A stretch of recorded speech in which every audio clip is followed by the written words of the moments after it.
we are going to do this now.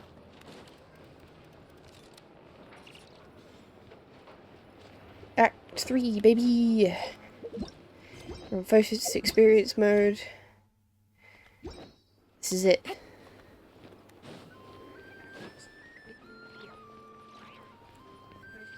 Oh shit, my stream is on mute. Haha! There we go, fixed it. I was just checking to see if my mic was working because of what happened last time.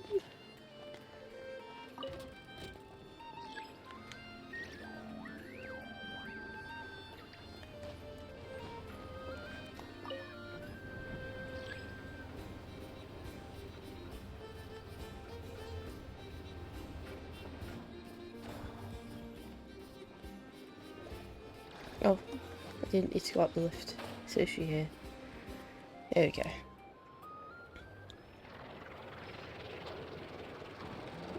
Oh, it's been a few days since we said bye to the others in Nasha Town. Still no news about Rarer though. Where could he have slunk off to? If only he was gone for good.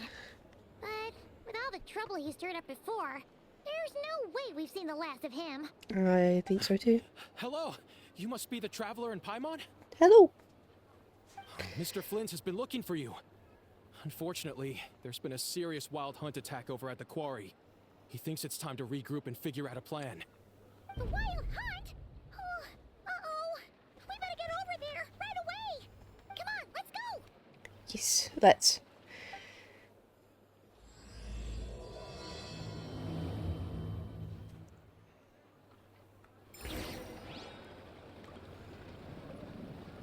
Alright, let's go find Flynn's.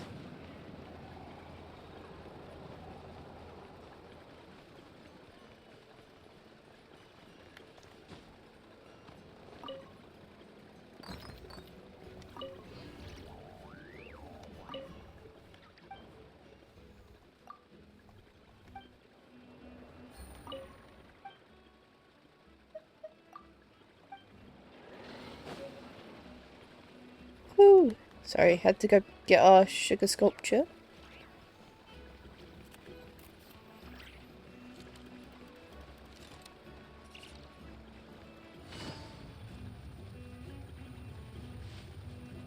Hang on, before we go down there, we probably need to sort our party out.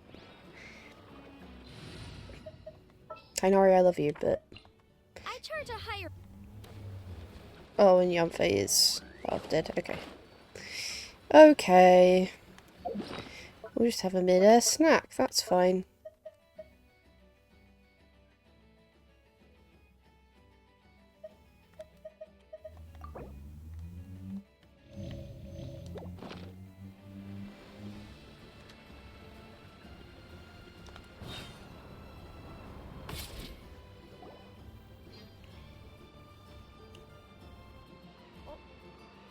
That doesn't look good.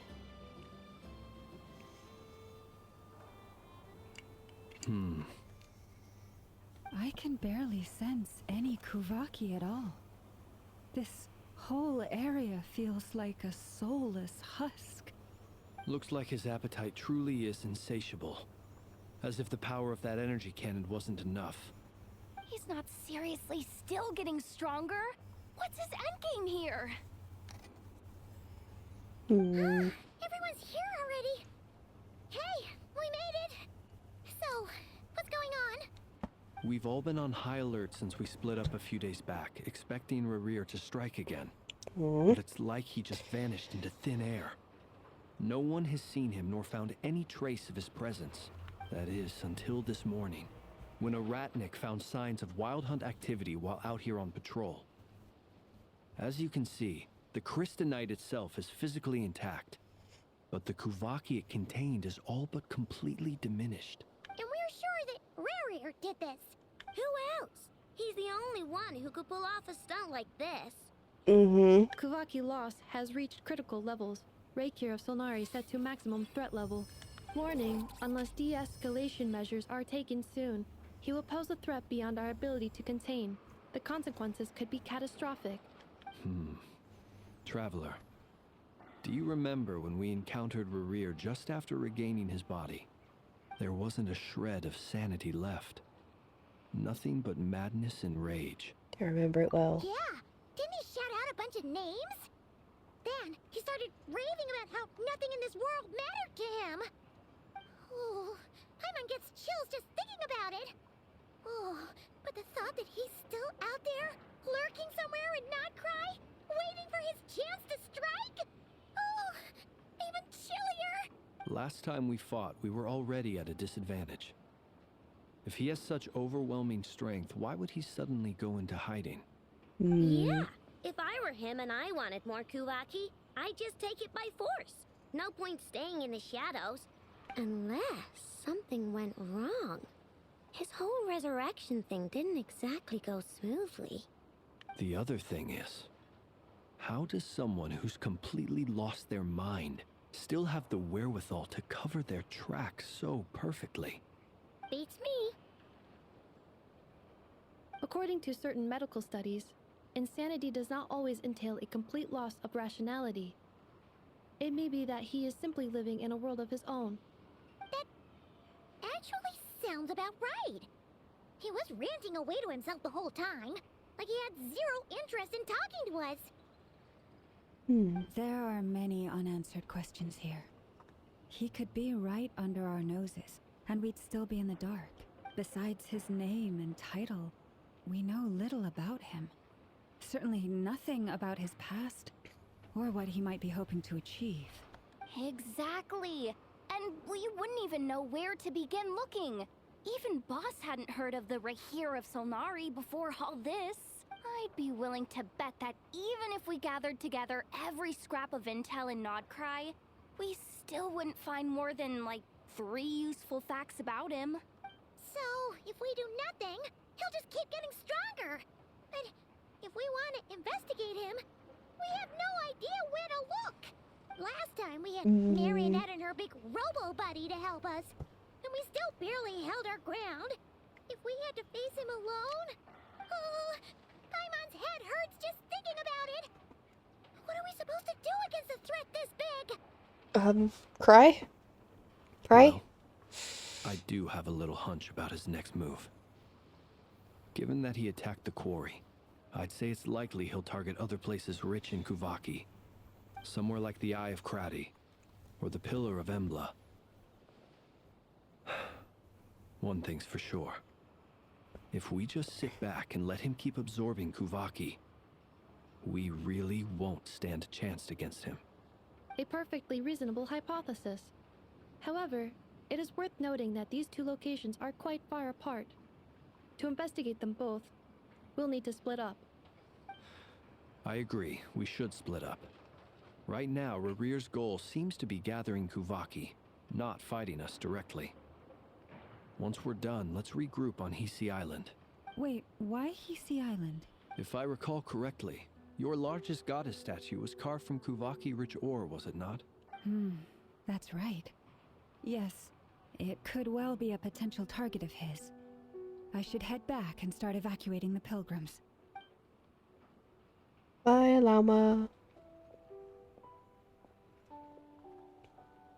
Splitting up's always gonna be risky. But I guess we don't have much choice, right? We're in a race against time here. And if we do run into Rear, what then? Hope you can beat him. That's when you follow the 3rd rule of treasure hunting. Run like the wind. Didn't you say the 3rd rule was go with the flow? I don't know. Did I? Anyway, whatever. In this situation, go with the flow means go find backup. Agreed. If anyone finds so much as a trace of Rarir, do not pursue him. Get out of the area and alert the rest of us as soon as possible. We need to put safety first. All right, we'd better get moving. Come on, Anefa, let's go.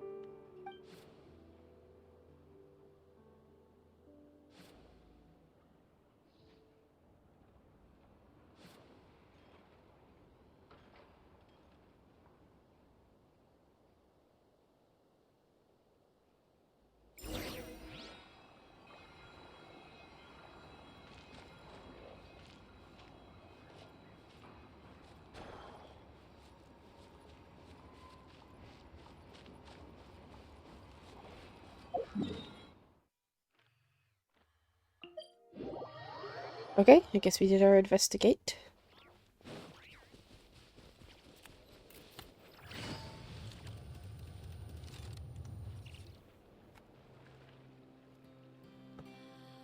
Any leads? Nope. Diddly squat. No clues to where he might be hiding. It's like he's a ghost. It feels like we're sitting on a powder keg that could go off at any second. Ugh, I hate this feeling. I'd rather face him head on than be left hanging like this. So, you guys didn't find anything either? Nope. Not loving the word either. How about you, Flints? I questioned a few Ratniki and eventually narrowed my investigation down to one suspicious individual. But by the time I got to his place, he was already gone. Almost as if he knew someone was on to him. Either that, or he's just extremely cautious and doesn't stay in one place for long. He's been biding his time for a while now. The question is, where or what is his next target? No idea. Since regaining his body, he seems to have lost all interest in the fragment in my possession. If he did still want it, he's had plenty of chances to take it. All we can do now is hope that Ino and Anefa turn up some leads. Darn it, Rarir. If you've got the guts, come face me one-on-one! Wait, he's actually here? I didn't mean it, I swear! No, it's coming from Silver Moon Hall. The Lady Kutar might be in danger. Let's get over there, quick! Shit. Cultivator!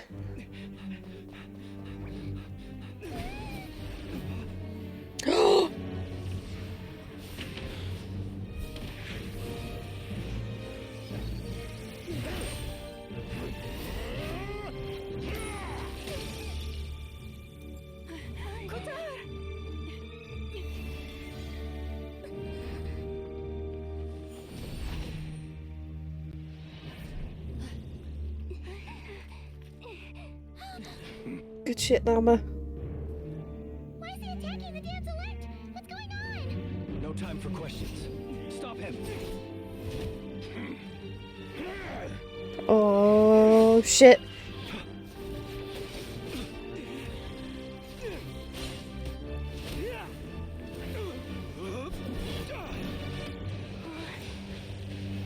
This is insane. Yehuda, get Kutar out of here! On it. That's something that these two can handle.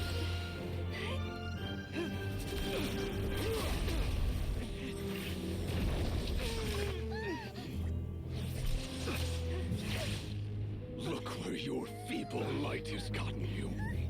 Now you shall plunge into darkness. Felindus, soon I will find a way. Watch out!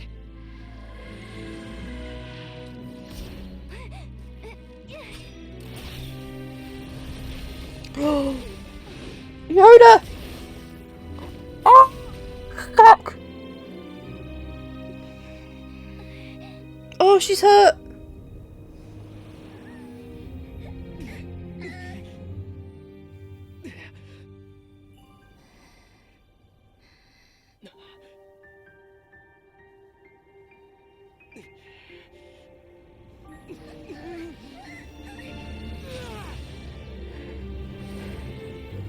Good shit.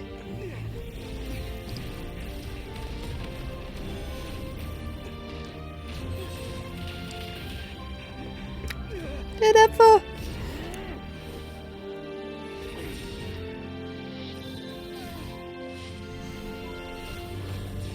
Yes! Ah! We barely survived.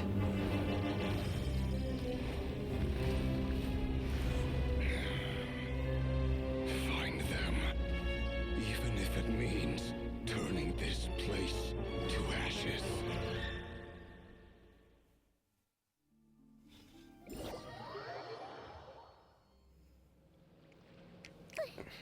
That was too close! We barely made it out of there alive. What's that guy's deal? How'd he get so crazy strong? He's one of the 5 sinners, and that probably wasn't his full strength. He's a threat to this entire nation. I doubt his strength could even be measured by conventional standards. I have a question. When me and Anetha showed up, we saw him chasing after this lady like he wanted her dead. What was that all about? We weren't there for the whole thing either. They were already duking it out by the time we arrived. Yeah, we didn't see how it all started. It all escalated so quickly, we had no choice but to step in. Kutar, can you shed any light on the situation? Kutar. Cross-checking database. I see. So you're the one that the Frost Moon Scions refer to as the Moon Goddess? Wait, she's the Moon Goddess? Oh, no wonder she looks just like all those statues. There are many reasons why people might worship the moon, and just as many why they might despise it. I've never met that person before, but there was no mistaking his deep-seated hostility towards me. Why he holds me in such contempt, I cannot say. But since he hunts the power of the moon, it's no surprise that I am a target.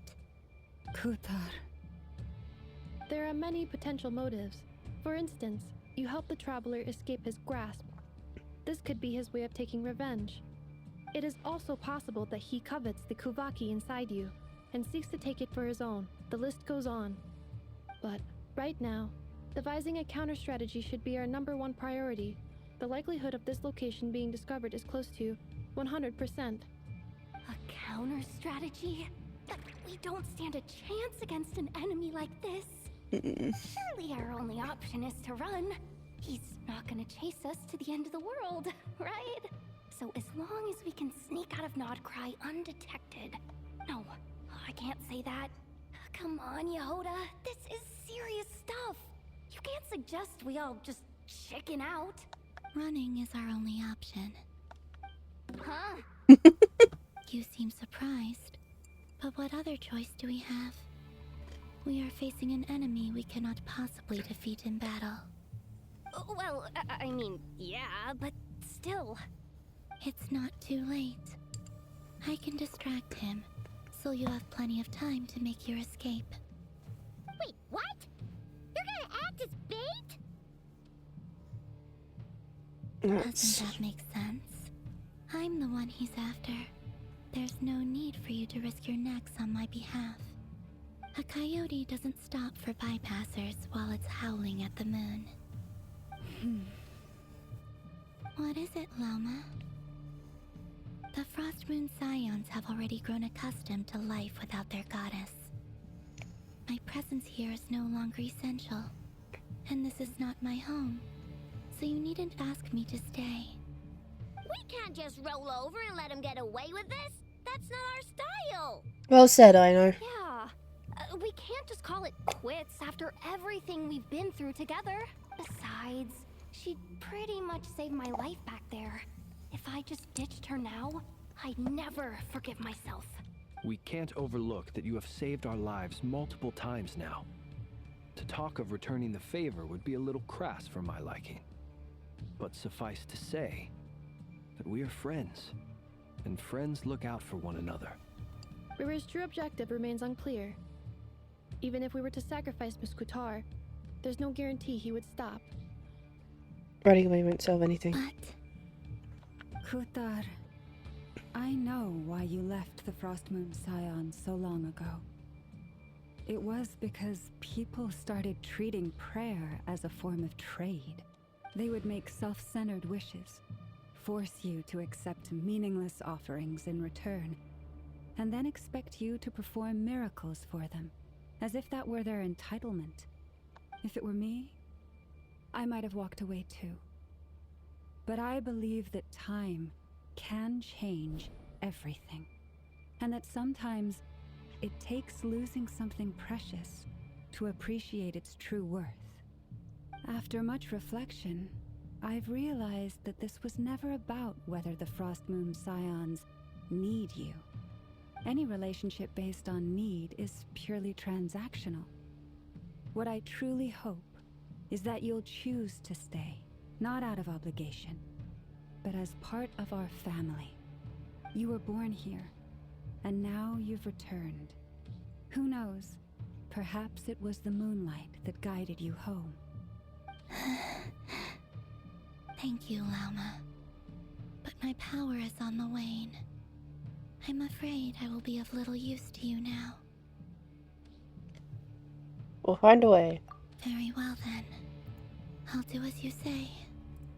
Both times you saved us, we were transported across great distances in an instant. Is that one of your powers as the moon goddess? It is, but I find it very draining. I barely managed to pull it off just now, and it will be some time before I'm strong enough to do so again. Rejected by the world, my power is dwindling. Like a lake cut off from its source, slowly shrinking away. Now, it has almost run dry. What do you mean, rejected by the world? The 3 moons belong to the ancient bygone era in which they came into being. From the moment I was born, the world itself has been steadily sapping away at my strength. That's why we need the moon mirror to blur the eternal moon's power. The 3 moons are not one and the same. As the goddess of the frost moon, I cannot wield the powers of the other 2. Yet moonlight has a way of blending together. Each can reflect the other's glow. So when our fingers touched, I was able to restore my strength by drawing Kuvaki from the eternal moon's marrow. But this method of recovery is painfully slow. If only we could find the... It's the Wild Hunt! Oh shit. Even faster than we expected. We'll have to finish this conversation later. See how those Wild Hunt creatures are running away from us. They're likely just a scouting party. Then what are we waiting for? Let's get the heck out of here!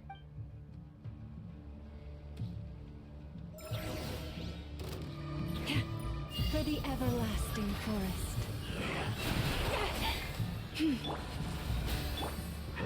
Ding dong! The long sleep beckons. Oh, they just keep coming! This is driving me nuts! The rear's closing in on us. We need to pick up the pace. There's too many of them! And this time, we can't fall back on Kito's help to escape. This goes on much longer.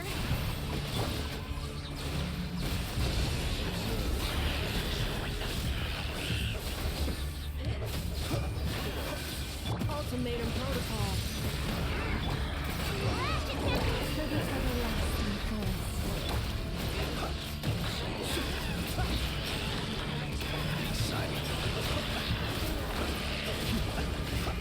Ah! The long sleep beckons.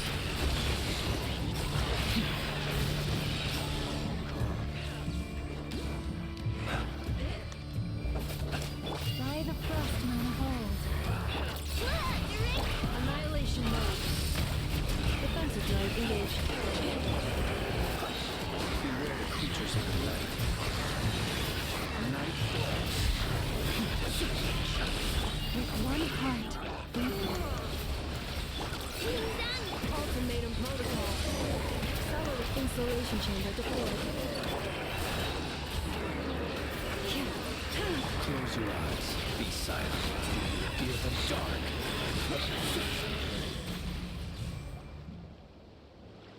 Oh, that was a lot of damage.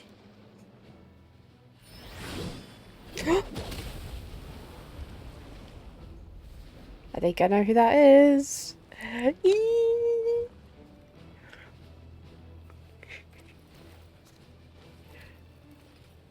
Hi, Vodka. Oh my god, he's a badass. And he has a nose. What's the matter? Bit off more than you could chew? Who are you? Uncle Varka! You're back from Amsvarnir? You're Varka? Grand Master of the Knights of Favonius? We could save the intros for later. Right now, let's get you all out of this hellhole. Follow me. I know somewhere you'll be safe. Oh, is that where I think it is? That's the one. Come on, move! There's no time to waste. Oh my god. I'm so happy. I've been waiting to hear about this guy since, like, the start. Wow! Where are we? This is so well hidden. Well, that goes without saying. This is the Knights of Favonius' meeting place in Nodcry, and a contact hub for the Northern Intelligence Network, aka the Black Market of Intel. No matter what faction you're with, it's the place to buy and sell information. Their headquarters are in Nodcry, but they've got contacts in every nation. As an expeditionary force on foreign soil, working with them has offered us the most effective way of getting our hands on reliable local intel. This is where we meet, so naturally, it's secure. Anyway, where were we? Folks from Nodcry should be pretty familiar with me by now, but I believe this is the first time we've met. Allow me to introduce myself. I am Varka, Knight of Boreas, and Grand Master of the Knights of Favonius. We've heard all about you. This meeting's been a long time coming. You look Very. way younger than Paimon expected, but you definitely have that Grand Master vibe. Why did she giggle like Well, that? I'm no spring chicken. Just not showing my age yet. Definitely feeling some of that back pain today, though. Rushed back from Amsvartnir without a wink of sleep, only to get right into another fight with that freshly revived maniac. Another? You mean you fought him before? Yep. He wasn't nearly as strong back then, but he was still a formidable foe. I brought some of the knights along to give him a little surprise, but he saw us coming from a mile off. My squad took heavy injuries, and I barely made it out alive myself. We knew it might have been our last chance, so we staked everything on it. But still, it wasn't enough to stop him. No. I tried tracking him down afterwards, but he didn't leave a trace. Even in his unhinged mental state, he's as cautious as any trained operative. So, I decided to come find you.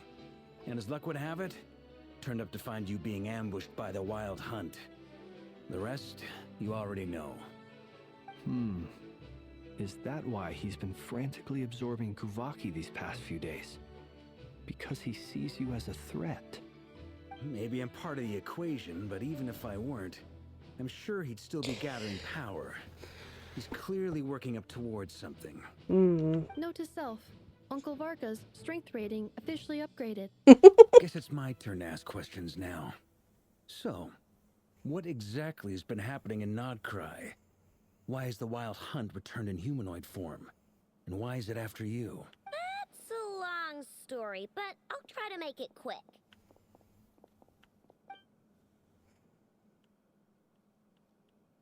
Wow, I had no idea so much had happened. Sounds like you guys have really been through it. Yep. So, the Kutar is actually a Fatui Harbinger. And all this Wild Hunt activity in Nodcry is the work of the Raker of Solnari, one of the 5 sinners. That's a lot to take in. Need some time to wrap my head around it all. Don't blame you. I'm truly sorry, Mr. Varka. You stood with us against the Wild Hunt and did everything you could to stop it from escalating into a full-blown catastrophe. And then, the one time you're away, it all comes to a head and all your hard work gets undone. You've got nothing to apologize for, Miss Moonchanter. You can plan 100 steps ahead and still slip up. That's just life. No one knows what tomorrow holds. You can't predict which way the wind will blow next. And, to be perfectly honest, I can't say I'm surprised. For all the times we've defeated the Wild Hunt in the past, we've never been able to completely wipe it out. Turns out, we were just delaying the inevitable. But now that a new variable has come into play, fate may well take a different course. A new variable? You mean us? Who else? And in a strange way, I think his resurgence might not be an entirely bad thing. The Wild Hunt is like an unrelenting force of nature, but Rerir is an individual with an agenda. He's gotta have a weak spot somewhere. That said, while I know I was explaining everything just now, Some of the points that Mr. Flint's added caught my attention. You mean about our mystery ally? That's right. From what you've said, not only did they lead you straight to some key files, they also shielded Hisi Island from a lethal Kuvaki blast. I don't know who or what could pull something like that off. Heck, even Miss Columbina doesn't have a clue. I hadn't heard the story about those files. Would you mind repeating their titles for me? Wild Hunt Phenomena Log, a Nodkryan Ratnik's Field Journal, and Kuvaki Survey Log.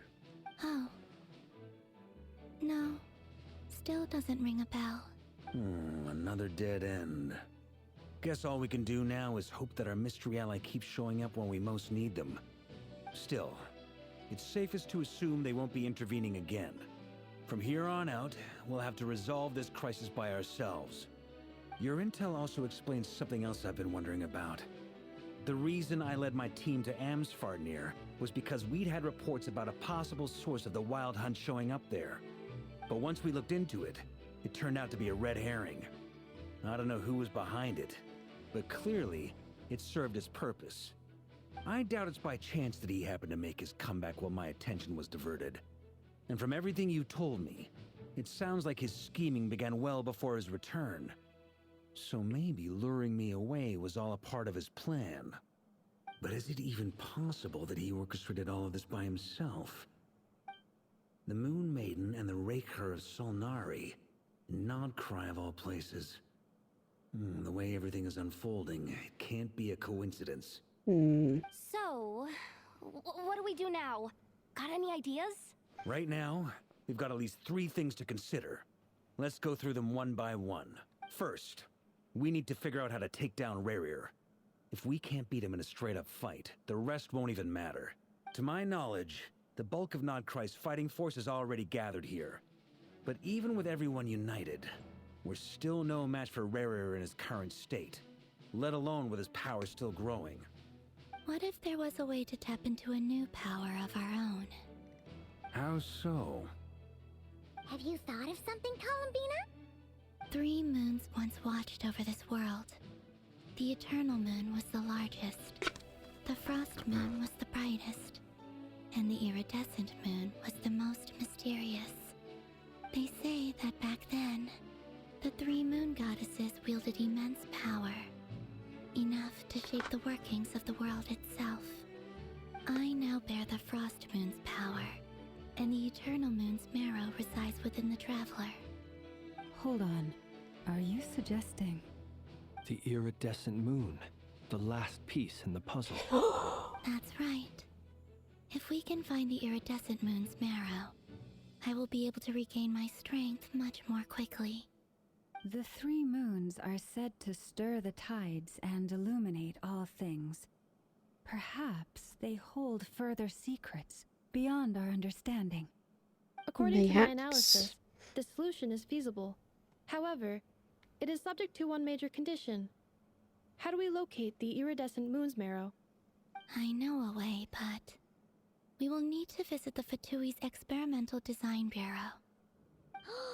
The Experimental Design Bureau? Are you saying we need to involve Marionette?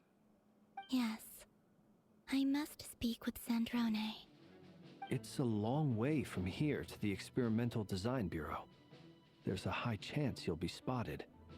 You shouldn't go alone. I'll go. Then that's settled. Next up, our second priority. Somehow, we need to figure out Rerir's end goal. As you saw for yourselves, when he was still in his wild hunt form, everything he did was for the sake of recovering his body and resurrecting himself.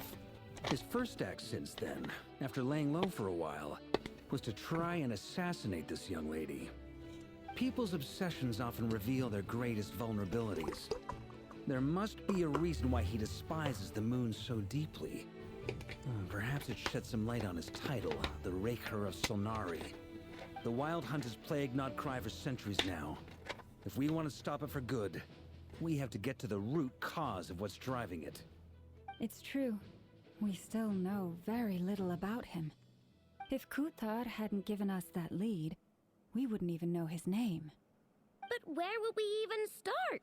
I doubt even the Intel Queen of Notcry has a clue, and she has info coming out of her ears. Oh? That's a rather hasty conclusion for someone who's so painstakingly meticulous when it comes to dealing with machines. I never.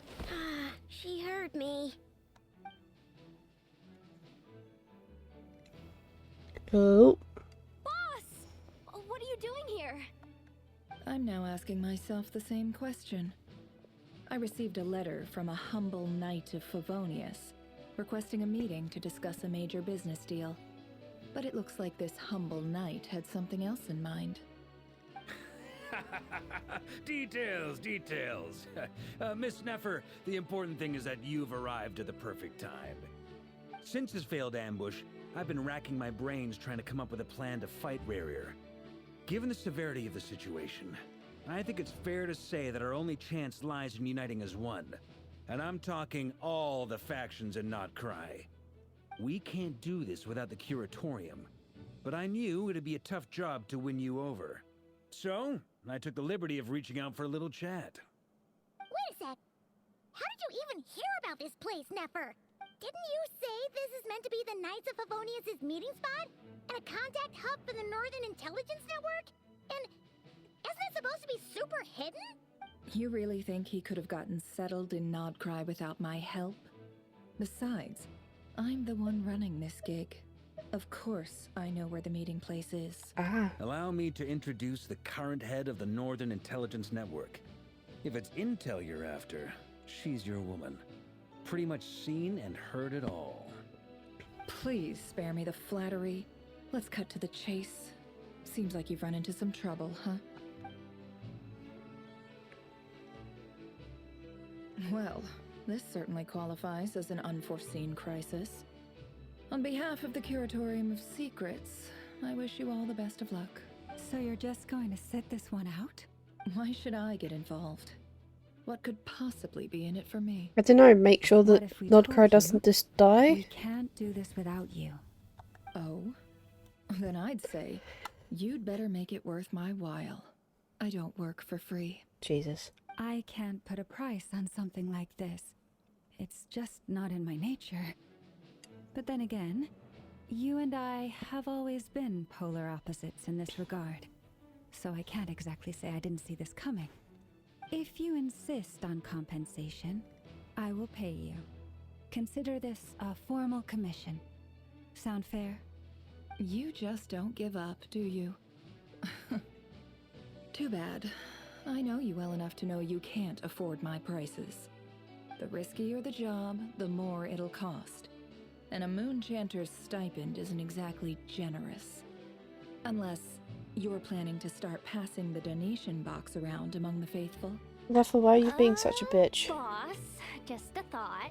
If they come up short, maybe you can take the difference out of my next few paychecks. Things got really dangerous during the fight with Rerir.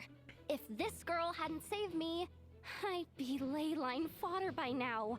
I'd be gone for good, boss. If there's any way we can make this work, I'd really like to help her. Please? I'm begging you. This is why I'm always telling you never accept favors. They are the hardest debts to repay. You have to be careful who you get involved with, or you invite all kinds of misfortune. Very well, Yehoda, I will help. But just this once. Don't count on this happening again. Flins, that fragment that Rerir was after, do you still have it on you? Of course. Let me borrow it. I need it to follow up on some leads. Wait, you actually have some leads? Shh. This is top secret information. I get it. We all have things we'd rather keep to ourselves. Plus, I know we can count on you, so we'll leave the intel gathering in your hands. And that brings me to the third and final item. We need to find a way to distract him. We need time to make our move, so someone will have to stall him. I'm in for this part, no matter what. Anyone coming with? Count me in too.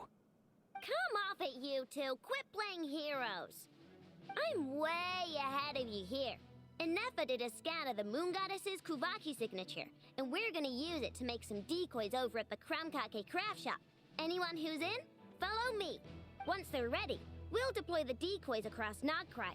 So as long as the rest of you keep moving, he won't catch on to your scent and won't be able to track you down.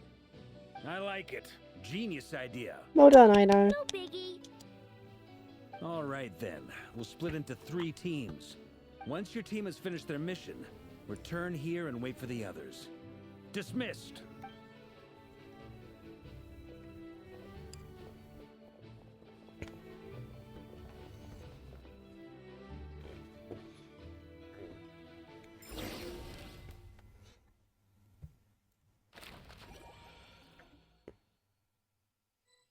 Oh, the little drawings in the corner were so cute. Oh, you might have. You did say that because of the. Oh. Lady Damselette. Wait. And you two? What are you doing at the Kuvaki Experimental Design Bureau? We've been doing our best to mind our own business lately. But if you're just gonna waltz up here like this, you're seriously pressing your luck. Don't blame us for doing what we have to. You really think that's gonna scare us off? We're not looking for any trouble. I just want to see Sandrone. Do I need to remind you that you're still a wanted fugitive for deserting us? Out of consideration for our former ties and the crisis we're all up against, we'll let you leave in one piece. But don't even think about trying to get inside. Let them in. Oh. But Are you going to make me repeat that? no, my lady. She has spoken. Sandrone seems to be in a good mood. Must be maintenance day. That's a good mood.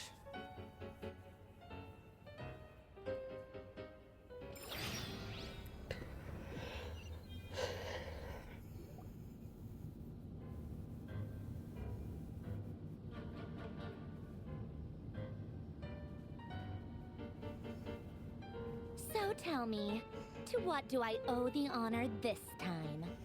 Actually, before you answer that, just so we're clear, we're not colleagues anymore, Columbina. I don't owe you anything. I promise it's nothing big. It seems like you've gotten the wrong idea here. The only reason I let you in was because I was bored. It seemed like a way to kill some time and satisfy my own curiosity. Whatever miscalculations I may or may not have made in the past, I haven't lost the plot enough to even consider sticking my neck out for your sakes. I'd like to speak with Arlecchino. What? Huh? You mean the knave? I'd like to speak with Arlecchino. Is she in Nodcry? No, she's not. Once the work on this facility was completed, she went back with the Rooster and Regrator. The only ones in Nodcry are me and... What is it you need to speak to her about anyway? Rerir is hunting me. If I'm going to face him, I must first retrieve the lost moon.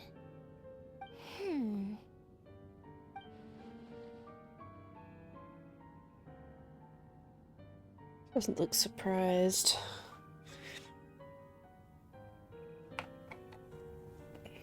Is that a no, then?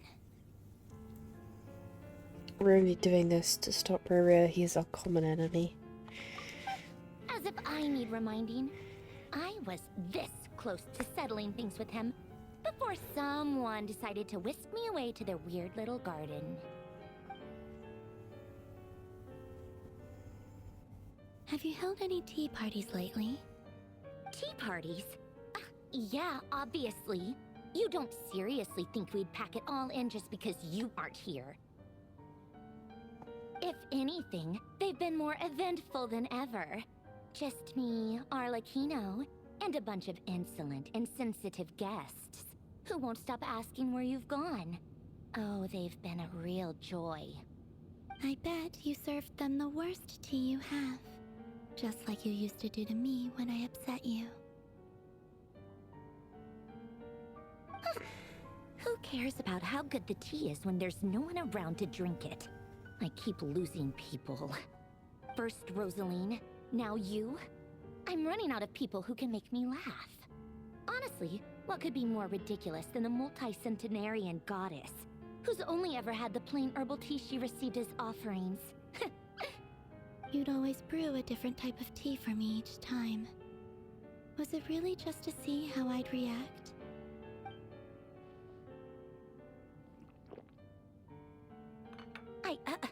Well, duh. Why else? Watching you squirm was practically my only form of entertainment.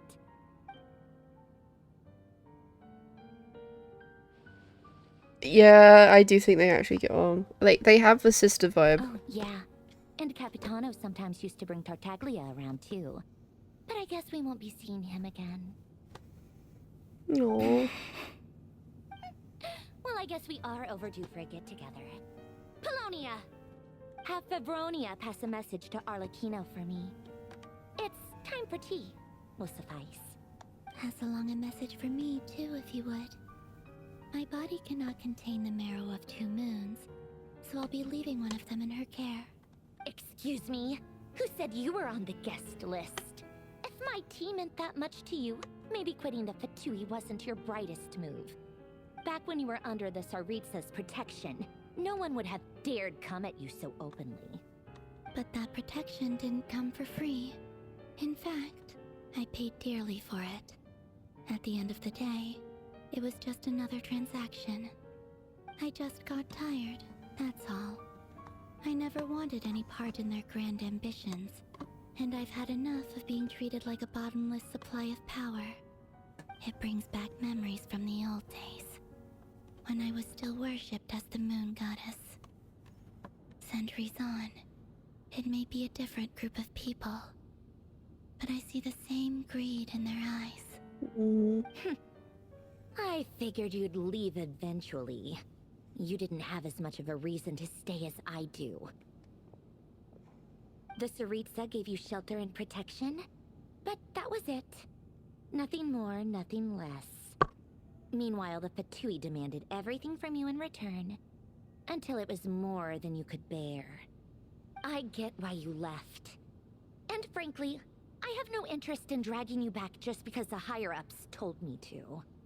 But if you keep hanging around with this riffraff, the next time we cross paths, we might be enemies for real. Dude.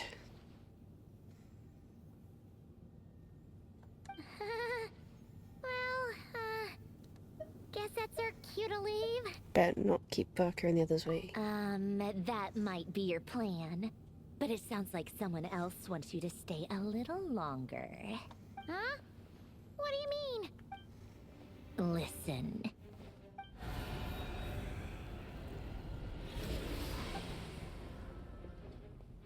My lady, it's the Wild Hunt. A horde of monsters is headed straight for the facility. Another uninvited guest trying to crash my tea party. Clear the area. I'll handle this. Okay. Wait, what? You want us to leave you here by yourself? Huh. You'll be lucky to make it out of this alive.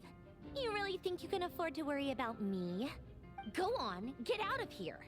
You may have stopped Polonia from crushing him last time, but I've made sure that won't happen again. The entire Experimental Design Bureau is rigged for war. Stay and watch if you want, but it'll be at your own risk. You're not flagged as friendlies in a weapons system. Just be careful, Don't okay? tell me what to do. Look, if you're leaving, make it quick, or you'll just get in my way. There's a secret passage on the 2nd floor. It'll take you right to the plains out back. Stare all you want, Columbina. You're not getting another invitation to my tea party. I know. But thank you anyway, Sandrone. This is exactly why you shouldn't hang around with those people. All their melodrama and sentimental nonsense is rubbing off on you.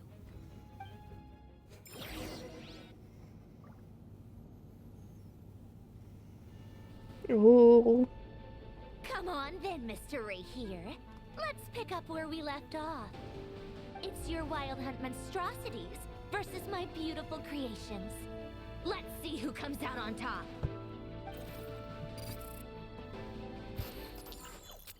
Oh shit.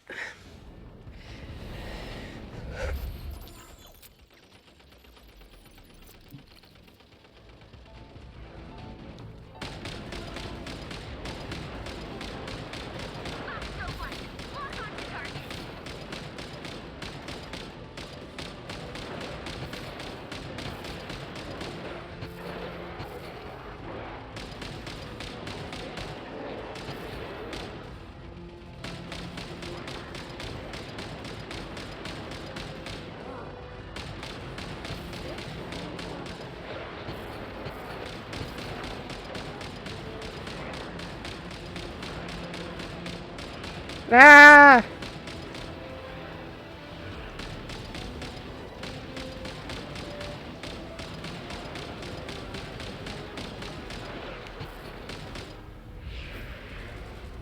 Woo!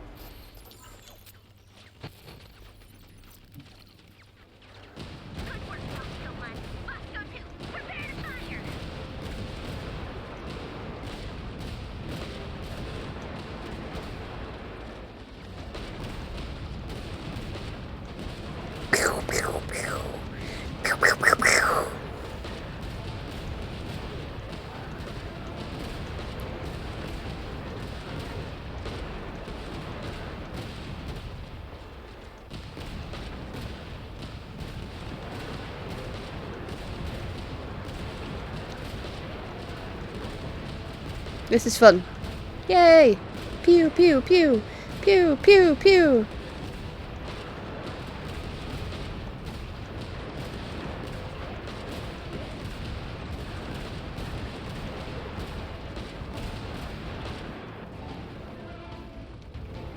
Swoosh! That's it. Keep them pinned down. Don't let them get near.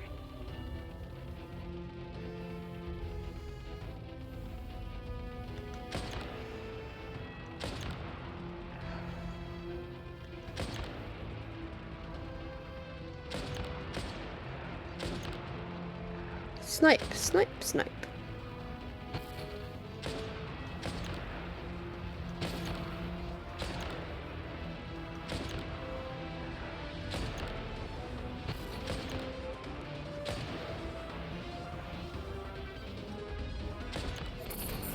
Rotate out. Deploy all backup units. Get in there and hold the line. Pew pew pew pew pew!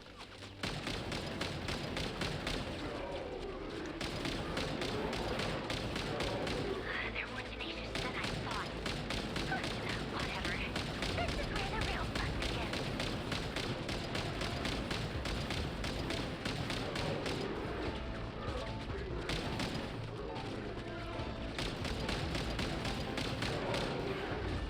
What?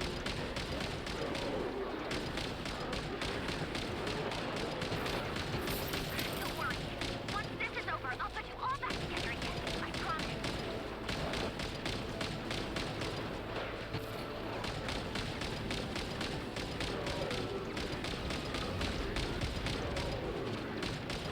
Aha!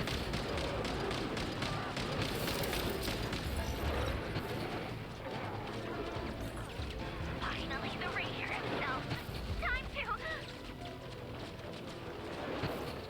Huh? Where'd he go? Uh-oh. Oh! Shit!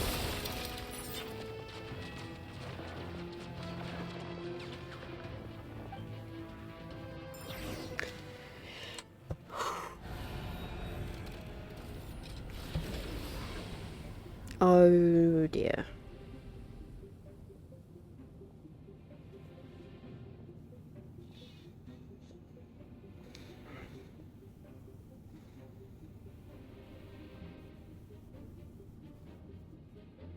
Polonia, get him!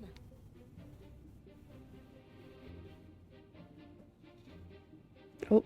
I've upgraded Polonia again since our last encounter, and uploaded every last scrap of your data. So let's finish this once and for She's not here. Where did she go?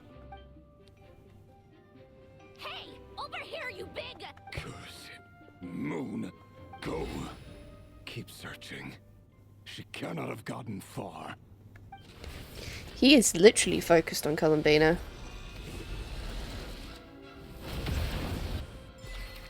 Oh shit.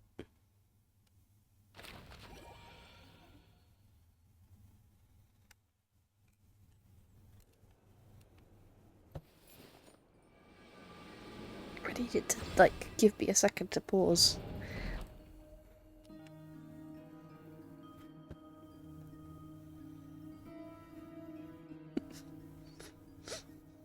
So this is your method for investigating Rarir's past.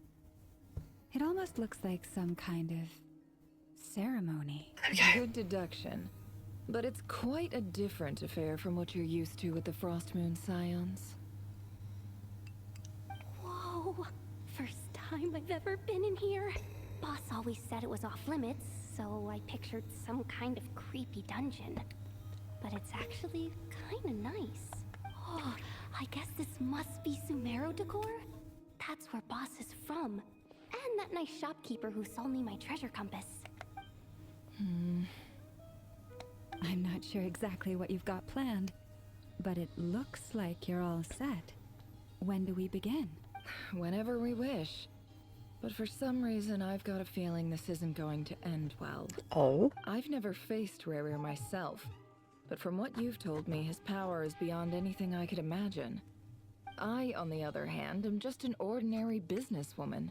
Our paths should never have crossed, yet here I am, forced to make an enemy of him.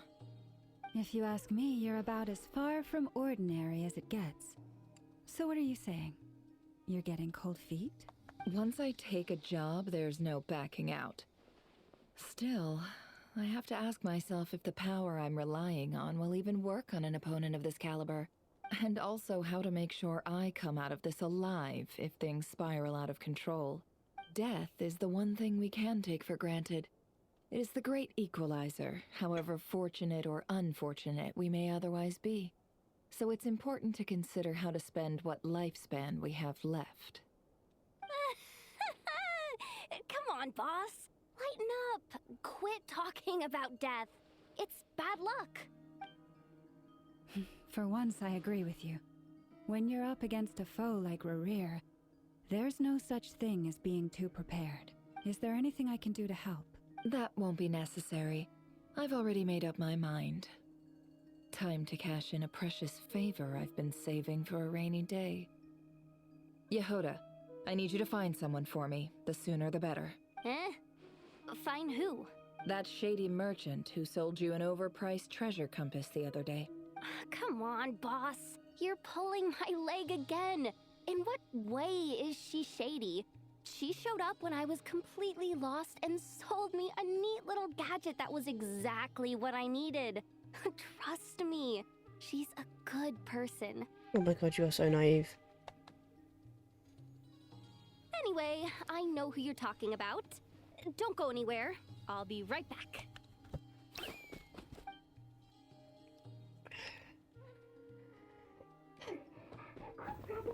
I genuinely can't run any further.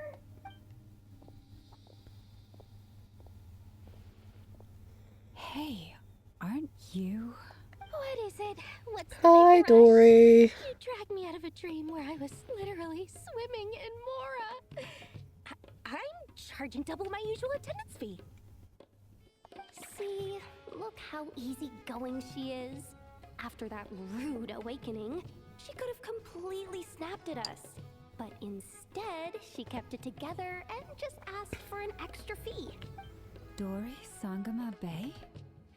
I never would have pictured you two doing business together. If you want to make it big in Nodcry, it's all about connections. Lady Nefer just so happens to have a lot of intel that interests me. And she also did me a big favor in the past. It was back when I first arrived in Nodcry. My trusty assistant, the genie in my lamp, had an adverse reaction to the Kuvaki and fainted. And when you know it, that's when I suddenly find myself in a life-or-death situation. Good thing my compatriot was there to swoop in and save the day. I've been giving her a 30% discount off all of my goods ever since. Now, so that no one here feels left out, I'm willing willing to extend a 20% discount to fellow friends of Boss Nefer. Plus, any other friends you send my way will enjoy 10% off. What can I say? The great Lord Sangamabe is nothing if not generous. So, let me guess. You've run into some trouble? I've got everything you could possibly need. And the more you buy, the more you'll save. You guessed correctly. What have you got in the way of survival gear? The one type of gear I've never been short on. What are you looking for? A jetpack fresh from the Academia's labs? Jetpack, An eh? ancient suit of armor dredged up from the bottom of the sea? At the very least, I need to know what kind of opponent you're dealing with here. If even you're worried about staying alive, it must be pretty serious.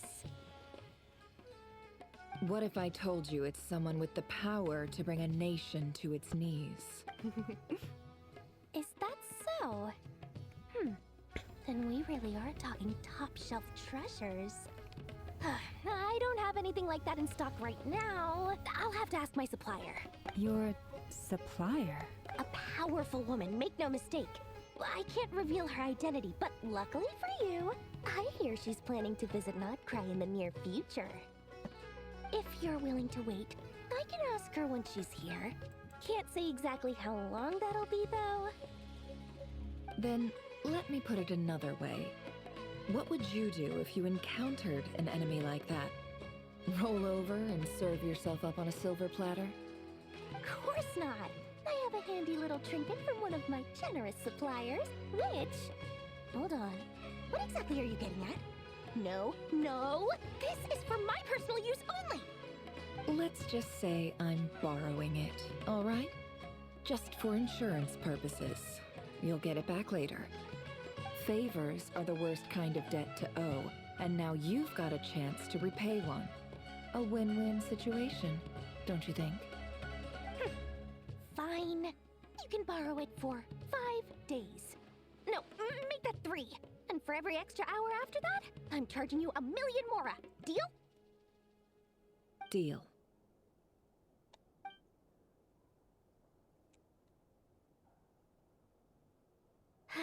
What a way to start the day. Now, was there anything else you wanted? Or can I go back to bed now?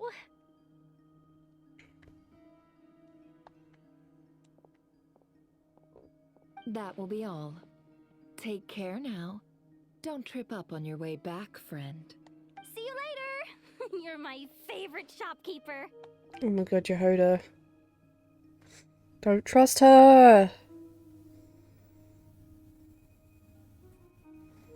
Excellent. Everything is well and truly ready. The ceremony can now begin. After initiating the ceremony, your minds will follow me wherever I go. You will see many strange things in your mind's eye. So remember, don't be frightened, and don't make a sound. Okay. Now then, let us peer into the Raker of Solnari's past. Ah. Backstory time. Let's go. I made it. I don't recognize this style of architecture. Must be Conrian. Simple furnishings, table and chairs. It's a more ordinary house than I might have expected. Looks like the fearsome Raker of Solnari came from surprisingly humble beginnings. Unless this passed for luxury in Conria. Unlikely. It was said to be a very prosperous nation in its heyday. Anyway, I'll keep exploring.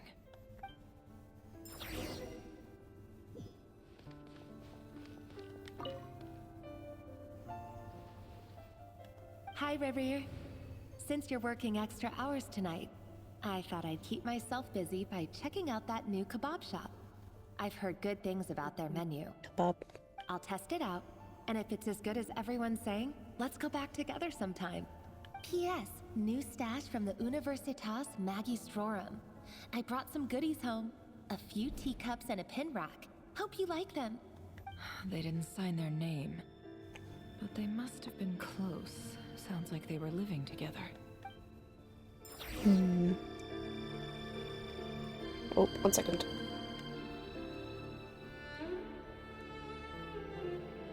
My TV was shutting down. Okay.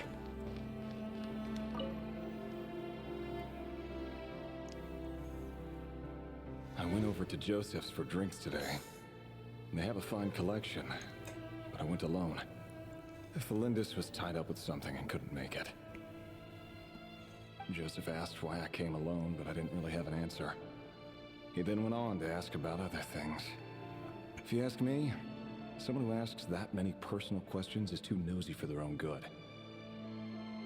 But if he invites me again, chances are I'd still go. Felindis. That's the same name Rerir mentioned. Crane imports keep falling. If things don't pick up, we'll soon be back to meat and mushrooms only. Honestly, I'm not a huge fan of that new type of mushroom everyone's been into lately. Didn't it start out as a lab-grown variety? I heard it's even mildly corrosive. Seriously, why would you even eat something like that? I don't care if it's an impressive feat of alchemy. That just isn't the kind of thing I like to eat. Grain has to be imported, and they're eating a diet of mostly meat and mushrooms. Could it be because Conria is underground, so it doesn't get much sunlight? That would explain why they use so much stone in their buildings. They even use alchemically modified strains for food. Seems like the people of Conria don't have many options when it comes to dining. I've just about saved up enough now. Time to buy it and keep it somewhere safe. Making a big purchase. I wonder what it is.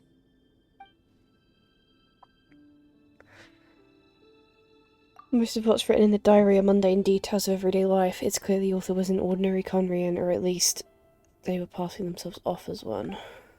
The author's handwriting doesn't reveal anything. It's neither showy nor stiff. In fact, it doesn't really leave any particular impression. He really is a professional. No wonder he's so good at covering his tracks. Despite what he's become, it seems like he's retained certain habits, at least in this regard. Near the end of the diary, you notice a page with a shallow indentation along the bottom. The previous page had been torn out, for now its contents remains a mystery. Did Rerir rip it out himself? But pen marks like these leave a trace. You find some charcoal to add some colour, you just need to find the right angle. When Nefer looks around, she sees a fine charcoal pencil on the desk. Before long, she has restored the missing words. Compared with the forgettable handwriting from before, these lines have been scrawled in a rougher, more haphazard way, as if the person who wrote them was in an emotional state. Before I met you, I was convinced that my heart was nothing more than a stagnant pool. The burial place of a fallen moon. A withered, windless grove where the waters rested forever unrippled. It was you who helped me see that my heart hadn't entirely withered away. That it could still beat to the rhythm of love. This is just trivial sentimentality from the looks of it. Why would he go to the trouble of hiding that? The burial place of a fallen moon.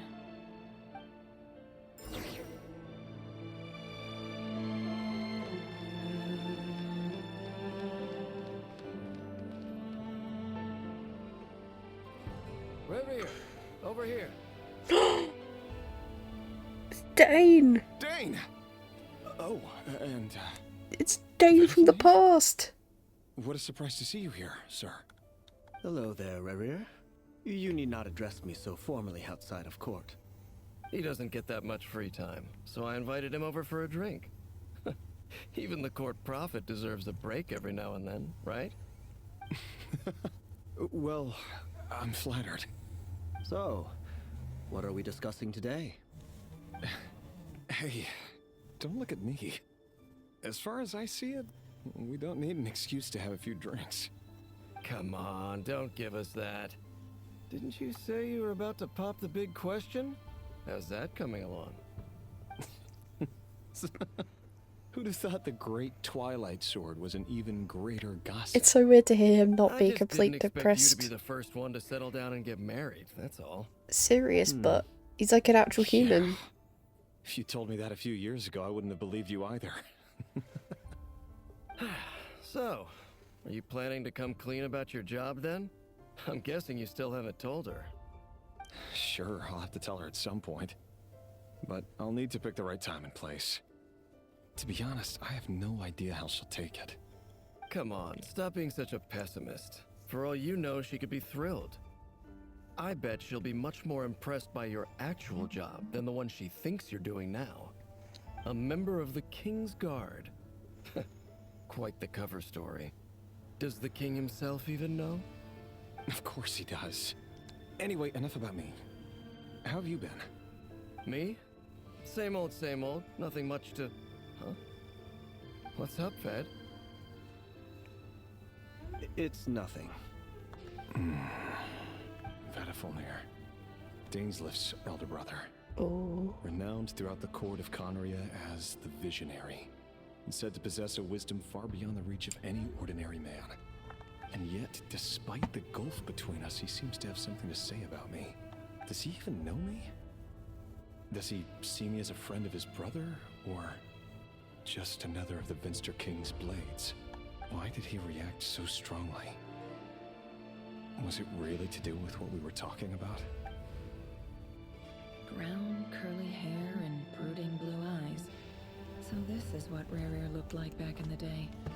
Perfectly normal. No different from anyone else. As frightening as this monster is in the present, there's something even more unsettling about seeing the human he used to be.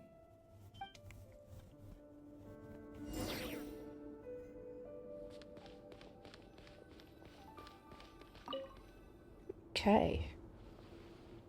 This is interesting.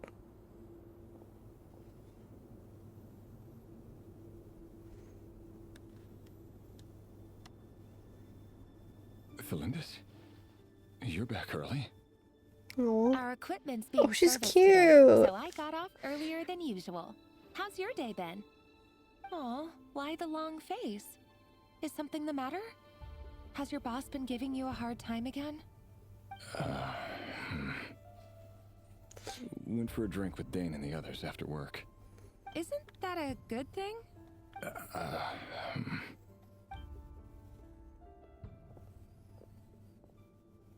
Vedifulnir showed up today, too. You know, Dainsleif's older brother. Ah, Mr. Vedifulnir. Yes, I've heard of him. They say that everything he says ends up coming true. He overheard Dainsleif mention that I'd recently proposed, and seemed to have an issue with it. But when I asked what it was, he kept it to himself. So, you're worried? You could be such a child sometimes, Revier. We're nobodies. Why would the Visionary be concerned about us? I'm sure someone in his position has much bigger fish to fry. Maybe you're right. You worry too much, Revier. We've been together for ages now, and everything's been going so well, has it not? Oh. So, you do remember. Tell me then. What's your answer? Like I said, I need some time to decide. You can't just rush into things like this. We may be nobodies in the grand scheme of things, but if we want things to work out, we've still got to plan ahead. All right. Take your time. Just don't keep me waiting forever. Oh, I like them. Nobodies. Damn it. Sounds about right. In the eyes of people like Vedifulnir and Dainsleif, what do we matter? Can someone whose gaze is so fixed on a far-flung future even see the present clearly? Besides, the dynasty's fate rests with the king and his inner circle. Whatever I do, it won't make much difference. Meanwhile, every idea they come up with and every decision they make, it affects everything. These days, the king is lost in his research, and the purge of the Crimson Moon bloodline grows ever more intense. Ah. We just strike. Thank you for the follow. Welcome in. The opposition tried to speak out, but nothing came of it. And I'm under no illusions as to why. Because we eliminated them and got rid of their bodies. A man can have 1,000 reasons to carry a sword, but there are few good excuses to use it.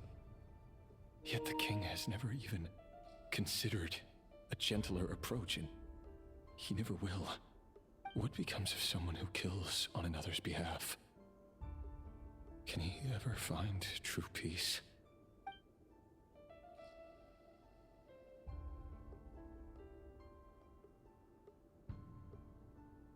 Thelindis?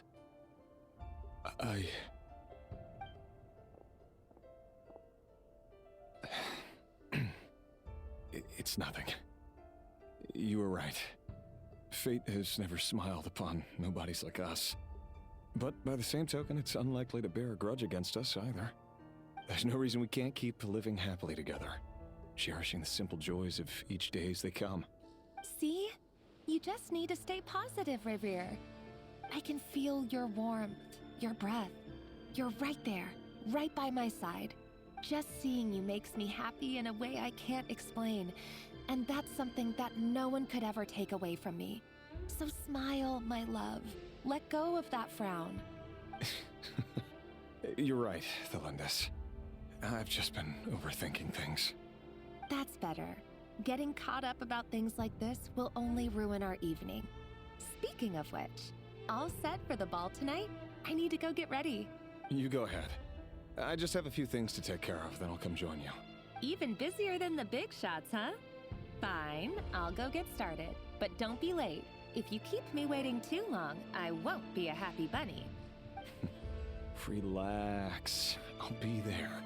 Seriously, though, you drive a hard bargain. You're really gonna leave my proposal hanging and still expect me to take you to the ball? Well, that goes without saying. I already told everyone I'd be coming with a dance partner. Besides, they're two completely different things. Let's take it one thing at a time, all right? All right. White outfit it is. It seems like Rerir was deliberately hiding his ties to the intelligence services by giving the impression that he was just an ordinary member of the Vinster King's Guard. He clearly doesn't want his would-be fiancée to know about his other life. Then again, that's hardly surprising. People in the intelligence trade rarely do. Who'd have thought we were in the same line of work? Let's dig a little deeper. Yes.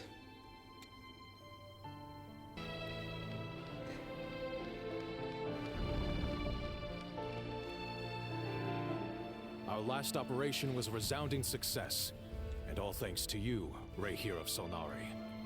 In total, we apprehended 32 dregs of the Crimson Moon, and 67 accomplices. After all these years since the dynasty's fall, so many of them still linger on. Indeed, it cannot be denied. Yet it was destiny that the Crimson Moon should be overcome by the eclipse, and that His Majesty, the all-seeing Vinster King, now guides our nation on the path to prosperity. Conria has no further need for a dead moon. But alas, there will always be those who refuse to see the truth, choosing instead to romanticize the past. That's not entirely true. Much about the Crimson Moon era was worthy of remembrance, and that's exactly why they keep trying to see it restored. Many of its secrets remain unsolved to this day. As it happens, that's precisely the field of study my partner is devoted to. You still haven't told her what you really do for a living. Where would I even start? How do you tell someone that you're one of the king's hand-picked executioners? That your hands are steeped in blood? You didn't choose this life, any more than I did. Orphans, but I'll sure as heck be the one to pay for it. Speaking of which, we need to be more rigorous in the way we identify direct descendants of the Crimson Moon. Someone, it seems, has strong opinions about my future plans. Most likely my marriage in particular.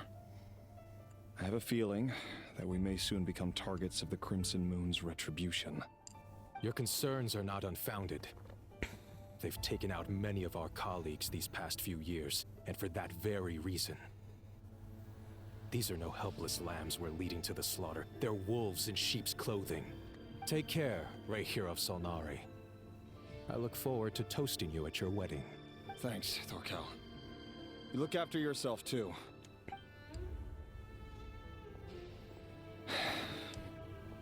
Thelindis, I never wanted to keep this from you. You're the last person I would ever want to lie to. But that's exactly why I can't tell you everything. There are things you shouldn't know. Things you cannot know. The Moonlit Dynasties are a thing of the past. Yet even now, with the sun shining high in the sky, there are those who would call forth a dead moon's ghost. Could that be why Vedalfnir held back? Or was it because of some court secret he's not at liberty to share? I have to get a clear answer from him. No matter what happens, I will protect Thelindis. Rerir seems to be very concerned by Vedalfnir's reaction. Vedalfnir and Dainsleif, the Visionary and Twilight Sword. So that's what they were really like. I've investigated this whole area now. There doesn't seem to be any other memories here. Should I try somewhere else? Wait a second. What's this black smoke?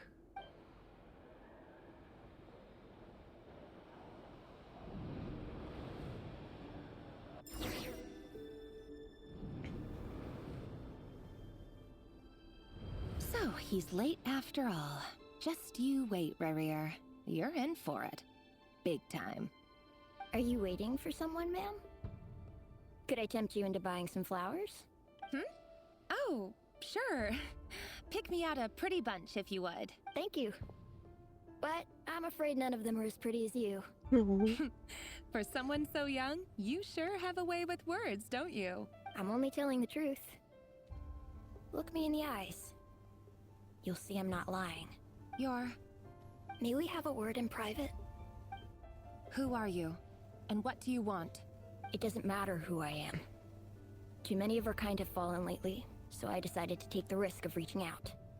Not long ago, the Rayhir of Solnari led an assault on one of our strongholds.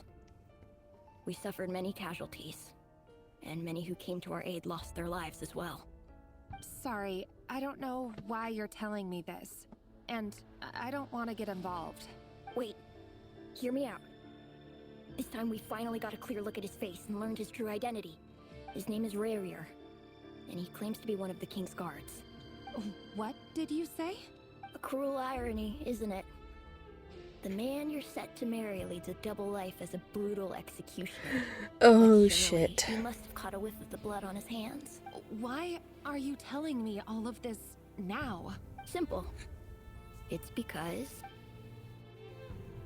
How strange. Rerir was nowhere to be seen in that memory. It clearly belonged to Thelindis. Rerir couldn't possibly know what happened if he wasn't even there. Why would her memories appear in his fragment? The ceremony won't last much longer. I think it's time to call it a day.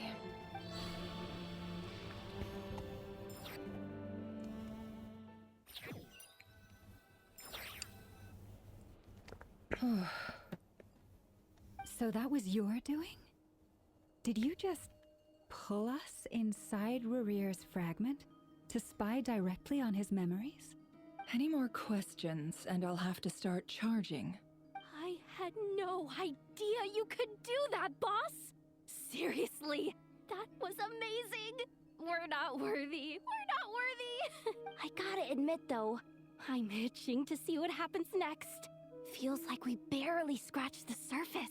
I'm just as curious as you are. But the ceremony only allows for limited time inside. That's all we can see for now. Luckily, we managed to learn quite a lot. So far, so good. I just hope the others are doing okay too. Especially the group with the Traveler. Their mission is a risky one. Let's hope it's all going smoothly. If you're worried about them, they'll see how they're doing. If I know boss, she's gonna need some time to write up all the details and make sure it's all coherent. I'll stay behind to lend a hand, but feel free to head back and meet up with the others.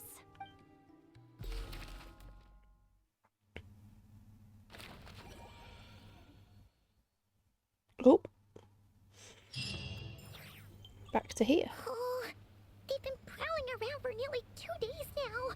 These things just won't quit. Oh, they might not have seen us yet, but them constantly sweeping the area, our way out is completely blocked. Oh, that's never gonna work. One little slip up and it's game over. If they spot us, they'll run straight back to Rare. And once he knows we're here, it won't be long before he's breathing down our necks again. We still have to try. Oh, guess you're right. Alright, time to zip it.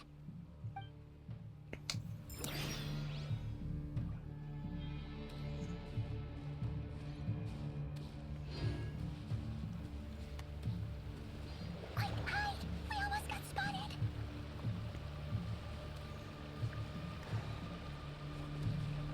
Phew, that was a close call.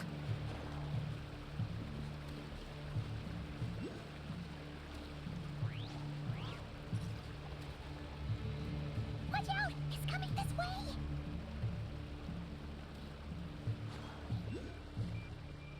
Keep going. We're nearly there. This is the final hurdle.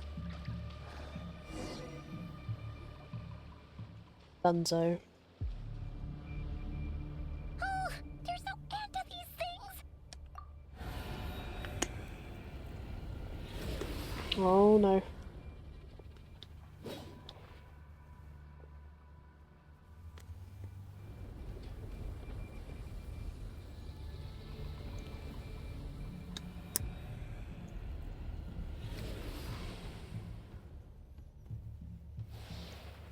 Fire. Fire? Ah. Wait, what's that smell? Oh no, there's a fire! I think it's friendly fire.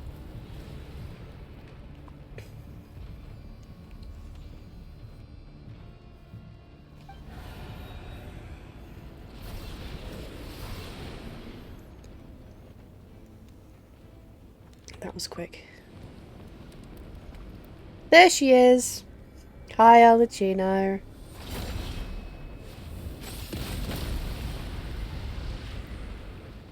Well, shit. Zandrone was right. You look weak, Columbina. Hello. The old you would never have let such lowly creatures bar your way. Word has it that you did something for the Tsaritsa, and that's why you've lost most of your power. Freedom comes at a heavy price, doesn't it? It's Arlecchino! You came! Hello again, Columbina. And greetings, guests of the House of the Hearth. It's been a while, Arlecchino. She is here.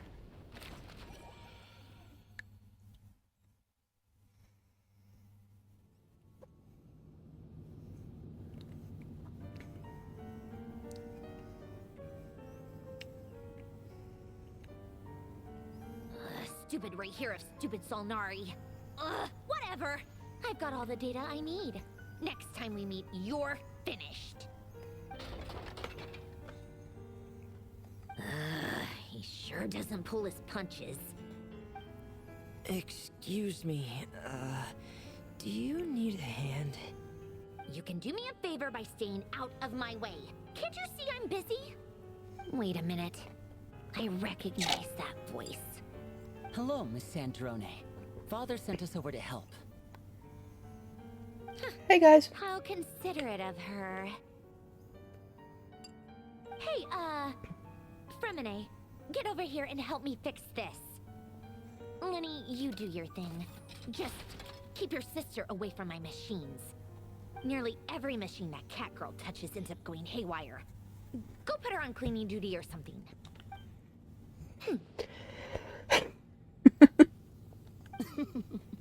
Then let's start downstairs. Fremine, we'll leave this place to you. You've got it. Wait a second. Pretty sure there's still some tea in the cupboard. If you want some, you'll have to make it yourselves. She's so funny.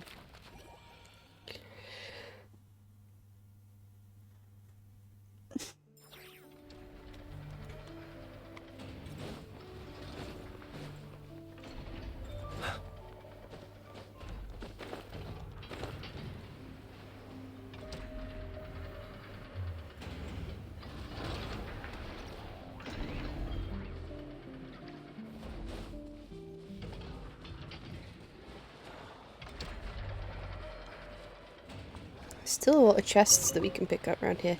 Oh shit.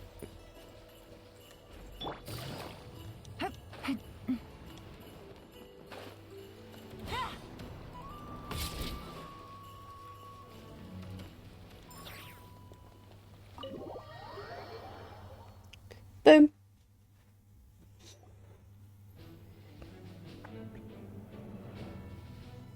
It's a relief to see you all made it back in one piece. Huh? Feels like there's quite a few people missing. Where's Flint's and the others? And what about Niffer? I returned ahead of them. Flint is helping Ino and Anefa to set up the decoys and buy some time. As for Miss Neffer... Boss is still wrapping things up on her end. She sent us back to fill you all in on the top secret intel we've been gathering. I see. Then let's get right into it. But first, who do we have here? You brought someone else in to help? Greetings. I was invited here to help as a longtime Tea Party companion of Columbina's. You may call me Arlecchino. Surely it can't be. Those eyes. Oh, where have I seen them before? Wait, of course. In those memories we just saw. The only Arlecchino I know is the fourth of the Fatui Harbingers. So either you share a pretty uncommon name, or you're more than just a Tea Party buddy. You're well informed, Grandmaster. A man from Mondstadt living all the way out here in Nodcry, and yet the people and affairs of Snezhnaya seem to hold a special place in your heart. Oh, the feeling's mutual. Sounds like you know all about who I am, too. A Fatui Harbinger. That's two in one room. The atmosphere in here just got really tense.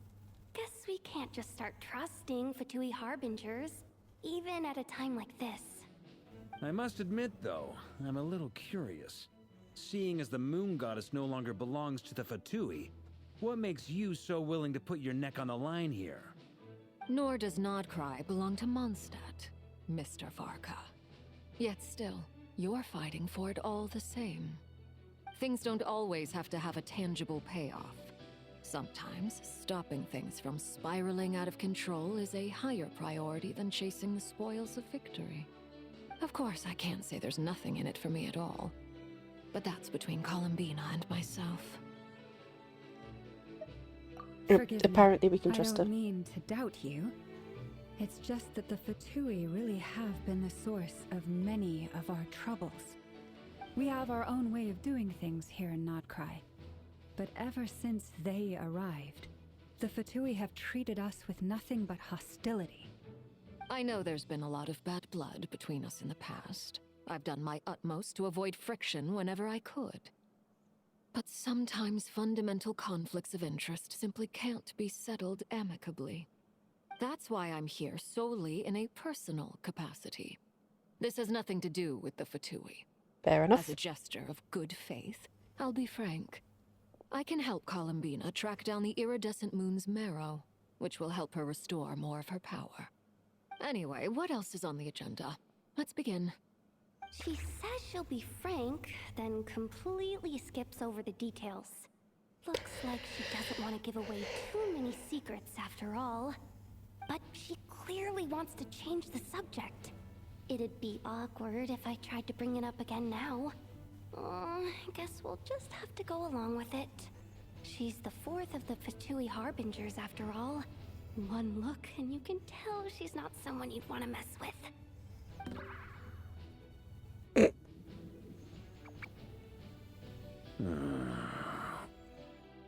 Well, since Miss Arlecchino sounds confident in her ability to handle that, we'll proceed to the next topic. Yehoda, time to share that top-secret intel. Alright, listen up everyone. First, we now know that Rerir was originally a Conrian secret agent whose primary mission was to hunt down and assassinate the so-called Dregs of the Crimson Moon. Oh. The Dregs of the Crimson Moon? That got Allergen was In the memories, attention. there was a lot of talk about the Crimson Moon and Eclipse, and a whole bunch of other stuff from the time of Conria.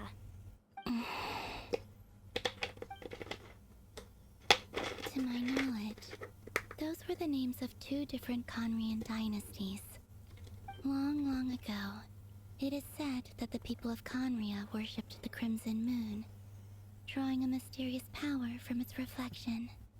But one day, a coup saw the Crimson Moon eclipsed, hence the name of the new dynasty that replaced it, and how it became the new emblem of Conria. Still, long after the Crimson Moon dynasty had fallen, the last ruler of the Eclipse dynasty, the Vinster King, still coveted the secrets it left behind. So, he sent the Rehir of Solnari to secretly hunt down the Crimson Moon's few remaining followers. In those days, Rerir showed no signs of madness. In fact, he was as normal as any other person. Oh, and he had a fiancé, or at least a would-be fiancé, called Tholindis. What's the matter? Right after Rurik regained his body, he called out that name. Granddaughter! Flinders!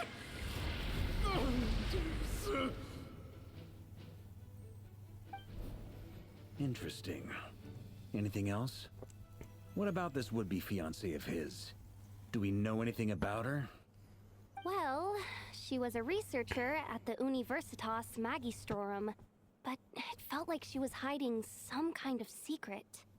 Oh, and one more thing.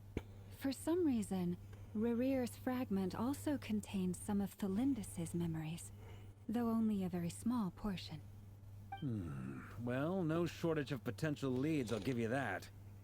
In any case, it sounds like we can conclude that while Tholindis was still around, Rerir appeared to be lucid and quite normal. Tholindis, it seems, must have been the one thing in this world that he couldn't let go of. Tell me, though, were these pure-blood Conrians we're talking about here? Why do you need to know that? Hold on. If she was a pure-blood Conrian... The curse of immortality. Oh yeah! Just like how it was with the captain!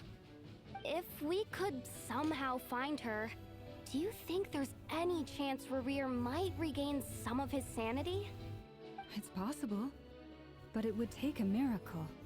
We can't pin all our hopes on that. That merchant who Nefer knows, Dory Sangama Bay. Maybe we could hire her to look into it. All right, then. Let's keep working in our separate teams. Traveler, Paimon, Kutar, and Miss Arlecchino will go look for the iridescent moon's marrow. As for the others...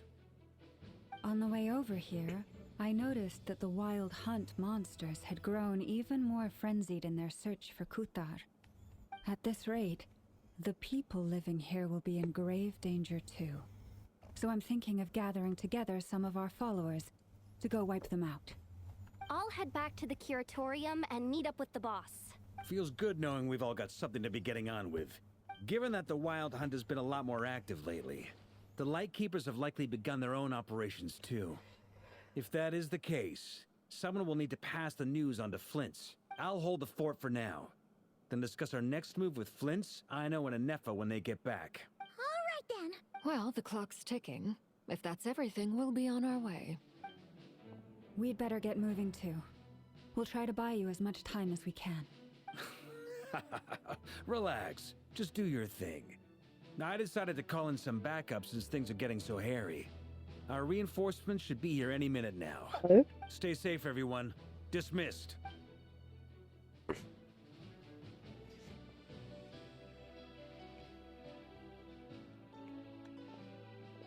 Barker's just chilling. We're back. Hello! Did we get here a little early? Or a little late? A tad late. The others have already set off. To summarize, our resident moon goddess has found us a new ally, and Boss Nefer has uncovered some promising info. Everything going smoothly on your end? Not great. I don't know how long we can stall them for. The decoys are getting taken out way faster than we imagined. I'm gonna make some more later, but I need a timeout first. I'm so tired right now. Oh, right! Ineffa, could you fill in Uncle Varka on what we just discussed with Flints? Sure. Uncle Varka, you previously told us about how when you went to investigate a source of the wild hunt in Amsvartnir, you discovered that it was just a diversion. But according to Flints' intel, several outbreaks of the wild hunt had already occurred in Nodcry in the period leading up to that. That was before Rerir had regained his body, when he was far from regaining his full strength. In other words, in theory at least, he still lacked the means to act in two places at once.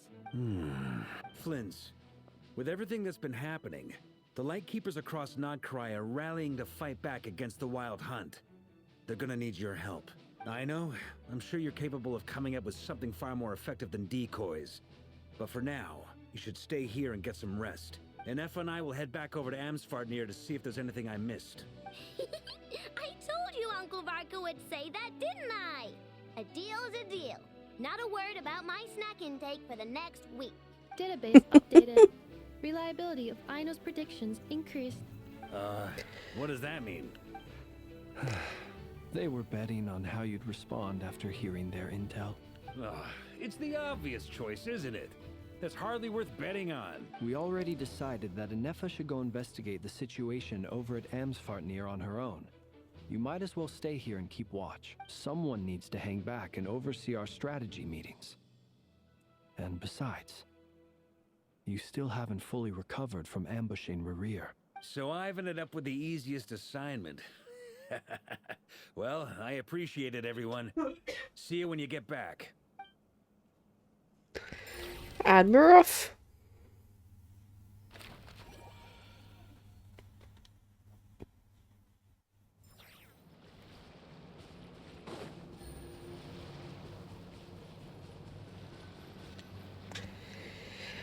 Here, this will serve as a good spot to cross over.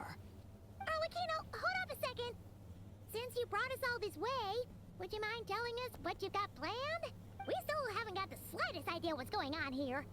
And if even Columbina doesn't know where the iridescent moon's marrow is, how do you? Simple. Because I am an inheritor of the royal bloodline of the Crimson Moon.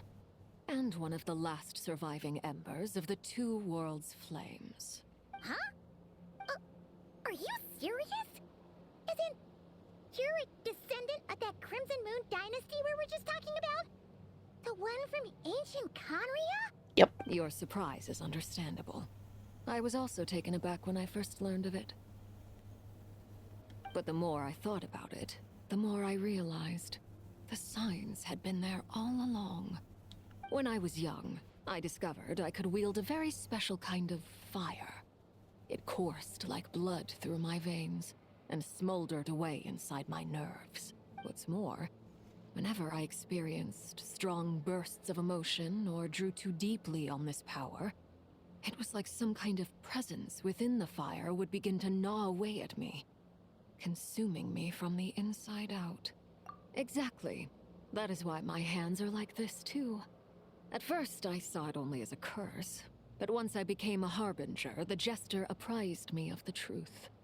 Together with my own investigations over the past few years, there are several things that I have gradually come to understand. For instance, take the so-called Crimson Moon. In truth, it is nothing more than the shattered remnants of the iridescent moon, fused with the abyss to prolong its lifespan.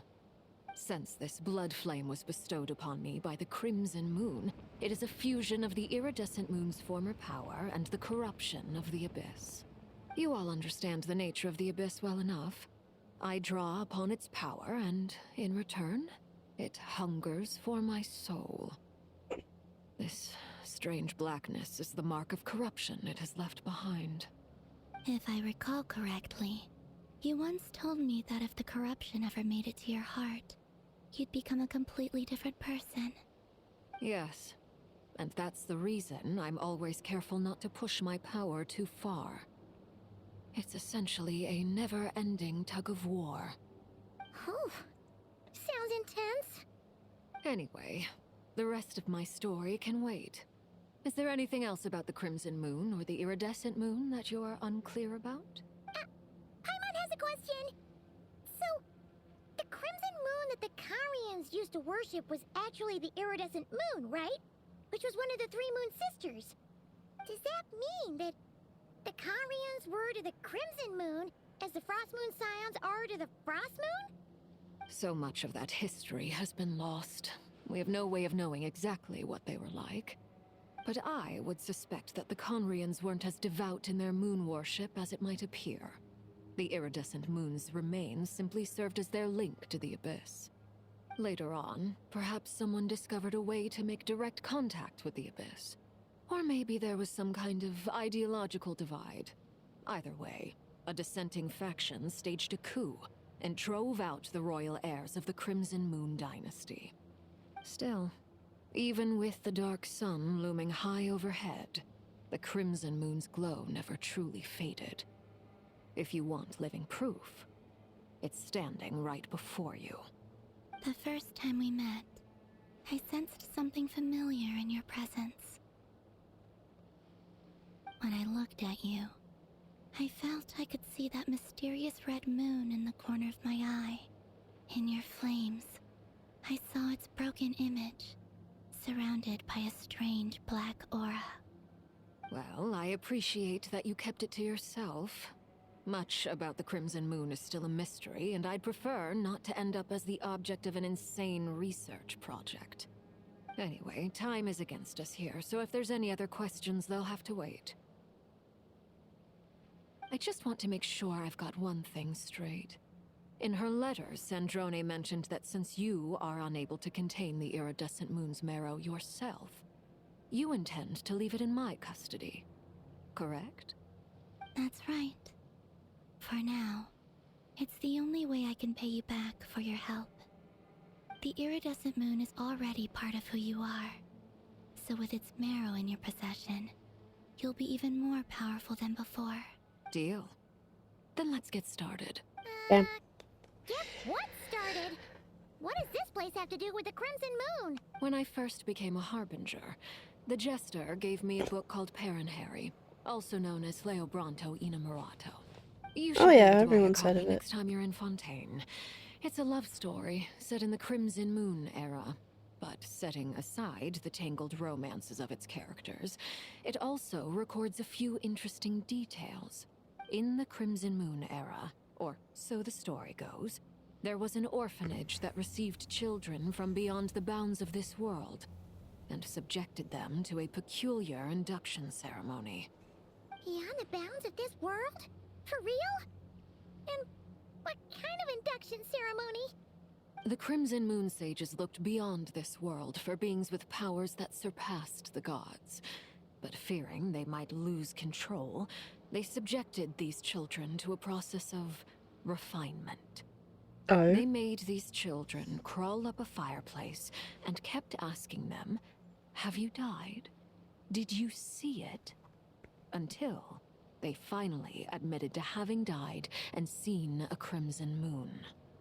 The adults embraced the children who passed the ritual, telling them, "Within the fireplace, you have traversed the flames between two worlds. Here and now, you are born anew." The book leaves much unsaid, but I suspect that this was their way of branding the children they had enrolled, leaving an indelible mark upon them so that they would forever live in the Crimson Moon's light. That explains why I can't sense the Crimson Moon's marrow in this world. It makes sense that it would be sealed in a special space that can only be accessed temporarily through some kind of ritual. But there's no fireplace here. Do you see a chimney anywhere? Oh, are we supposed to build it ourselves? Okay, fine. Paimon will go find some bricks. That won't be necessary. The fireplace is purely symbolic. The key to the ritual is crossing the flames between two worlds. In other words, the flames that burn within me. Those burned away by such flames leave behind a kind of ghostly afterimage in the world. In the days of Conria, people believed they could be used to bridge the gap between the two worlds of life and death. In short, I can open a passage to that space for you. That's the easy part. The catch is I'll need to stay on this side to keep the passage open, so I won't be able to come with you. Once you're inside, you'll have to find your own way. Very well. Then I'll open it up. Traveler, spare me a little more moonlight if you would. I may need it. You got it, boo. Thank you. I feel like I've recovered some of my strength now. It should be enough to move us across short distances and confront whatever dangers might await.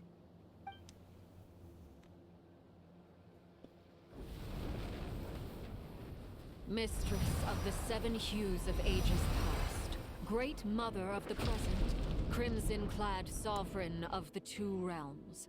By fire severed, by fire renewed. I offer myself now and beseech your descent.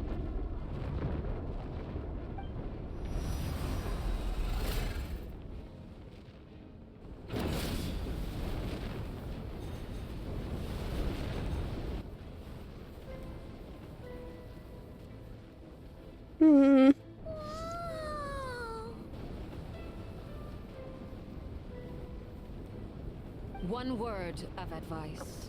As you're crossing over, no matter what voices you hear, do not answer. Got it.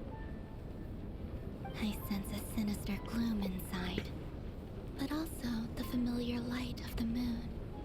I feel that I am about to meet an old friend who has changed beyond all recognition. All right, let's go.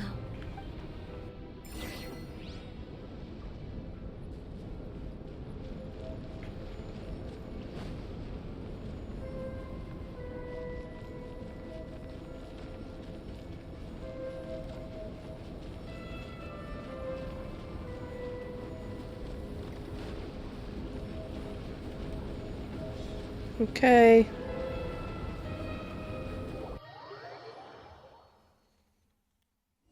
I sense your presence and crave you death and rebirth.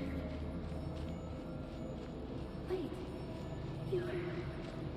why are you? You have crossed over from another world, transcended fate itself. I have no right to.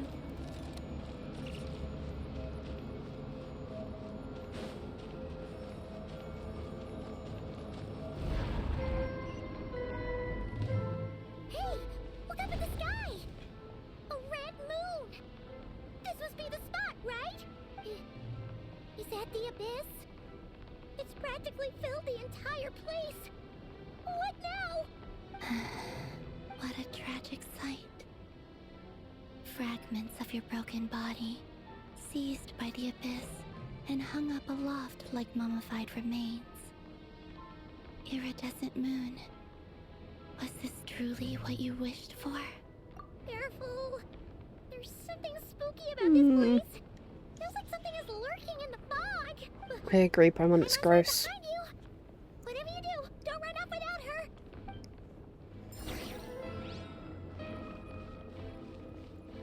By the way, Columbina, didn't you tell us that the iridescent moon had shattered into pieces?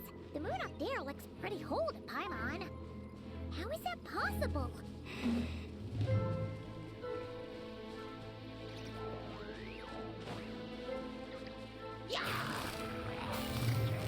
Busted. Observe.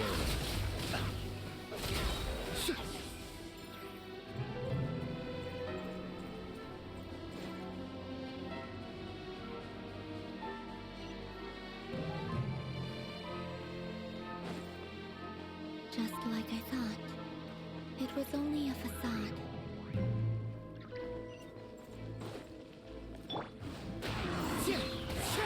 The night cometh.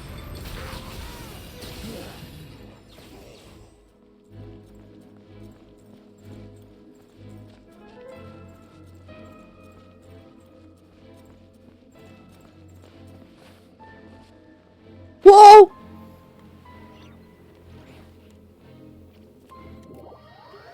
I was looking at the moon, I wasn't looking at it in front of me.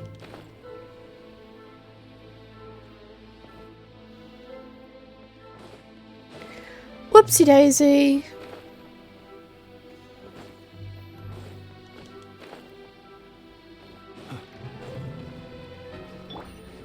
Ooh, it's a chest. Quietly now. Close your eyes. Be silent.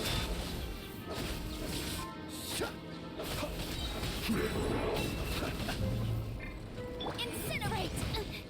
Ow.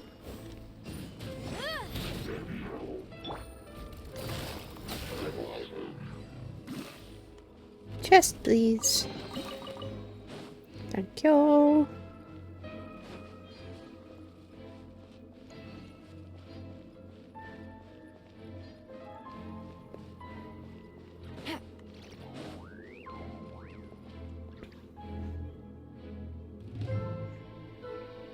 Huh? The iridescent moon mirrors up there in the sky. For real? That's way too high. There's no way we'll be able to reach it. No. I'm not sensing anything up there. It's coming from under the mountain. Let's see. Ah! There's some kind of weird shadow over the water. Wait, see that? Looks like a mechanism of some sort. Let's check it out.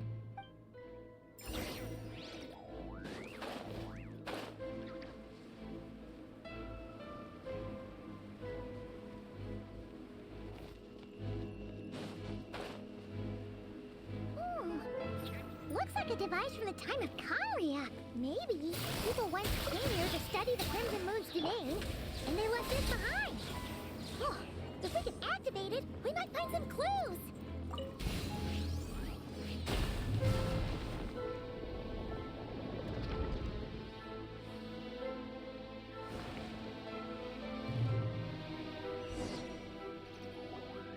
Hey, look at that! Now that the mechanism's running, the shadow in the water looks different. Do you think these mechanisms might be the key to unlocking the secret? Yes. Let's try to find more of them! Thalindis, we'll leave the rest of the research in your hands. We'll be heading back now. I hope this isn't ruining date night. Ugh. Mind your own business. Just leave me some snacks on the table. Thalindis? Is that Rere's girlfriend? How come we're hearing her voice here? Oh yeah! So, do you think she was studying this strange space all along? The Abyss has made this space extremely unstable. Maybe that's why some of the things she said and did were preserved here. Like echoes. Or after images. Whenever I see this view, it takes me back to a poem from my childhood. Waning moon, oh lifeless damsel, weeping on the mountain crest. Mourning still in wistful tone, her fragile soul now laid to rest.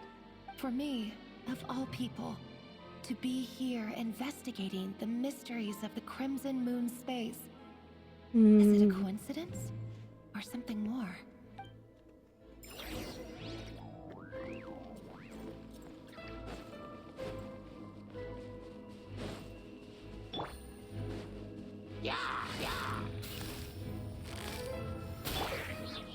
One with nature. Dead.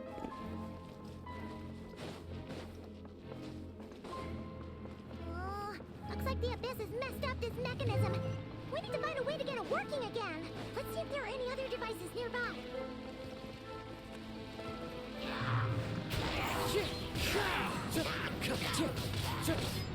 Inadmissible evidence! Oh, there's another guy. Motion to compel. Beware the creatures of the night. Be silent. Close your eyes.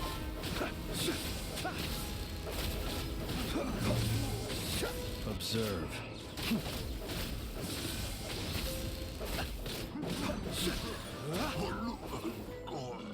Yay! Chest.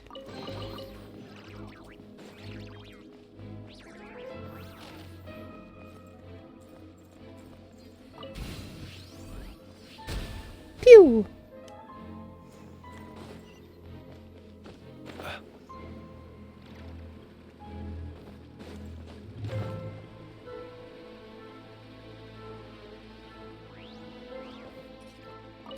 Activate.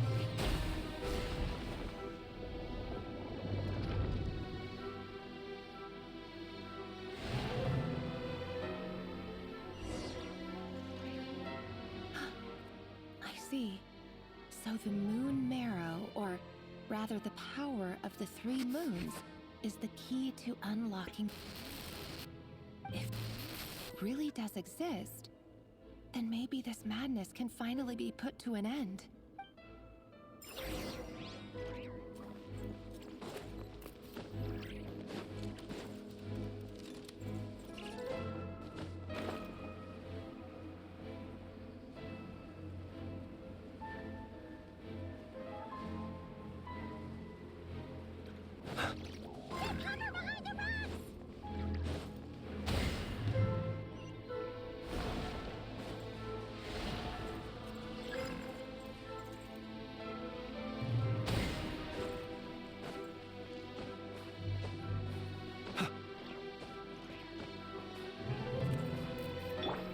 Into the wind.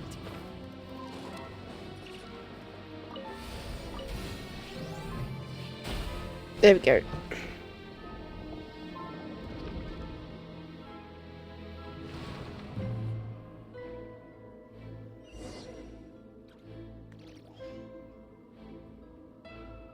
With the Abyss inhibitors in place, I should be able to access the chamber with the moon marrow. Oh, Rerir, with every step you take, you're drifting further from what you truly desire. But you're not the root of the problem. Ever since that outsider set foot in Conria, the Vinster King has sunken deeper into madness. If only I could get my hands on that outsider.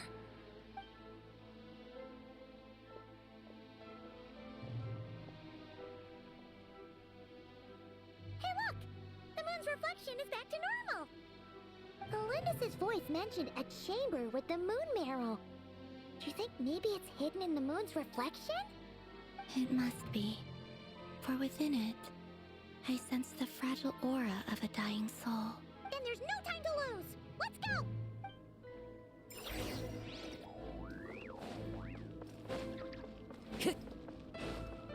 Time to go.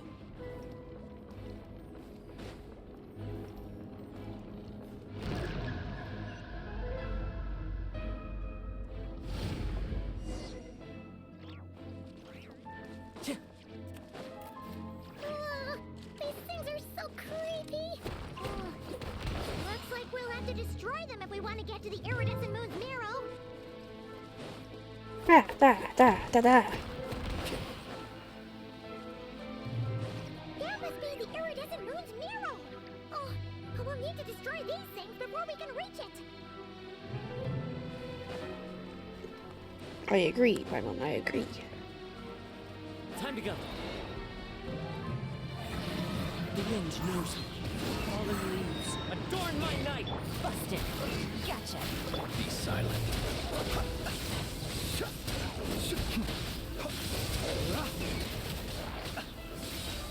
The night cometh.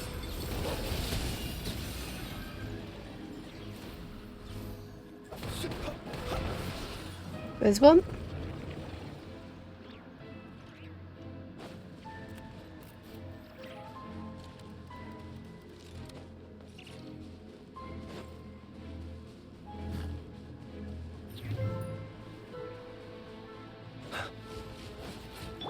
Quietly now. Gotcha.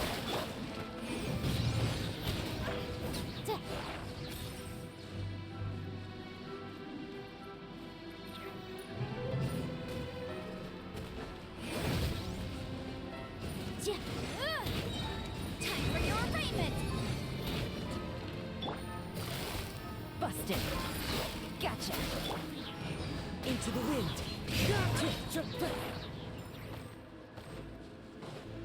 Second one. We're so close!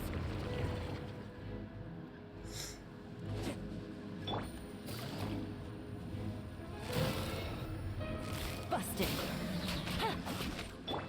One with nature. Yeah. Done.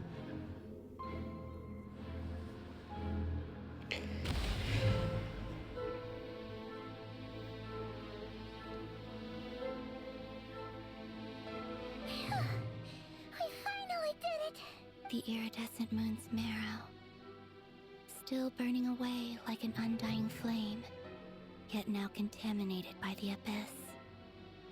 It has taken on a new form entirely. If we can purify the abyssal power within, we should be able to obtain its untainted essence. We should be able to do that.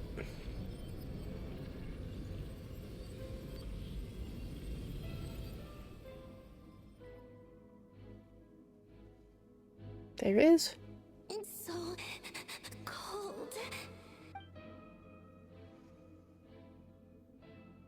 Is it you? Are you here? Huh? Are you talking to us? At long last, I can see you once more. Our fates have crossed, and I am finally free. I'm sorry, I lied to you. Even knowing what was to come, I still couldn't let go of the fear in my heart. As death drew near, the moment the moon shattered, my body began to split apart piece by piece. Like I was being cut into pieces by 1,000 blunt blades. My thoughts scattered as the cold crept in, but I could not bear to fade away like that.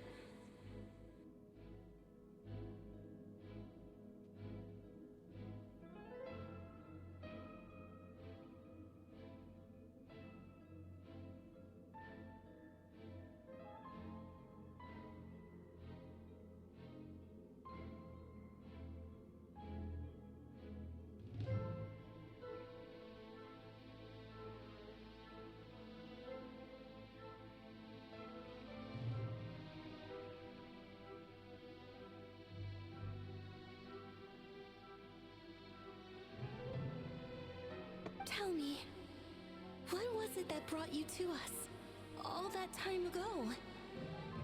If only I had possessed your courage, then I might have been spared this torment, more painful than death. You look so puzzled. That's how I felt too when I first saw you. But trust me when I say that everything happens for a reason. Farewell, Hypo. What was that all about? Was that the goddess of the iridescent moon? It sounded like she was speaking to a long-lost friend. But none of us have ever met her before, right? Perhaps. She took me for the goddess of the frost moon she once knew. For a fading soul like hers, our auras must be too similar to tell apart. But anyway, we've got the iridescent moon's marrow now. That should help you regain your strength, right? Alright, time to leave this place and meet back up with Arlecchino. Let's go!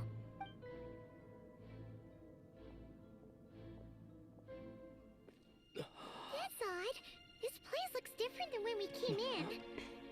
Waning moon, Huh? oh lifeless damsel. Oh.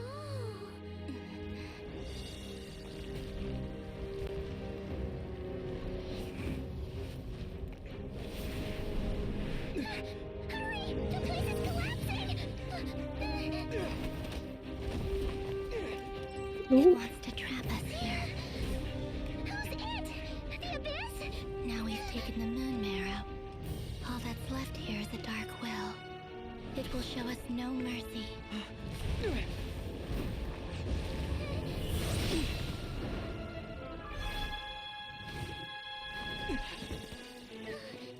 Give it back! The crimson moons! My marrow! My heart!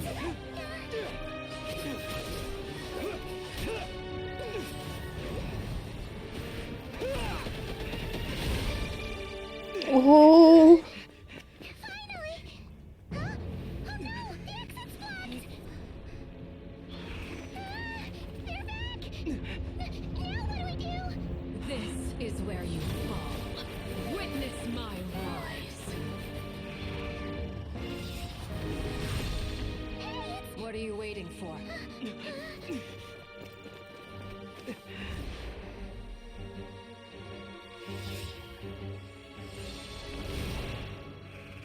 and be free! My god, the cutscenes in this quest have been freaking good.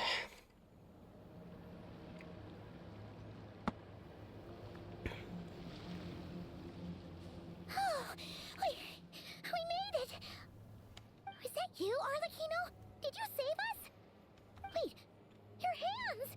They're... Oh, this? Don't worry. It's a small price to pay. The Abyss wanted to trap you inside, and I defied its will by bringing you out. No wonder it's a little angry. No. I have paid the price, albeit a small one, and it cannot be undone. My hands have already fused with the Abyss. Purification would simply destroy whatever's left of them. But surely... Oh... We're so sorry, Arlecchino. Paimon can't believe you'd make a sacrifice like this for us. No. As much as I'd like to call it a favor, the truth is I was simply holding up my end of the deal. Well, Columbina. Yes, you did your part. And as promised, I will leave the iridescent moon's marrow in your care. From this day forth, may the two worlds' flames burn ever more brightly.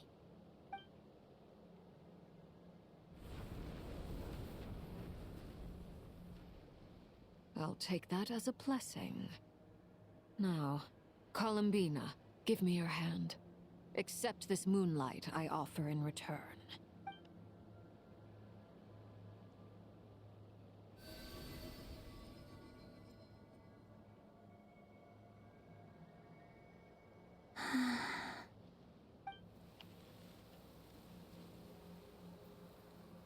Yep, she's feeling stronger. better.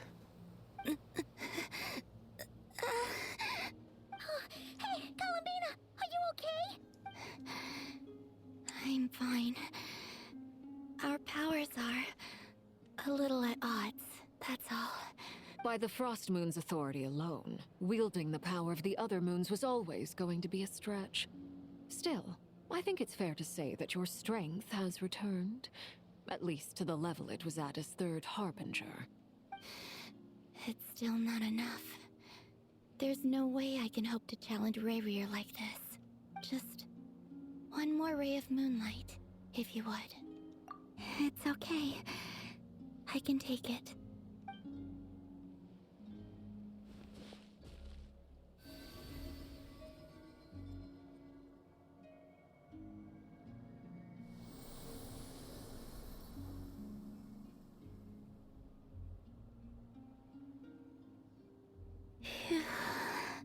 How about now?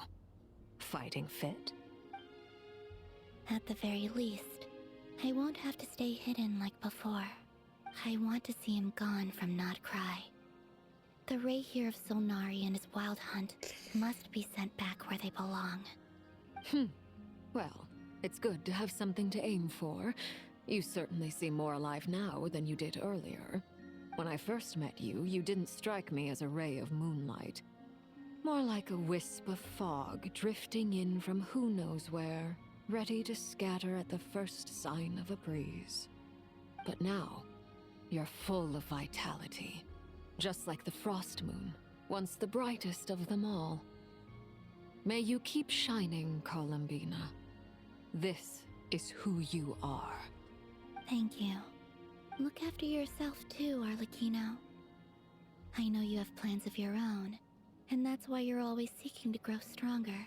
But whatever you're after, don't let the Abyss take a hold of you.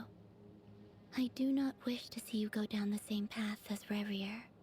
I appreciate the concern, Columbina. Although perhaps it's time you took a new name.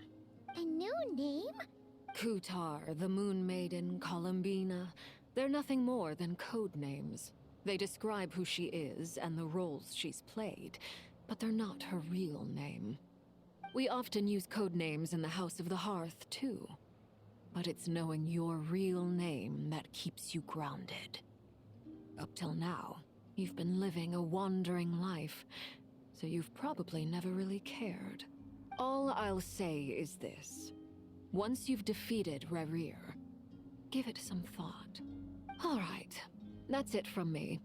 I'll get you back safely first, then go meet up with Sandrone. You're the best! Let us know next time you need a hand. I appreciate the gesture. It speaks to your good character. Anyway, let's get going. There are more urgent things to do right now than trade compliments. Right, that's Act 3 done. It was a close call, but we got the iridescent moon's marrow and restored Columbina's strength. And that's all that matters. In other words, mission accomplished. Paimon wonders how everyone else is doing. I think we've got an hour and a half. I think we can make some headway on part 4.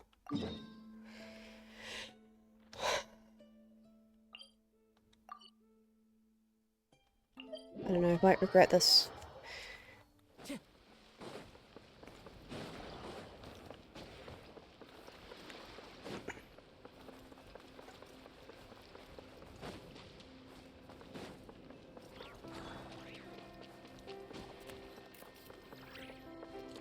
I don't think we'll finish it today, but we'll get to the next, like, natural stopping point, I think.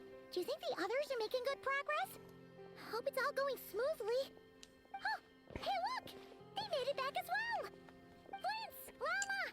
How did it all go? All is well, thank you. Nefer and Yehoda had to stay at the curatorium to wrap things up, so they won't be joining us for now. I ran into Miss Anefa and Miss Aino on the way back. Their work is still in progress, so I suspect they won't be back for a while either. You seem rather cheerful today, Mr. Flintz. I certainly am. I achieved what I set out to do and came away with more than I bargained for. Fighting alone can get quite tedious, but I had the good fortune to run into a pair of brave young warriors. Oh my god! We meet again. How have you been? Hi, Albedo. What are you doing here? It's been too long. Thankfully, tracking you down turned out to be a lot simpler than we envisaged.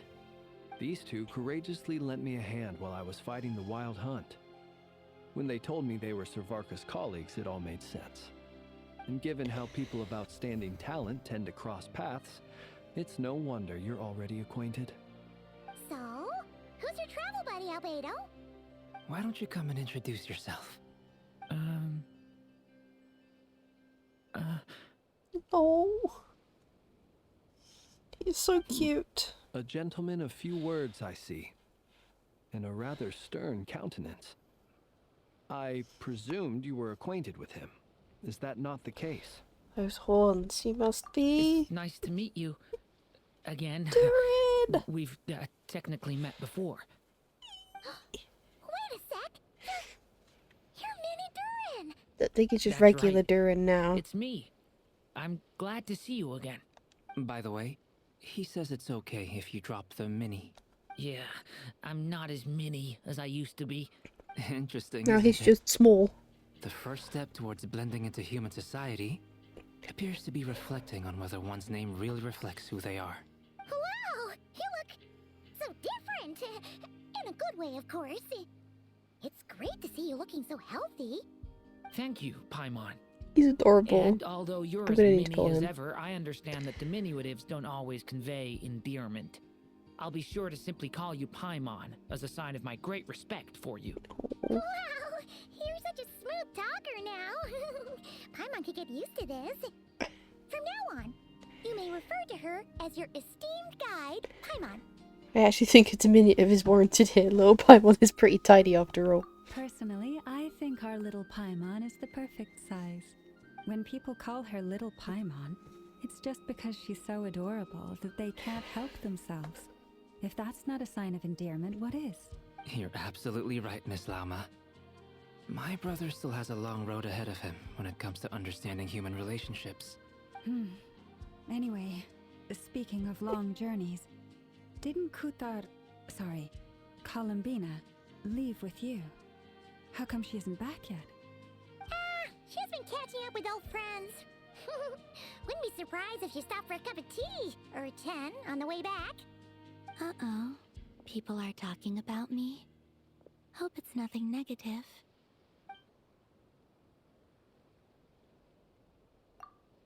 Judging from your expressions, I'm guessing it all went well? It's getting crowded here. I'll go grab some chairs. No need. This is a job for an alchemist. I'll whip some up momentarily. Thank you for your hospitality, ladies and gentlemen, but I was merely escorting my friends back. I'll be meeting Zendrone shortly, as we still have some things to discuss. It's been a pleasure, everyone. But this is where I'll say goodbye. Okay. We really appreciate your help. Thanks for standing by us. Oh, come on. Spare the formalities. I'm just glad I could help out some true friends. I understand. Well, bye for now, Harlequino. Bye-bye. Oh, this place is hopping. It's probably a good thing one of us left. Otherwise, we might not fit all these people in. Oh, are you saying hi, we're Vodka. about to run out of chairs? As a matter of fact, I am. Come on in and see for yourself. Oh?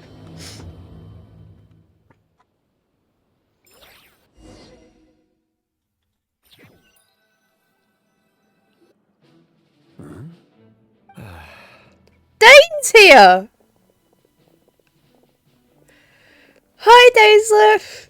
I overheard your little chit-chat outside, by the way.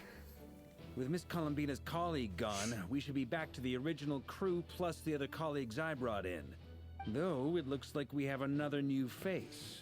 Someone else managed to rope in a colleague too? Sorry, he's probably here for us. Frankly, you and Paimon are the only people I know here.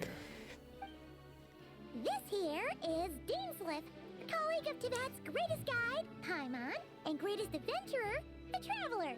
Well, not exactly colleagues, more sort of friends. When someone else jumps in to do the announcing, you know you're speaking to someone important. Let's hear what he has to say. Note to self. Once Paimon knows your name, the rest of the world will soon follow. When he comes looking for us, it's usually something important. Paimon's guessing you've heard about the Wild Hunt, then. From the looks of it, you're about to hold a meeting. If I were to say that the Wild Hunt is our mutual enemy, would that earn me a seat at the table? As the saying goes, the enemy of my enemy is my friend. Mr. Dainsleif, there's a seat with your name on it. Though, I can't promise the same for everyone else. Hey, Albedo, think you can rustle up a couple more chairs? After all this time apart, Grandmaster Varka's first order is to rustle up a couple more chairs. I've missed this. Is he being sarcastic? Hey, he's your brother. Why are you asking us? I've still got a lot to learn about the nuances of human conversation. Trying to decipher Albedo's way of speaking has been like jumping in at the deep end. Oh, yeah. good point. Paimon gets you now. Don't sweat it. There are people who go their whole lives without getting the hang of it. You're ahead of the game already. Look at you, Paimon, expert in the art of encouragement. Oh! I wonder what's taking Nefer so long. Perhaps you should go and check in with her. If anyone can hurry her along, it's you. I just got back from the curatorium. Besides, aren't you curious to see what's taking her so long? Miss Nefer doesn't strike me as the type to share secrets. And since gathering intel is her specialty, I'm guessing she'd prefer to keep her methods confidential. Under such circumstances, would it not be tactless for me to impose? Oh, but it's fine for me to impose. What can I say? You have an unrivaled ability to garner people's affection, Miss Moonchanter. Besides, you have far more in common with her than I do. All right, then. Impressive. She barely fought back at all. I admire your powers of persuasion, my friend. As I'm sure Miss Lauma will realize soon enough, the trick in life is to always pitch in with other people's responsibilities so that you can be selective with your own. Another trick is to simply hide in the background. Spoken like a true sage. Anyway, looks like we've got some time to kill before the meeting. Let's take a little breather, folks. And feel free to chat amongst yourselves. We'll get down to business once the other two arrive. Okay. Hello. You're both awfully quiet. Why don't I start us off with an icebreaker? Much obliged. Have either of you ever had your portrait painted? If not, I'd be glad to help. That sounds like a lovely idea. You know how to paint, then? I dabble occasionally. He's an excellent painter. Tables, chairs, people, dragons, you name it. He'll paint it for you. I'm flattered. If I ever get the chance, I'd like to give it a try myself. I'll bear that in mind. Anyway, how about you, Durin? What sort of portrait would you prefer? Oh, I'd be fine with anything. I like his Whatever tail. style feels best to you. Very well. Then I'll play it by ear. You can replicate any style I want? I can try. If you show me a sample, I'll do my best to match it. Thank you. In that case, I'll dig up some reference material for you.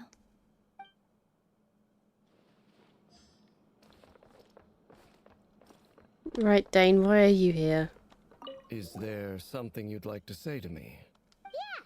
For starters, why'd you just show up here without even giving us a heads up? If you think back to our previous interactions, you may recall that that's hardly out of character for me.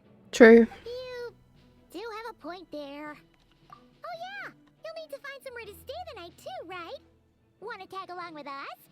You never know. We might get a group discount. Sure, let's do that. Great! Paimon will handle it. And in return, we can get Dainslift to be our very own personal bodyguard. Paimon, you're thinking out loud again. If that's what you had in mind, you should have said so sooner. I'd be happy to help. Oh, okay then. Paimon was only kidding, but good to know. Anyway, since we're all here together, we might as well watch each other's backs. That's just what friends do, right? Indeed. Thank you. He seems more agreeable than normal.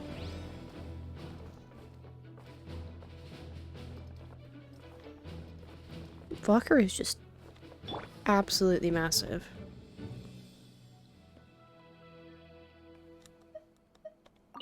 Truth be told, I can't remember the last time I was in a meeting with so many people. You're not alone there, my friend. The Lightkeepers also struggle to bring everyone together for a serious discussion. I don't doubt that. I've only ever met two Ratniki, one being you, and the other being that young guy, Eatlua. Eatlua is a good apple. I'll give him that. He's kind, honest, and regularly delivers supplies to my lighthouse. A true Ratnik to the core. In that sense, he puts me to shame. So you're what? A fake Ratnik? That's what it sounds like you're saying. But I get the feeling that's not quite what you meant.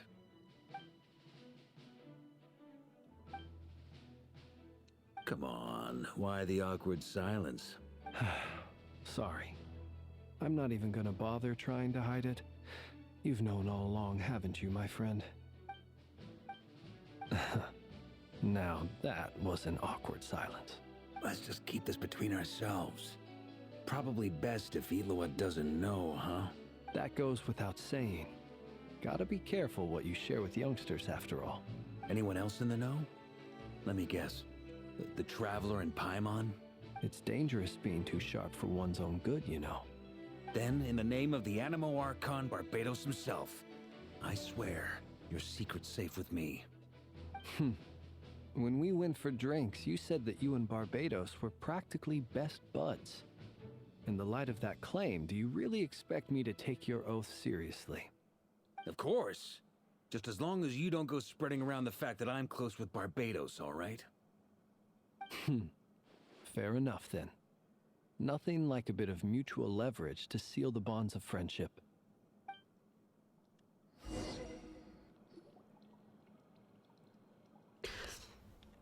Neff is here.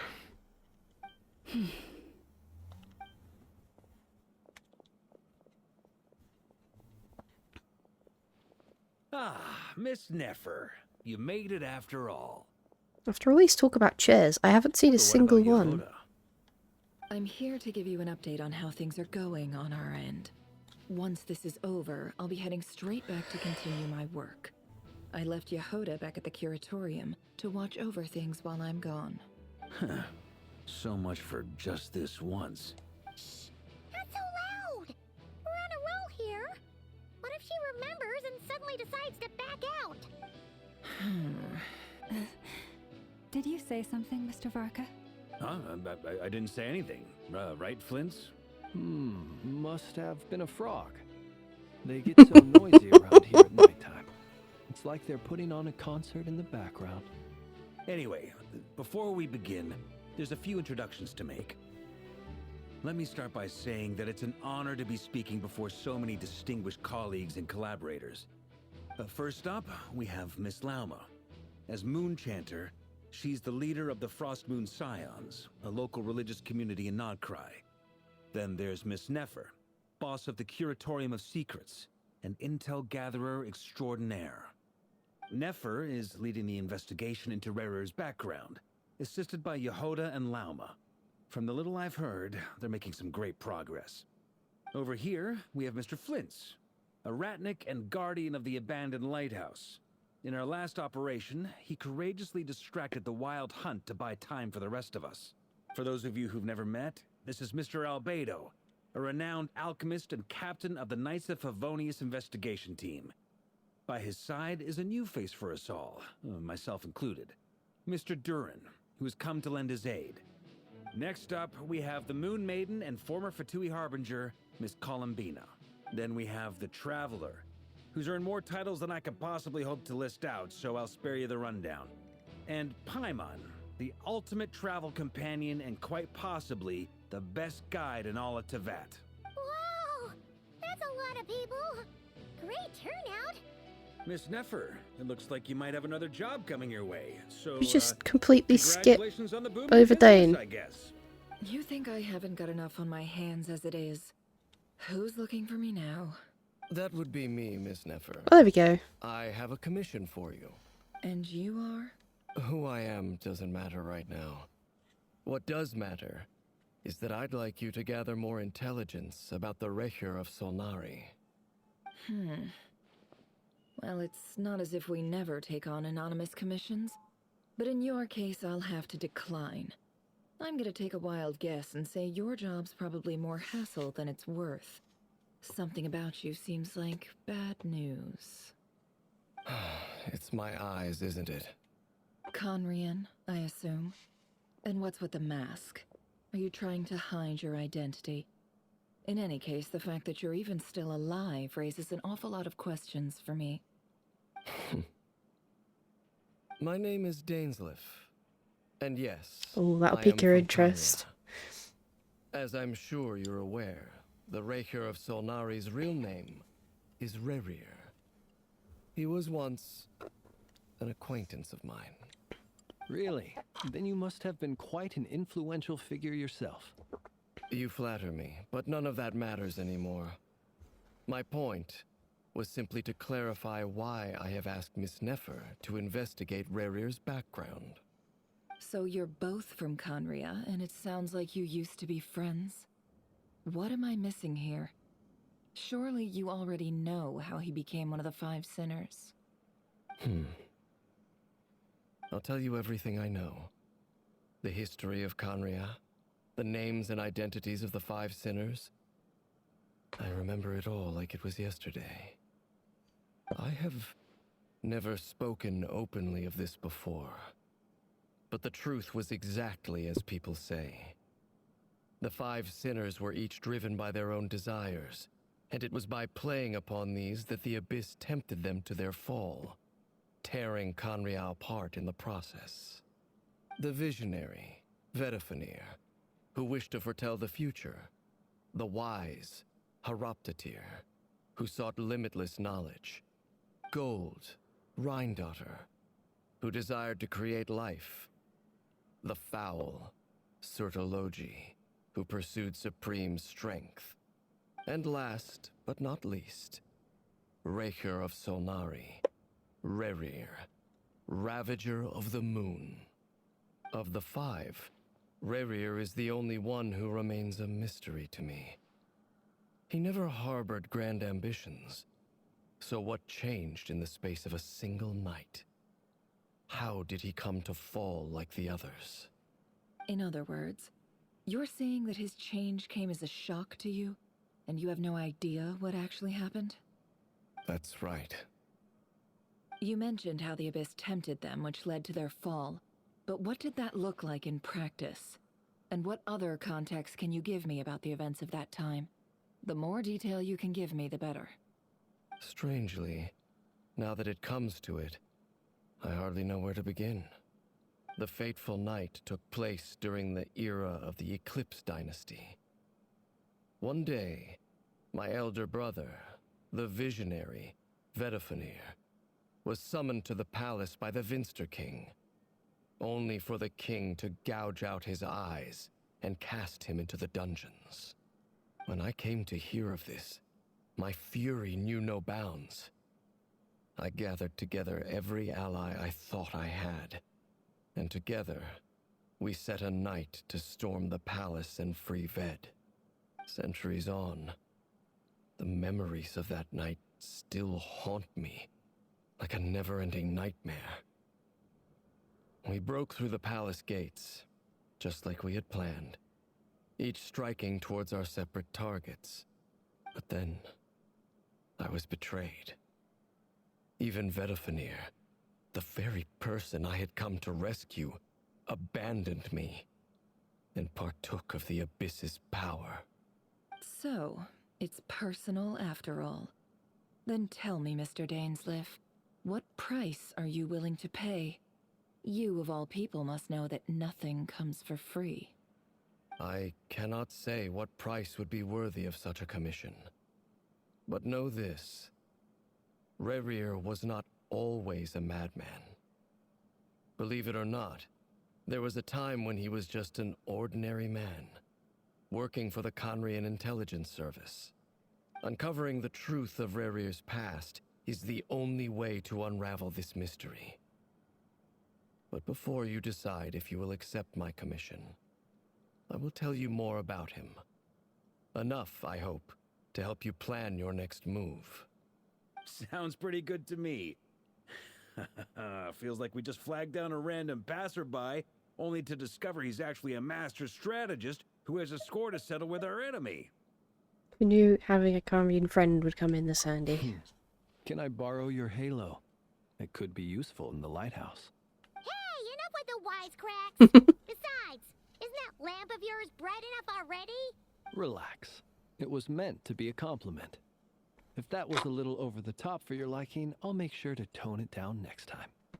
I'll give your proposal some serious thought, Mr. Dainsleif. Let's speak in private once the meeting is over. Before that, there's a few Oh, things I'd like to share. We speak. The traveler speaks. Now that we've united the hearts of the three moons, your power should be greatly enhanced. But it seems like that hasn't happened yet. I believe it will take a little longer. You've done so much for me, so I want to be completely honest with you all. Even though I'm doing a lot better now, the truth is, my recovery will likely be an ongoing process. From the moment I was born, my power has been slowly ebbing away. And that is because Tevat has never accepted me. Even with the moons united as one, it seems my rejection cannot be undone. So far, I have yet to find a solution.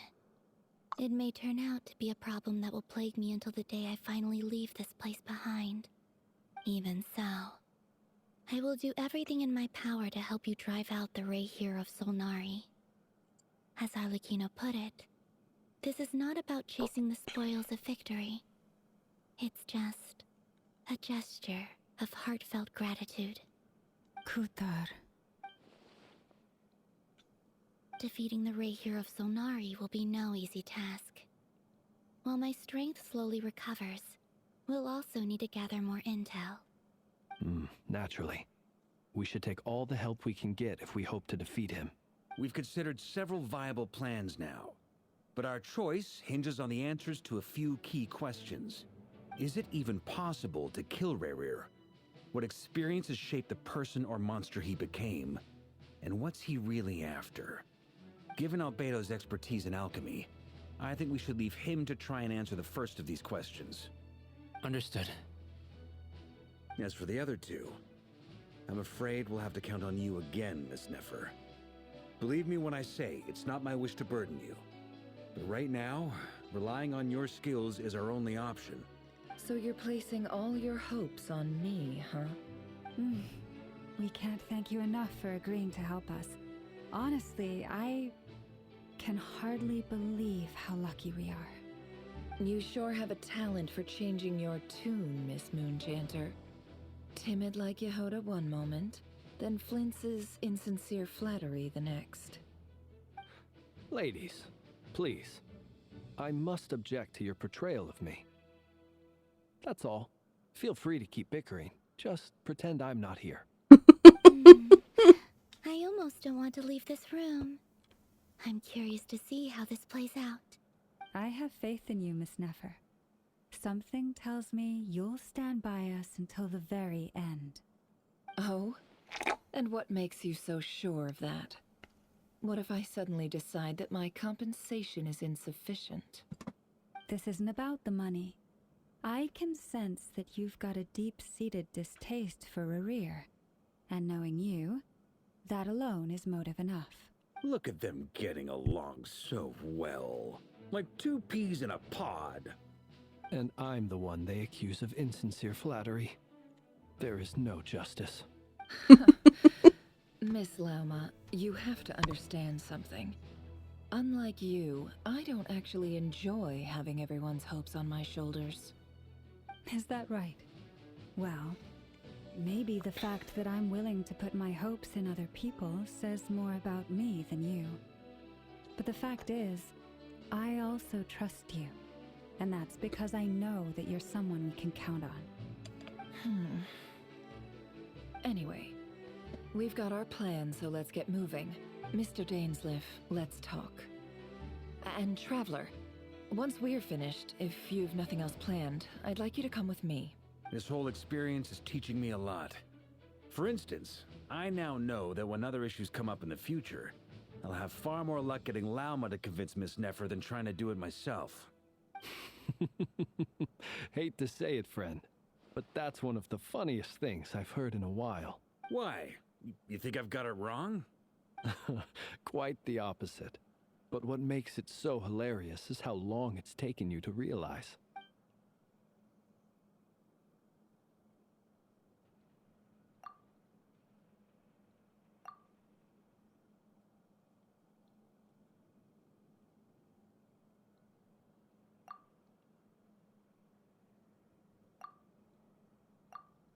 Right.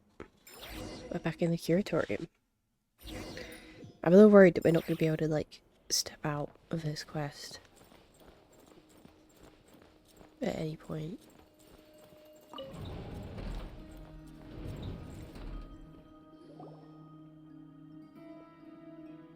Thank you for waiting. It's okay.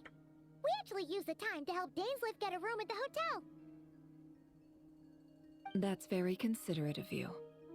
Now, I trust you share my curiosity about Rerir's past, and you seem fairly familiar with Mr. Dainsleif already. We spoke at some length after the meeting. He was the one who suggested I should invite you to join this operation. He feels confident that these secrets will be safe with you. Dane has a lot of faith in us, that's for sure. Likewise. I appreciate that you got right on board without interrogating me about why I invited you. It shows that you trust me to explain everything in due course. That's because we know what you're capable of. We appreciate you too, Nefer. You might have been forced to help in the beginning, but this time, it was your choice. That's one way to put it.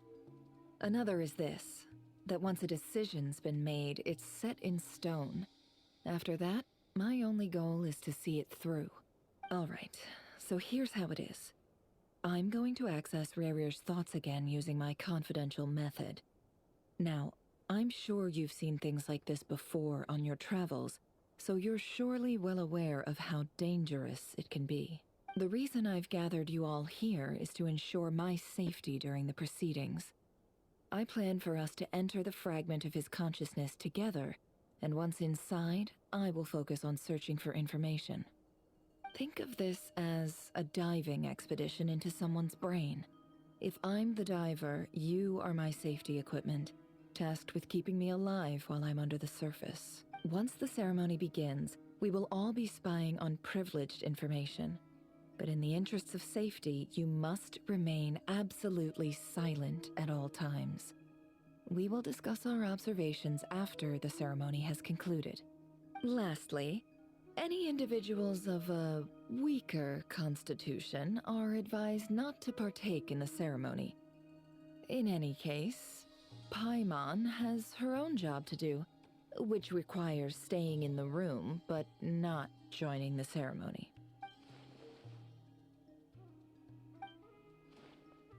Well, good luck, everyone. Sounds like all Paimon can do is cross her fingers and root for you guys. There's a little more to it than that. I was being serious when I said you have a job to do. While the rest of us are inside Rarir's mind, it's imperative that we have a team member on the outside. In the event that something goes wrong, you will be our first responder. I don't anticipate any issues, but the extra level of safety will be greatly appreciated. I second that. This is a dangerous operation here, and you're our whole rescue team. That's pretty much the most important job in the crew. So, Paimon's like the lifeguard? Yeah, that makes sense. All right, got it. Good. Please, take a seat. We'll get started momentarily.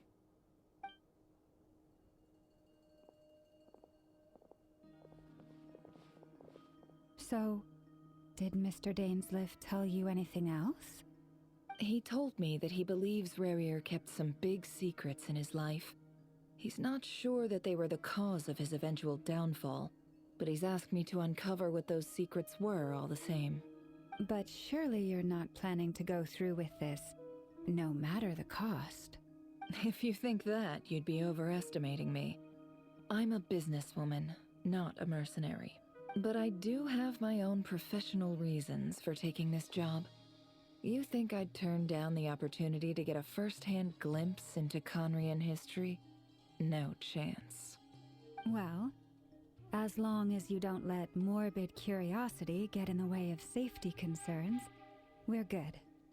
We'll do whatever we can to help you. You're such a killjoy.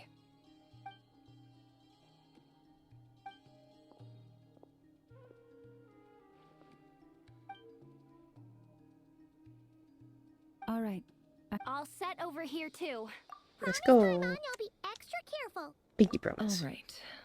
Let your whole body relax. We're about to begin. Close your eyes.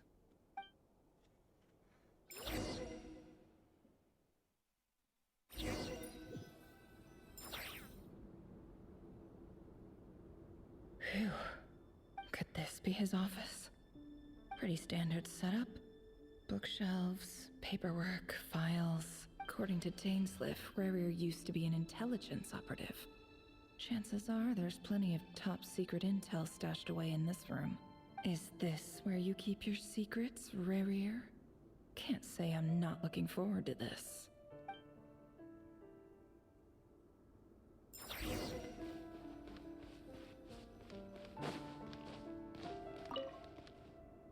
Bookshelves full of documents. Looks like these are all files, packed with the personal details of individual Conrians. The Crimson Moon Dynasty preceded the eclipse. Since Rarir worked as a secret agent during the latter, it stands to reason that he was tasked with purging remnants of the old dynasty. Yep, lines up exactly with what Dainsliff told me.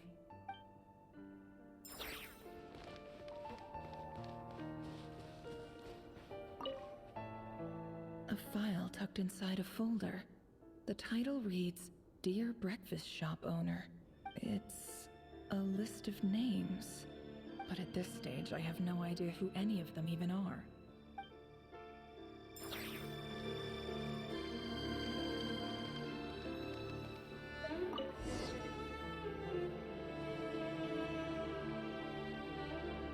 Today's files are in.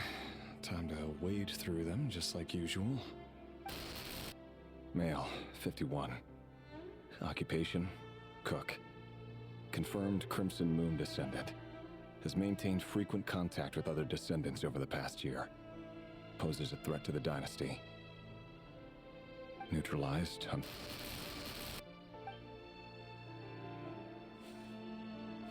This one should be archived under purged targets.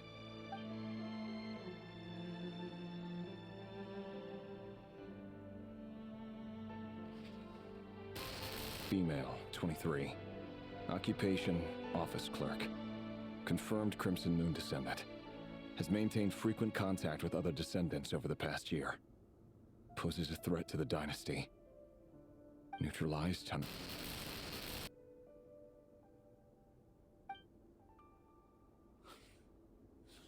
Another one for purged targets. Sounds like she was that other man's daughter. Never mind. What's it got to do with me?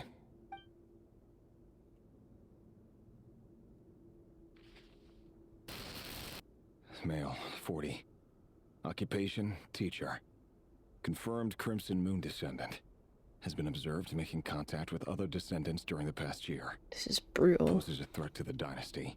Neutralized on...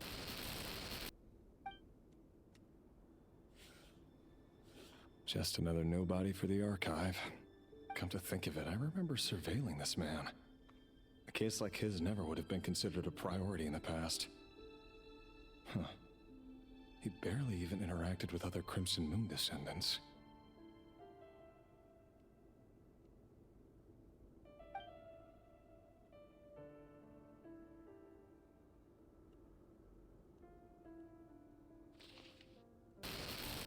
Female, 16. Occupation, none. Orphan and confirmed Crimson Moon descendant. Has been observed making contact with other descendants during the past year. Poses a threat to the dynasty. Neutralized on... Filed. I have no recollection of this girl. None whatsoever. She doesn't seem to be anyone important, but then again, how many of them really are?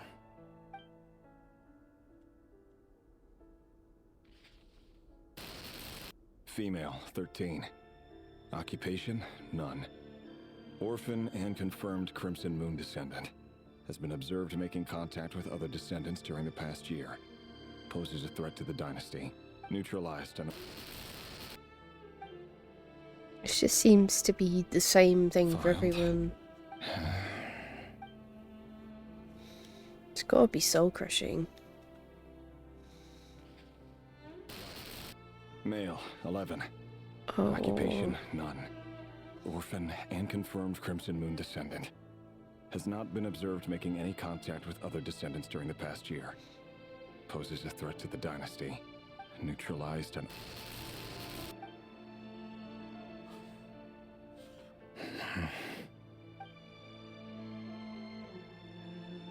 There seems to be no rhyme or reason aside from their relation. Male. 6. 6. Occupation, none. Orphan and confirmed Crimson Moon descendant. Poses a threat to the dynasty.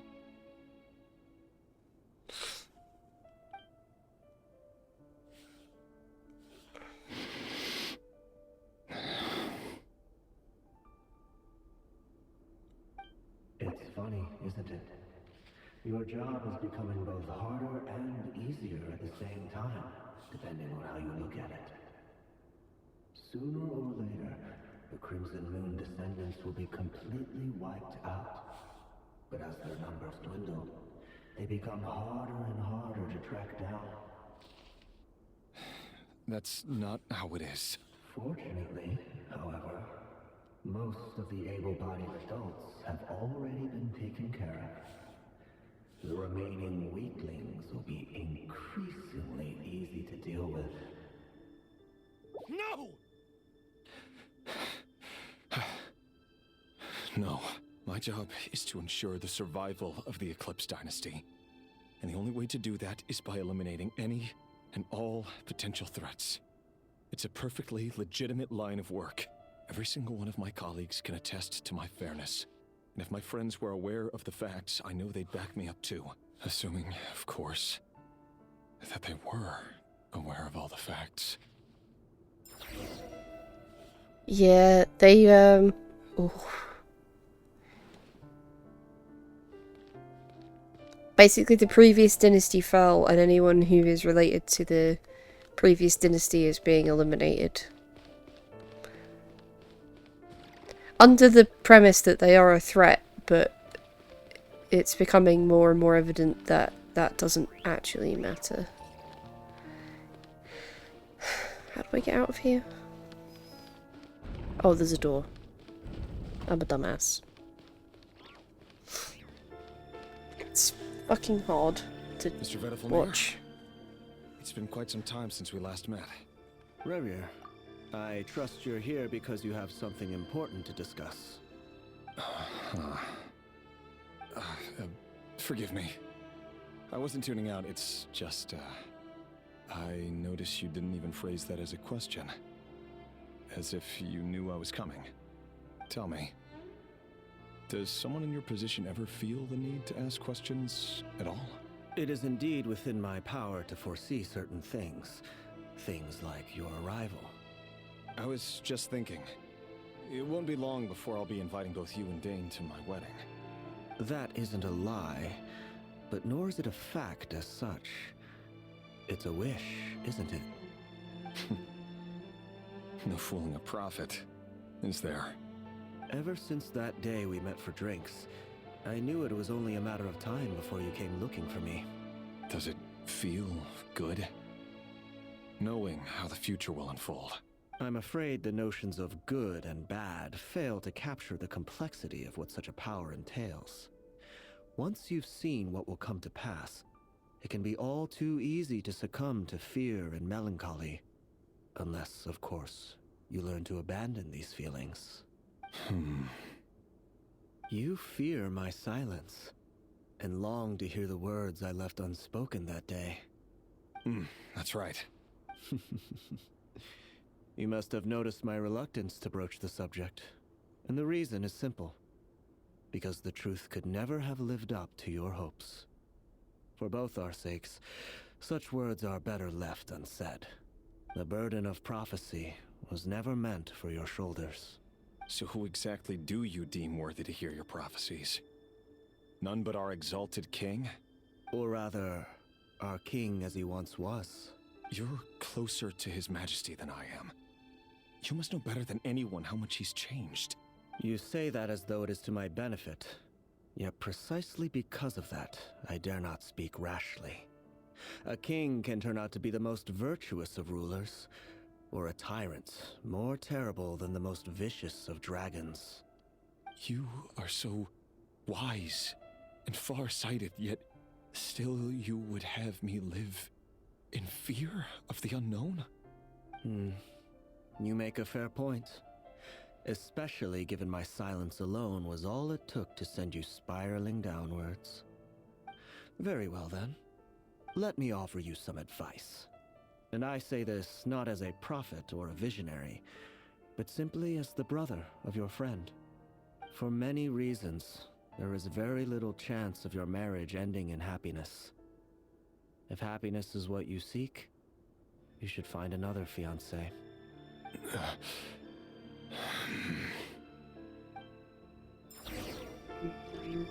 Hold on. There's that same black fog again. Could this memory belong to the Lindis? I think that's likely. Wait. Hear me out. This time we finally got a clear look at his face and learned his true identity. His name is Rerir, and he claims to be one of the king's guards. What did you say? A cruel irony, isn't it? The man you're set to marry leads a double life as a brutal executioner. Why are you telling me all of this now? Simple. It's because I want you to kill him. You are the only person he would never suspect. Oh shit. No, absolutely not. I would never dream of doing such a despicable thing. So you'll just stand by and watch him slaughter us to the last? Do not forget that the blood of the Crimson Moon flows in your veins too. Oh shit. The blood of the Crimson Moon? What does that matter now? The dynasty has long been dead and gone. You think that alone is reason enough for me to throw away everything I have? Why wouldn't it be? You too were once a child of the Crimson Moon, just like me. Don't tell me you've never felt so much as a flicker of fury for the way we were trampled into the dust. As long as you promise to abandon this pipe dream of restoring your dynasty, I can try to persuade him. Or have him persuade the Vinster King. Persuade the Vinster King? Do you even know why he's so obsessed with hunting us down? Why he keeps trying to force us to hand over our secrets over and over again? Or why we refuse to give up on restoring the dynasty? The Vinster King. A blind fool.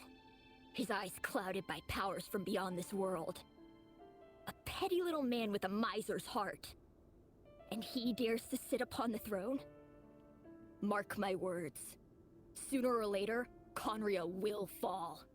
And it will be his doing. If you can't bring yourself to do it, so be it. Just you watch. It won't be long before calamity descends upon us all. The Rehir of Solnari. That really is quite a secret you've been keeping from me, Rarir. But who am I to talk? Am I really any better? I've kept my own past a secret this whole time too. Love should be built on honesty. But ours was born from lies. And yet, is it really so wrong to hide things that would only make life harder? If we don't cover up the parts that no one else should see, how can we go on pretending to be normal? Vedifulnir must have known all this. And that's why he made his prophecy. In the end, nothing stays hidden forever. But I won't just sit by and watch this disaster unfold. I'll do everything in my power to protect what I cannot afford to lose, no matter who I have to face. Oh.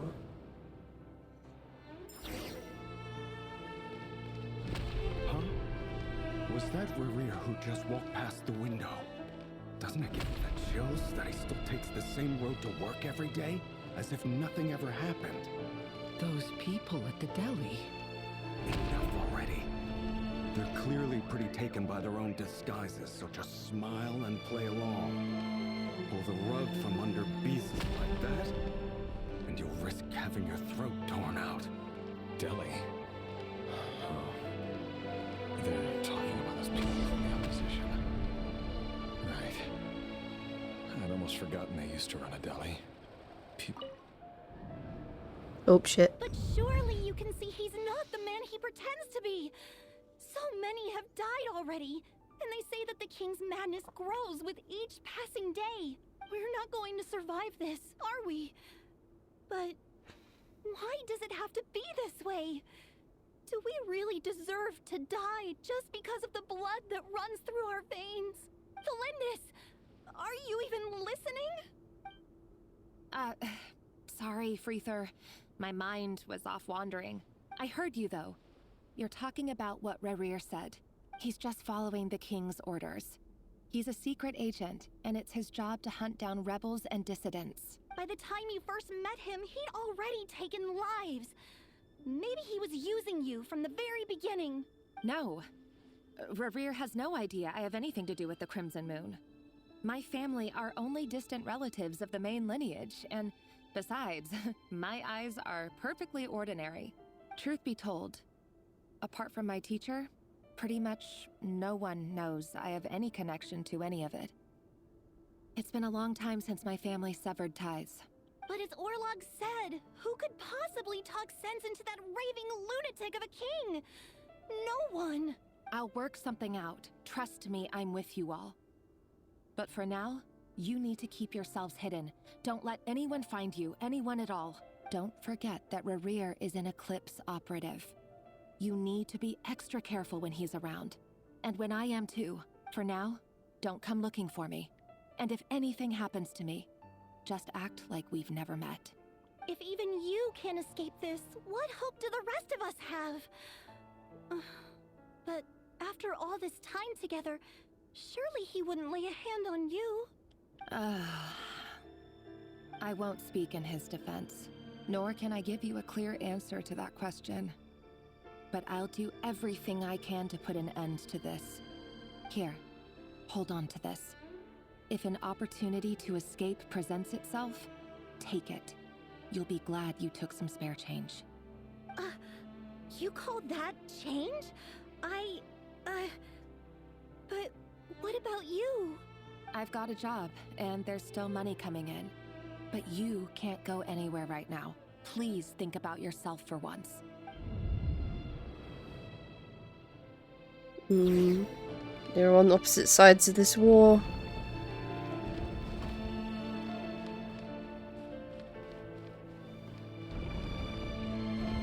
Another day, another round of assassination training. Training ground is just beyond this hidden passageway. When you kill a person, doesn't it bother you Why would it? Aren't we all just walking blood bags? But not everyone is accustomed to hunting down others like prey. You've been a hunter for so long now, you seem to have forgotten that most people don't just go around killing one another. Leave me alone. That's the Abyss talking.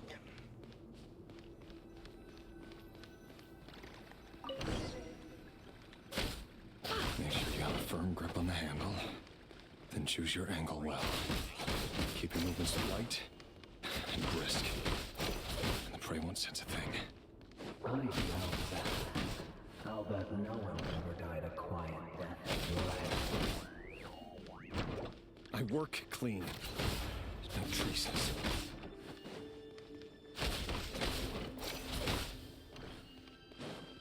Can't hide the truth. That doesn't make it open and above. The king just happens to need you right now. What if something? That won't happen. He's changed. Ever since he showed him the spell of that power. In the beginning, he had you take out a handful of the guilty. The ones I've dealt with have always been guilty. And I've carried out my work flawlessly. It all adds up.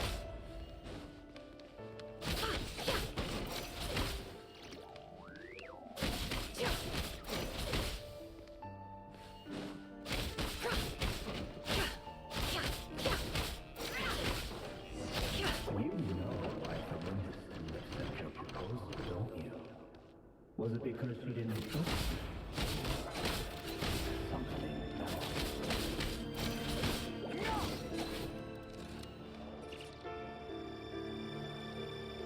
Oh shit.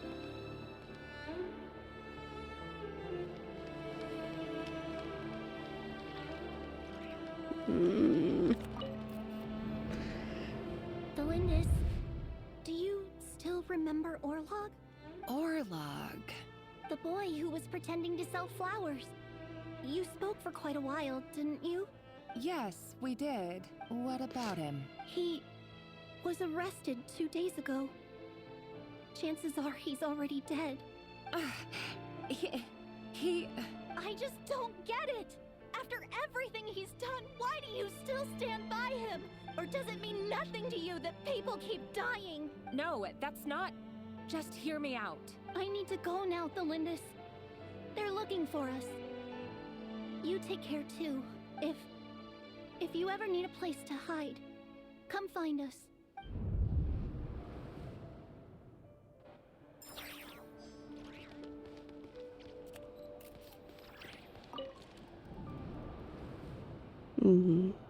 Author Thelindis.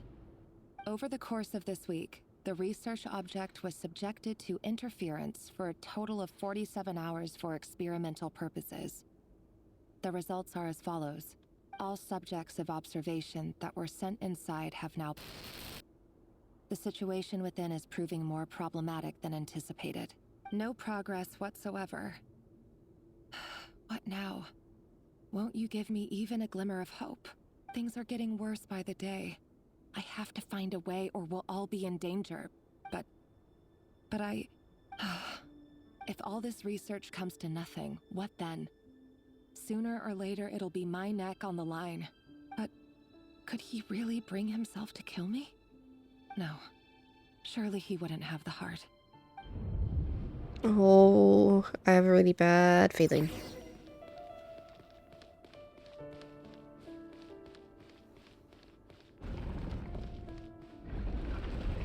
Oh.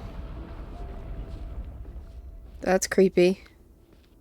Why won't you just let us go? We don't even know each other. All we want is to live ordinary, peaceful lives. You want to live?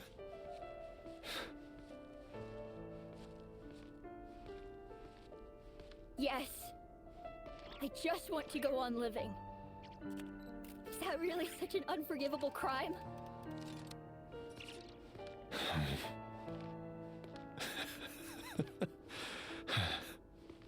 You want to go on living. I want to keep living too. To keep living forever. That's why I have no choice but to continue on the path I'm on. If only some savior would suddenly swoop down and change the way the world is. Too bad that's not going to happen. Imagine that. If there really were such a person, you and I wouldn't be standing here like this, would we? Oh. Today's files are in. Time to wade through them just like usual. No, I don't get tired of it. It's my job. And not only am I lucky to have it, I'm good at it too.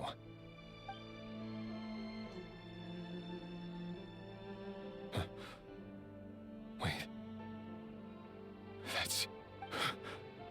Thalindis?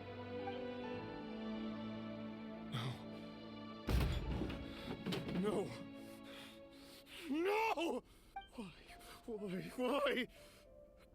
But you bear no mark of the Crimson Moon. How could you possibly have anything to do with them? It cannot be! A diluted bloodline. Carefully concealed. I see it now. You've been living in the shadows just like me. What a fool I've been. Numbing myself with talk of justice. Even imagining my friends would back me up. But in the end, Erminsul. Finster King! How far are you going to take this? From the direct bloodline to secondary offshoots? And then what? Today it's the descendants of the Crimson Moon. Who will it be tomorrow? Will you not rest until everyone down here is dead? No. This cannot go on. This is where it ends. Oh, shit.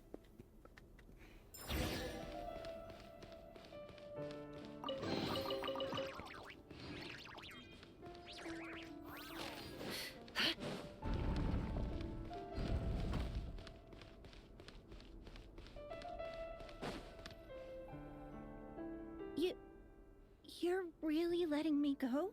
I am. As long as you can guarantee that no one will find you. Don't worry, I'll be extra careful. No one will know I was here. But what about you? Me?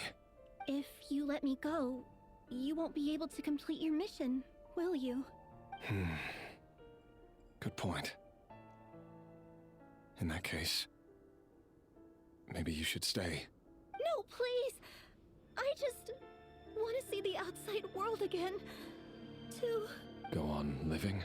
Yes. I know you're a man of your word. So please, just let me go. If I let you leave, what will become of me? Just kidding. Go, now. But remember, don't let anyone know you were caught. We'll be seeing each other again very soon if you do. Even shadows in the dark must live by a code. But you can't save everyone. You've been whispering in my ear for days now, Vedifilnir. Ooh. What are you trying to do? Break me down? I only say this because you long for an answer to your problems.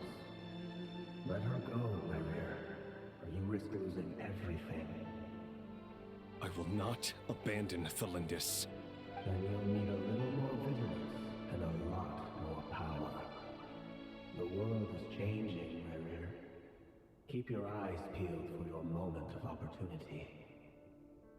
That voice used to be so unclear. But now I know exactly whose it is. It's Vedifilnir. Oh. He won't tell me how to actually resolve any of this, but he keeps trying to manipulate me like a puppet. What's his game here? Tell me then. What will this moment of opportunity look like? And no answer. He's like a ghost. Always disturbing me when I'm on edge, but never answering when I need him most. So, the Eclipse Dynasty was purging, well, massacring the descendants of the Crimson Moon. And it seems like it was all connected to the Vinster King's research. The King's obsession with abyssal power left the future of Conria hanging in the balance. No wonder every aspect of Rerir's life was so unstable. And it looks like this Thelindis, Rerir's would-be fiancée, herself belonged to a sub-branch of the Crimson Moon Dynasty's descendants. It almost defies belief that a couple like them could hide the truth from each other for so long. If the Vinster King hadn't intervened in such a drastic way, they might have gone on deceiving each other for the rest of their lives. And why does Vedifilnir, Daneslif's older brother, keep talking in Rerir's head? This guy kept more secrets than I ever imagined. The human mind is like a vast desert of shifting sands. When you follow the flow of someone's memories, you only ever see the parts they're willing to let surface. Time for something a bit more creative. We've been inside Rerir's mind this whole time, building up a picture of his psyche. There's already enough clues on the board to start reading between the lines and mapping out the rest. Now, we can finally begin to put the pieces together. Sure, it'll only be a reconstruction, part simulation, part reasoning, but it's usually pretty accurate. Once we've built up a cognitive profile, we just need to cross-check the logic behind his actions. And then we'll be able to take a sneak peek at whatever it is that Rerir has really been hiding.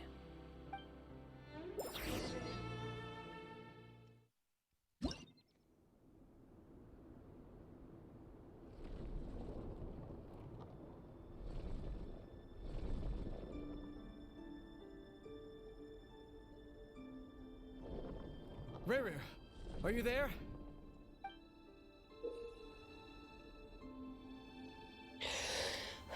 Okay.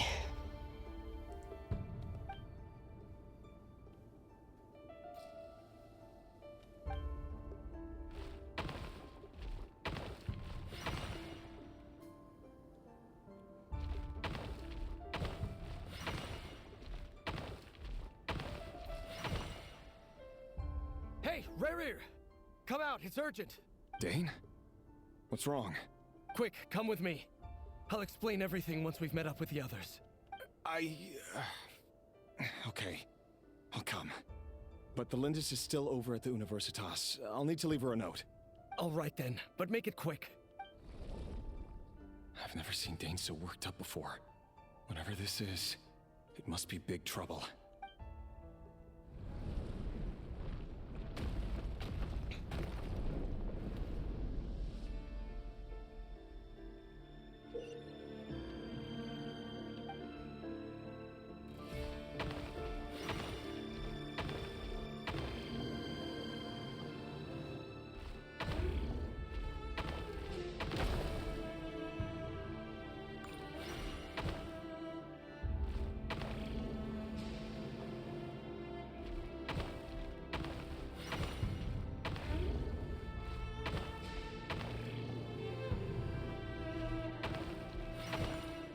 There we go.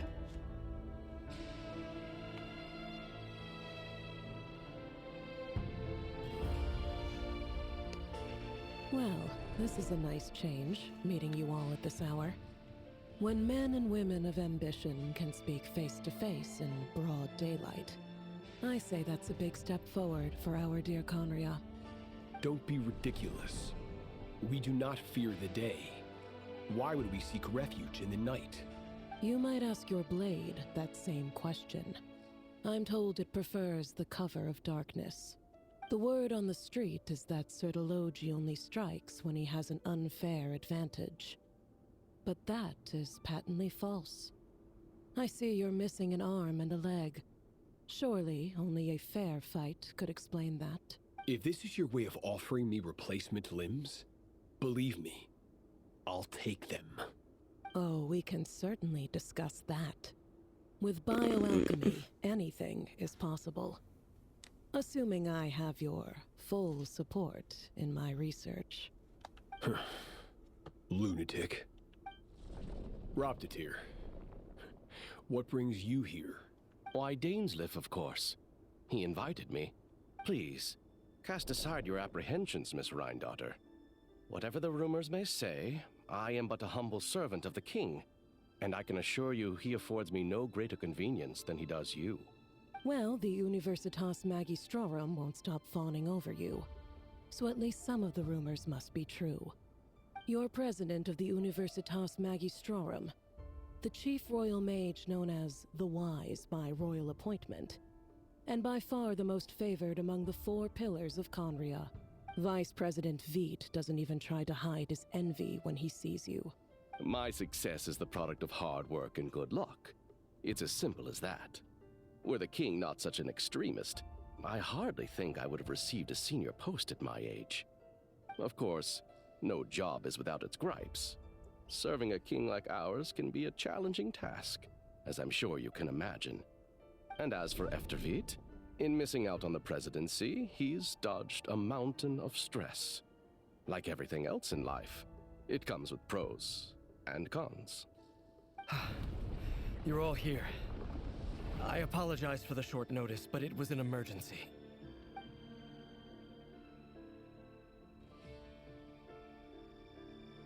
You must be Rerir. Mr. Sir Delogi. Yes, I handled your case file during your sentencing. Nothing personal, of course. I'm pleasantly surprised that you remember me. You're clearly a person of substance if you've been invited here. But Dainsleif, you'd better have a very good reason for convening this little gathering. It's my brother, Vedalfenir. After he spoke at the court this morning, the king was so infuriated by his words that he had him blinded in both eyes and thrown in prison. Vedalfenir in prison? Strange. I thought the king trusted him and Roptatir more than anyone else in the world. Does this mean the king's circle of trust just got even smaller? It has nothing to do with trust. It's about what the king wants, which is as clear as day to anyone paying attention.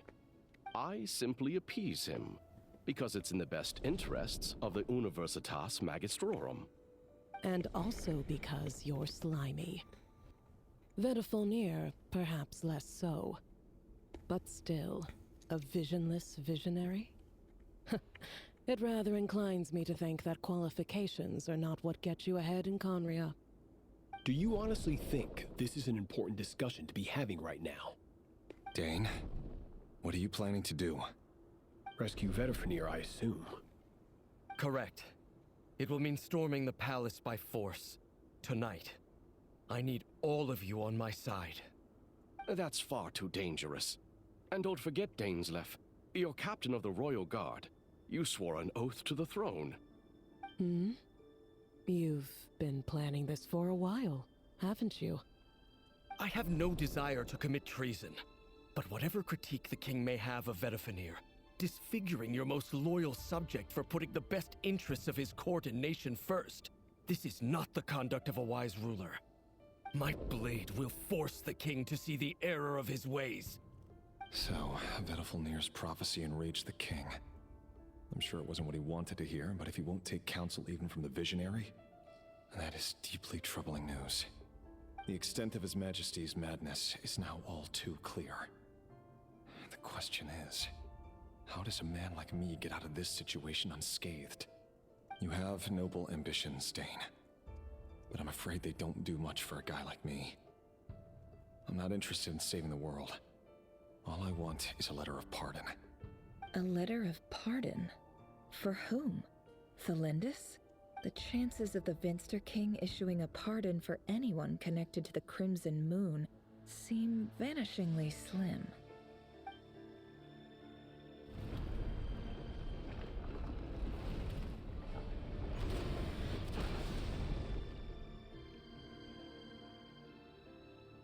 This black fog over the board must have some connection to Thelindis.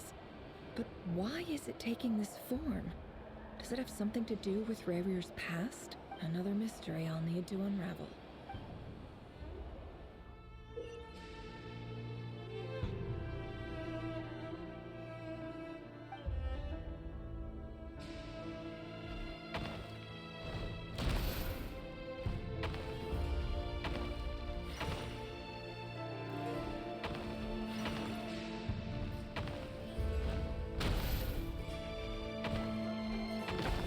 Shit.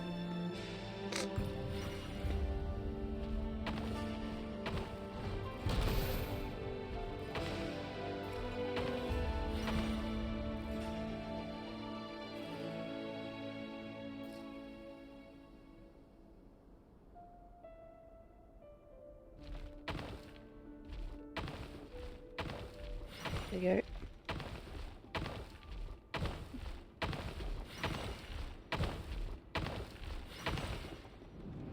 There we go. Author Thelindis. Over the course of this week, the research object was subjected to interference for a total of 60 hours for experimental purposes. The results are as follows. Research dating back to the Crimson Moon Dynasty has established 2 points regarding moon marrow. Firstly, its origins have something to do with a god's power. Secondly, it serves as a portal to an as-yet indeterminate location. Moon marrow can thus be defined as a spatial gateway. However, there are a number of hurdles to overcome before we can answer the question of where it leads to. To start with, opening the gateway requires a specific power source, which the relevant literature indicates. An enormous amount of power is then required to keep the gate open. Currently, the total power output of our instruments remains in the single digits. To make matters worse, I am now the only staff member remaining in the Moon Marrow lab. The Universitas Magistrorum recently decided to move most of its personnel into abyssal energy research, which has stymied all Crimson Moon-related projects. This is not a wise move. I have always maintained that placing all our hopes in a single source of power is risky, especially one as poorly understood as this, as well as making ourselves overly reliant on a single resource. We are neglecting other promising technologies. I apologize if this comes across as disrespectful. But as a Moon Marrow researcher, I desperately want to see the world beyond the gateway. If we really made it there one day, what would we find? And how would we go about taming the unknown? My imagination is endlessly fueled by questions such as these.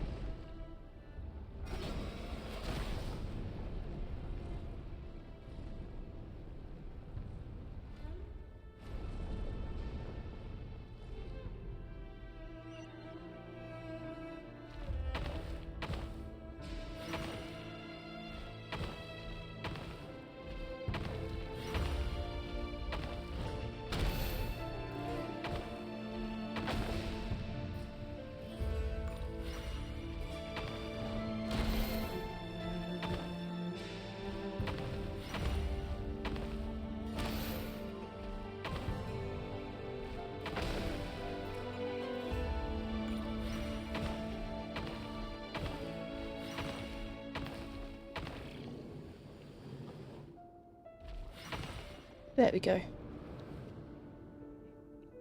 this is for you. I heard you're gonna leave the city with your parents.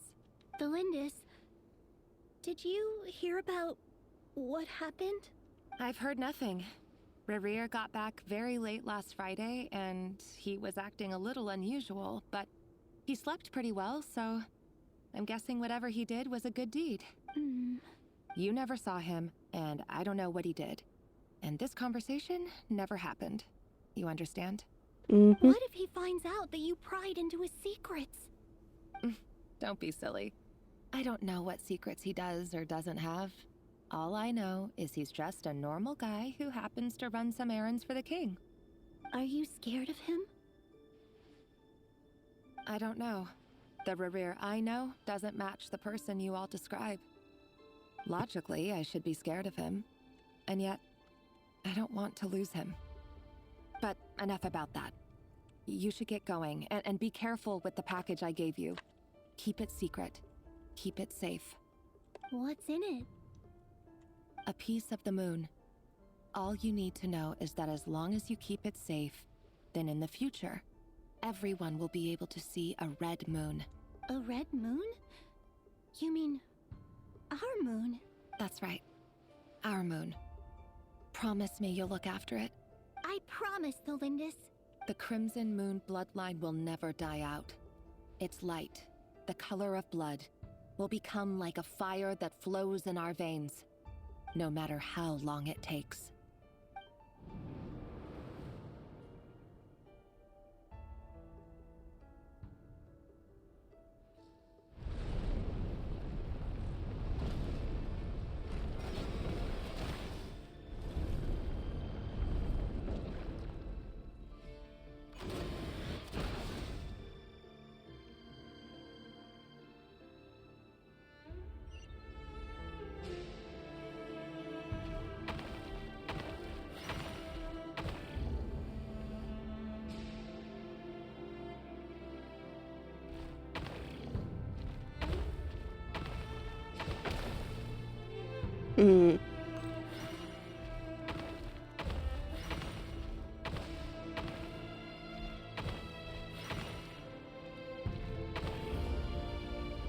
Nope, still end up with 4.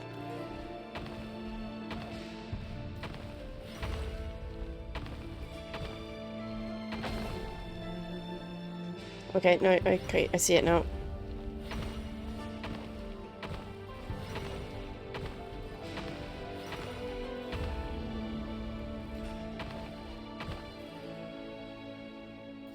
No, I don't.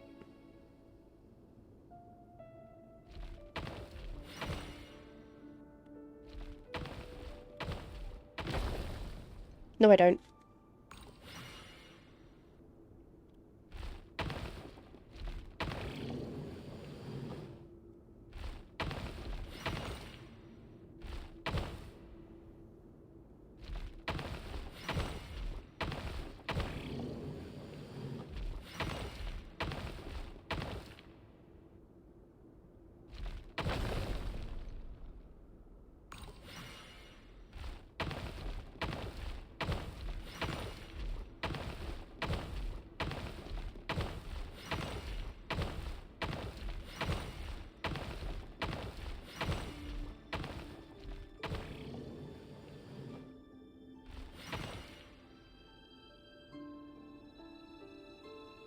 I can't work this out. Oh, wait.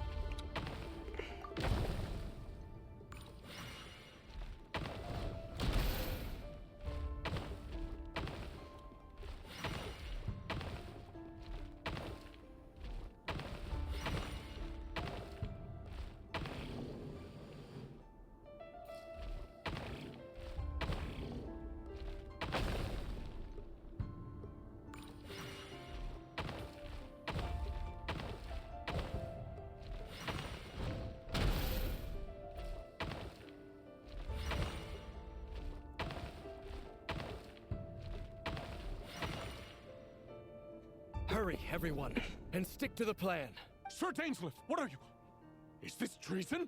You know what happens to those who betray the throne. Please, don't do this! It is the king himself who has betrayed the throne. He has betrayed all of Conria. If you have any love left for justice in your heart, you should join me.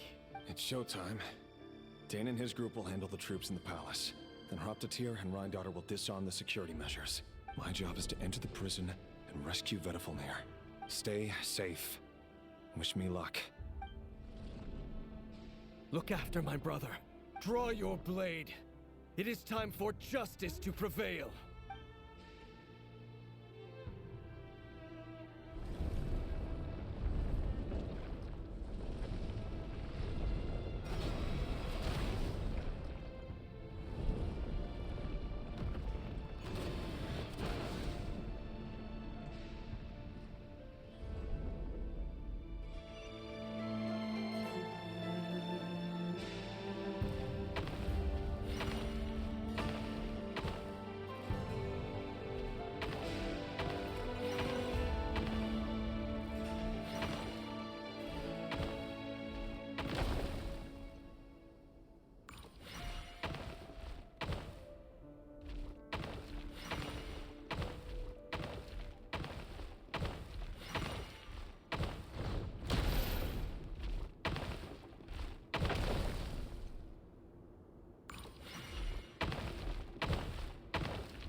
Okay, no.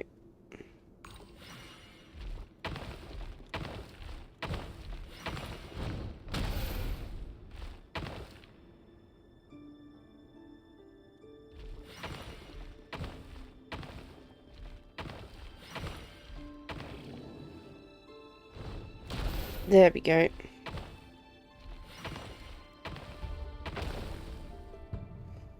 But now...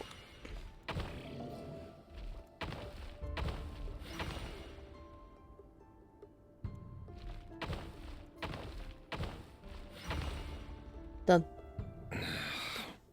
This place is filthy. And the smell is abominable. Clearly, the king doesn't allow his prisoners a single shred of dignity. This is dire. Found you. Hello, Mr. Vedifalnir. It's you. Surprised? Oh, wait. I guess surprise isn't an emotion that prophets feel very often.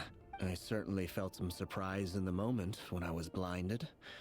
Surprise at the king's sheer ignorance. Surprise at just how unfairly this world responds to words of earnest remonstration. I'm curious. What did you prophesize this time? It wasn't a prophecy. It was a word of warning. Someone had to say it. The king has forsaken all reason in pursuit of his obsessions. I simply told him that if he continues on this path, Khaenri'ah will surely fall. Well, that'll do it. But he didn't listen. Worse still, he stabbed you in both eyes and locked you away. Dane asked for my help. The court is in complete chaos now, but I'm sure you predicted that. Everything is transpiring as I foresaw. Yet I am powerless to change it. Fate is an immutable force. I can but lament as the inevitable unfolds. I do wonder whether giving a man the power to see the future does nothing more for him than slowly crush his spirit. Forgive my curtness, Vedifalnir, but the king did not suddenly turn on you today. His suspicions have been brewing for a long time.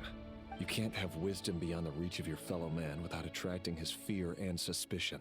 There are things the king does not want to see. So, he doesn't want you having visions of them either. He blinded you because he thought this would make the visions stop. He wasn't entirely wrong. I did indeed lose my power to see the future. Right up until... Until what? Just now. I believe I saw something new. Well, tonight could go a lot of different ways. 5 of us banded together to storm the palace, also we could rescue you. This will go down as the most tumultuous day in Khaenri'ah history. I sense hatred in you. But also hope. A desperate hope that with the tyrant deposed, that will be the end of the story. But this is not the end. It is the beginning of a new chapter in a whole new story. There are many men of honor and courage in this world, Rerir. But you are not one of them. You're not here for justice, are you? You're here for yourself. Yeah, for his girlfriend. Is that a dagger? Interesting. Why not the polearm? It was always your weapon of choice. With your abilities, I don't doubt that you were able to recover some of your sight. But I also doubt that you want to make an enemy of me right now. Of course not. We're on the same side, aren't we? We could be. But I need you to be honest with me, Vedafilnir. At this point, you're my only hope for the future. You mean your future? With your beloved, Thelindis? Yes. And I know there are bigger things at stake here. A dynasty, a nation, maybe the entire world. But forgive me, I care first and foremost about myself. I can't abandon the one I love to save myself. I just can't do it. But you see a broader picture of the future than I. You see the solutions to the biggest problems of our age. So tell me, what is my solution? What's the answer? In matters of fate, answers are either right or wrong. What will be and what will not. Maybe you are willing to pay a certain price in the pursuit of happiness, but unfortunately, fate does not negotiate. That is the cruelest thing about fate. It is unmoved by your sacrifices. That can't be true. I know it's your voice that I keep hearing in my head, urging me to see how the world is changing, to seek more power, so I can protect the things I love. You show me disaster, but you won't show me how to avoid it? Why? Why are you doing all this? My voice. In your head.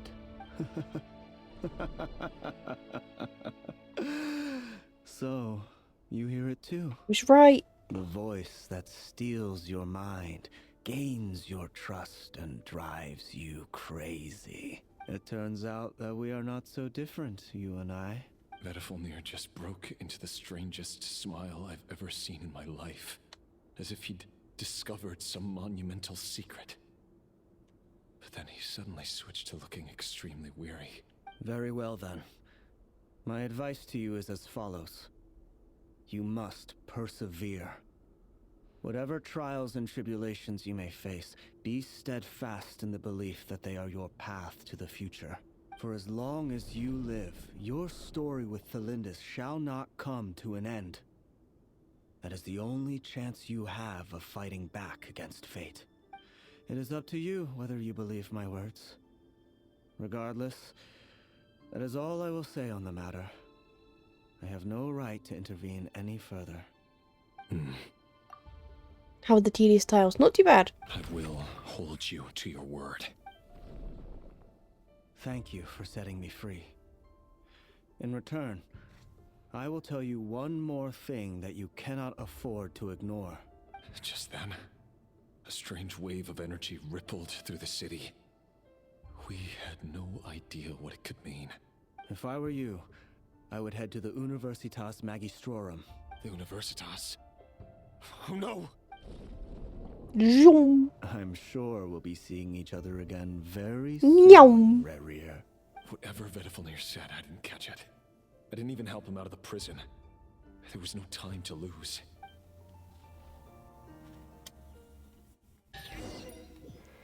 Oh, is there a pause point coming at any time? Not really. We need to get out of this memory.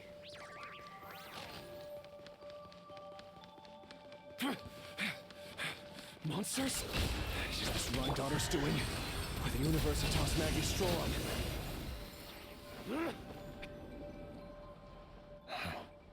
The Universitas. That reminds me of a rumor I once heard. Allegedly, the king installed secret mechanisms in the palace and around the city. No one knows where they are or what kind of power they hold. But if they were ever going to activate, it would probably be on a night like tonight. Help! Help! Hold on! Don't let them anywhere near you! Save me! I can't! Ah! That sounded like an explosion. So, the rumor is true? The king really went through with it. What other means does the king have at his disposal? They must run on power from the Abyss. And given it's a major center of Abyss research, anyone over at the Universitas will be in grave danger. I have to hurry!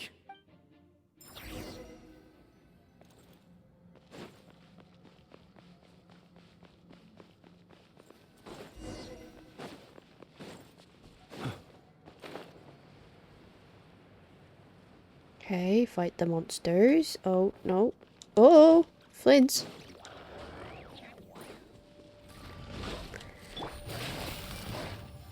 Take it easy. Things are about to get tight. Observe. Can't hide the truth. It all adds up.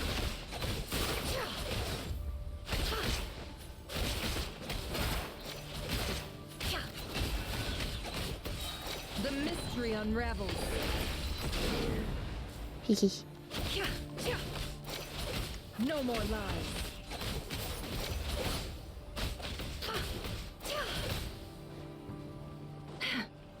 Time to come clean. It all adds up.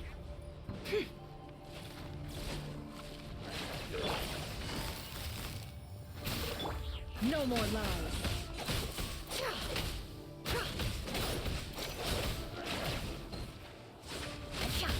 Can't hide the truth.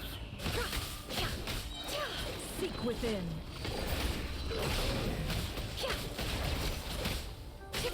As one with wind and cloud. Be silent. I Oh. will return. As in avalanche. This is odd. Here comes the catch. Quietly now. Can't hide the truth. No more lies. The mystery unravels. We're still going? Inadmissible evidence. She's on loan as a trial.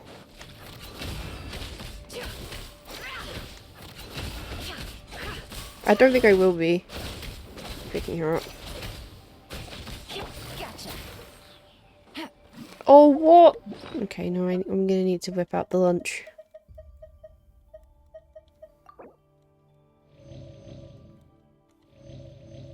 Right, let's get Flimsy back.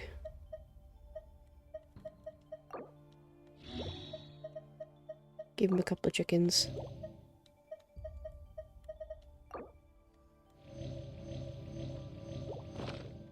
Take it easy. Quietly now. Gotcha. There you go. Things are about to get tight. Oh, you Observe. bastard. Come back. Close your eyes. Night falls. Oh, didn't even need her. Da, da, da, da, da, da, da, da, da. Meow. Monsters at the Universitas Magistrorum? Why now? Roar. They're coming. It's no use. The table won't hold out much longer. The weapons. Where are the weapons?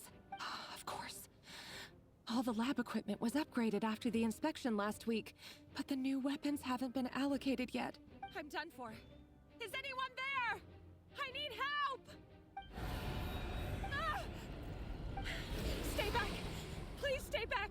Please!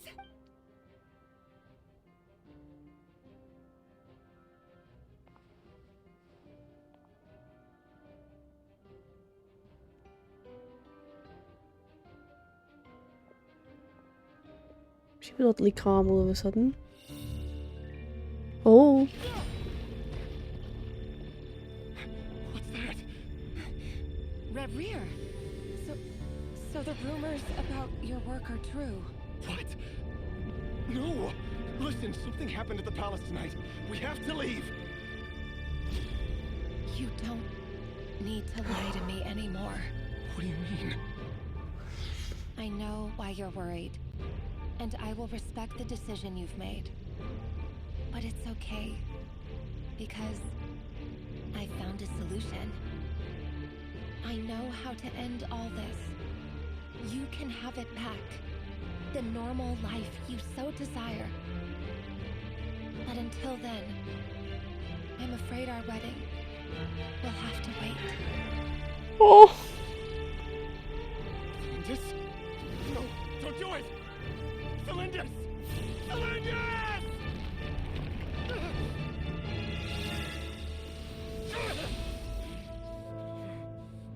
I told you, Rarier. Let her go. You will find someone better. No! No, I won't do it! I have to save her! By what means exactly? A lowly pawn. You lack the power and the strength of will. Do you know a way? Tell me! Come to the palace. Join us.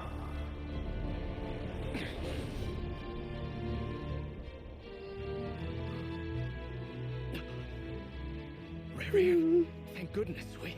Step forth and take your share. Oh. You made it. Not you too.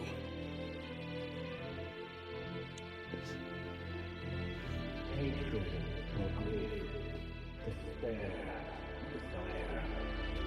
We all have our own.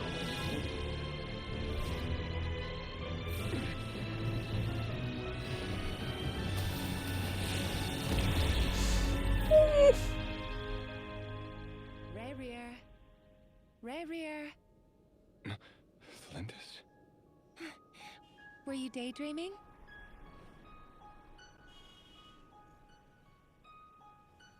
You still remember, Rarier? That question you asked me a couple of weeks ago? Oh. You mean the proposal? Yeah. I'm wondering, where do you think would be a good place to discuss it? Maybe in the garden? Or were you thinking a fancy restaurant? It's your choice.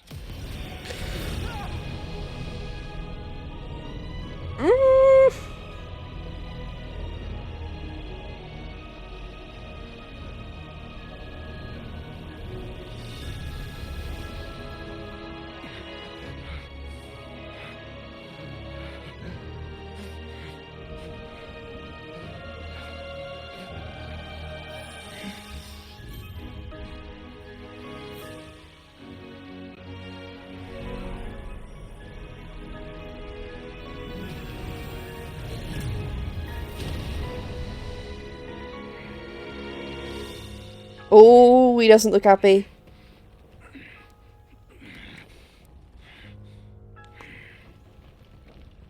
I will find you. And then you can give me your answer. Oh.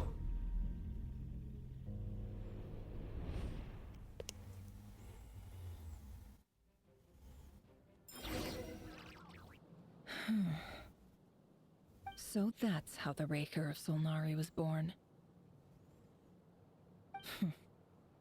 A monster created by circumstance is a monster all the same. Viewing other people's thoughts for too long can get uncomfortable. Right now, I'm feeling a strong sense of loathing. In a nutshell, the story of Conria is what happens when the truth falls by the wayside. Everyone tells little white lies, and before long, you have a huge pack of lies that destroys everything. I'm sorry about the ads, Time to Happa. get back. His past is filled with sorrow, but the tale of any fallen civilization is one of endless tragedy. Cruel as it may be, that was Conria's fate.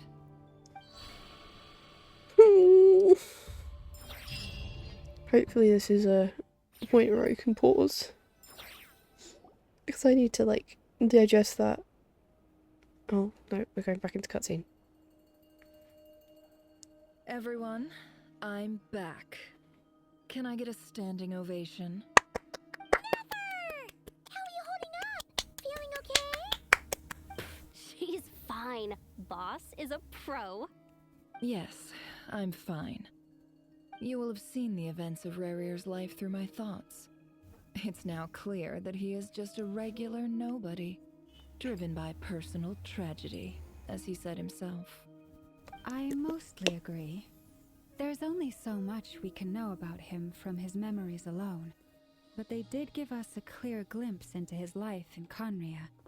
However, I would not consider Rarir to be a nobody. He was deeply involved in the events of that era. Yet, when the catastrophe of a generation strikes, nobody is safe. Sounds to me like you're speaking in riddles again. Is this you urging me not to abandon the people of Nodcry in their hour of need? That's not what I meant. Although I do hope you choose to remain a part of the plan. Without you, the mission ahead will be all but impossible. Then try to remember that I respond better to the carrot than the stick. And I don't appreciate being bossed around. Now, fair enough. As for you, Missy, you were excellent. You stuck to the rules of the ceremony and kept your mouth shut the entire time. Bravo. Cool. So, can you fill me in on the deets now? Most of what I saw went right over my head. Patience. You'll hear the whole story, don't you worry. But let's meet up with the others first. It will save me narrating it twice. Yehoda? Yes, boss. Let me get that door for ya. That's more like it. For a moment there, I was worried you'd forgotten about the first clause of your employment contract. Forgive my curiosity, but what does the first clause say? It says I gotta do the annoying stuff that boss is too lazy to do for herself. Like opening the door, pouring the tea, yada yada. Is that right? If something is in the contract, it's because she willingly agreed to it. Rest assured that the Curatorium abides by the very strictest of labor policies. You don't seriously think I'm cruel enough to treat her like my slave? In any case, I've hardly shied away from my share of the work today. Hope I don't catch Flintz and Varka lounging about in their chairs, enjoying a leisurely cup of tea. There's nothing I dislike more than other people enjoying themselves while I'm hard at work.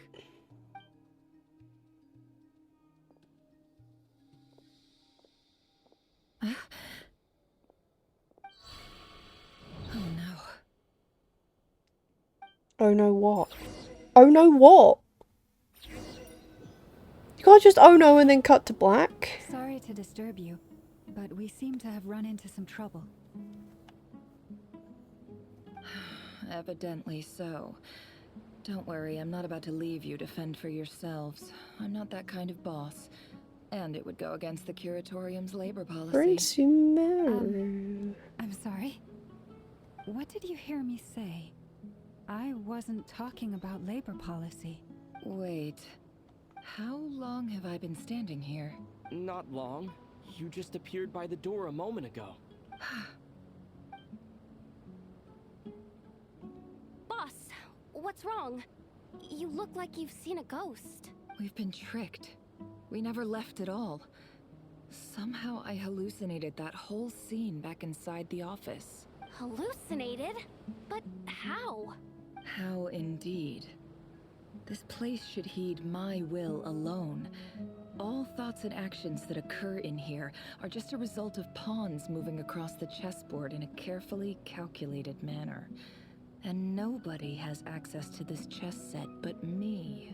So you control everything in here? More or less. But yes, it's a special technique of mine. Has anything like this ever happened before? Only once. It was the first time I used the chess set.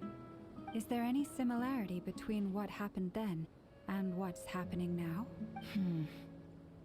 I suppose my thoughts are a little turbulent, which was also the case my first time. Is there anything I can do to help? The first clause of your Just want to contract get out clearly of this states that I only need your help with quest. things that I'm too lazy to do myself. I need to pause. You're not feeling lazy right now? Meaning this is not something Yehoda can help with. The chess set is a personal treasure that I alone understand. I must be the one to find our way out of here. Boss, it's fine. Really. Let me do something useful. Oh, listen to you. Whatever would I do without you, Yehoda? What? Really? Yes, really. Where would I ever find another employee as obedient and servile as you? God forbid anything ever happens to you. Okay. Well, anyway, I was thinking of fetching some water. I suggest everyone finds someplace comfortable to take a rest. Even though all this chess malarkey doesn't exist in a physical sense, mentally speaking, it's all real. And so is our tiredness and fatigue. You don't want to dismiss mental fatigue. Just because it isn't physical doesn't mean it's any less serious. But Don't I have the best employees? Jealous much? If we can find a suitable time, I'd love to borrow Yehoda for a day to help out at the Frost Moon Scions. Would you be amenable to that, Boss Nefer? Oh, Lauma. Have I ever told you just how pretty you are? Beauty runs from the tips of your antlers to the depths of your imagination. Time to rally, everyone. Follow me. It's like Nefer's entire backstory. As we continue our journey, the same rules will apply. That means stay focused and no talking no matter what we encounter. And don't disturb the chess pieces. You have my word that I will get us all out of...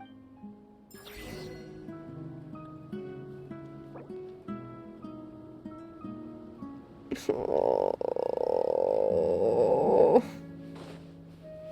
I'm hungry. Make dinner.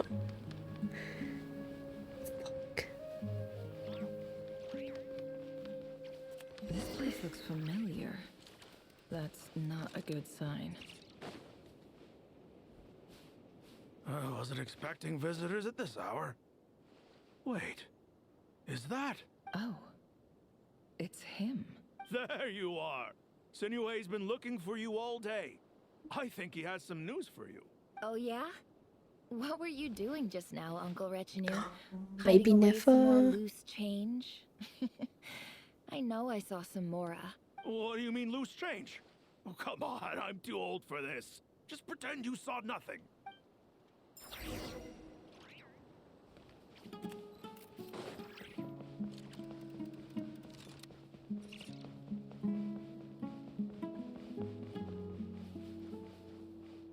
Hey, kid. Mind telling me what Sinuhe's been up to recently? I'm trying to get in his good books and I need a way in. Get in his good books? Why? What do you want with my dad, Uncle Apepi? I've written a new song. I was hoping to showcase it at the next festival, but I'll need his approval. A new song, huh? I'd love to stay and listen, but unfortunately, Uncle Retinue says my dad's looking for me. Yeah, I don't want to risk having to redo the Ruria part. Well, there's plenty of time and I'm not going anywhere. See that pile of stones? That was like a whole I'll hour. be sitting there warming up my vocal cords. Come find me when you're done. Pile of stones. Got it.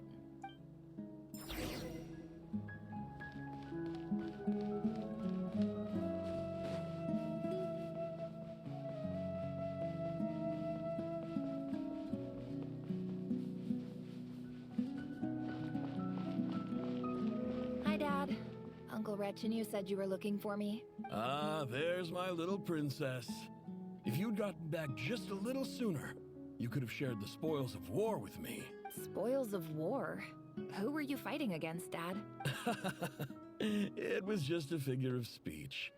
The aftermath of a sandstorm is no time to be waging war. I was talking about our war against thirst. I went out to fix our water supply problem, and now I'm back. Which means... We have a well again! That's Yay. right. I found a new one and brought back as much water as I could carry. It should last us for a good while. Ugh, if it wasn't for these blasted sandstorms, our wells wouldn't be caving in. And you wouldn't be spending all your time out searching for new water sources. As the chief of our tribe, I'm supposed to be leading us out of hardship and poverty, onto better things. You know how prosperous our ancestors were. I've told you all the stories. And look at us now. Squeezed into these hovels. No one would choose this if it wasn't for the endless wars over the years. But things are looking up. I started working with some folks from the academia a few months back. They gave me some contacts in return for my assistance in the desert. So you're the academia's helper now? Special ambassador, they call it. Think of it as a partnership. It's nothing bad, okay? We've been isolated here in the desert for too long. Seeking opportunities elsewhere is the best thing for us, and the fastest way to progress. So, do you get anything good out of being a special ambassador? Of course. My luck's improving all the time. One day, I swear I'm gonna lead us out of this place. We'll find somewhere new. Somewhere better.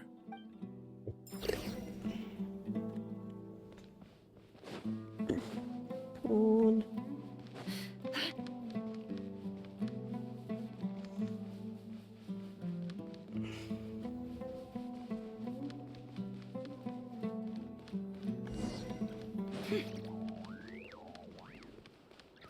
And of course we're out of stamina.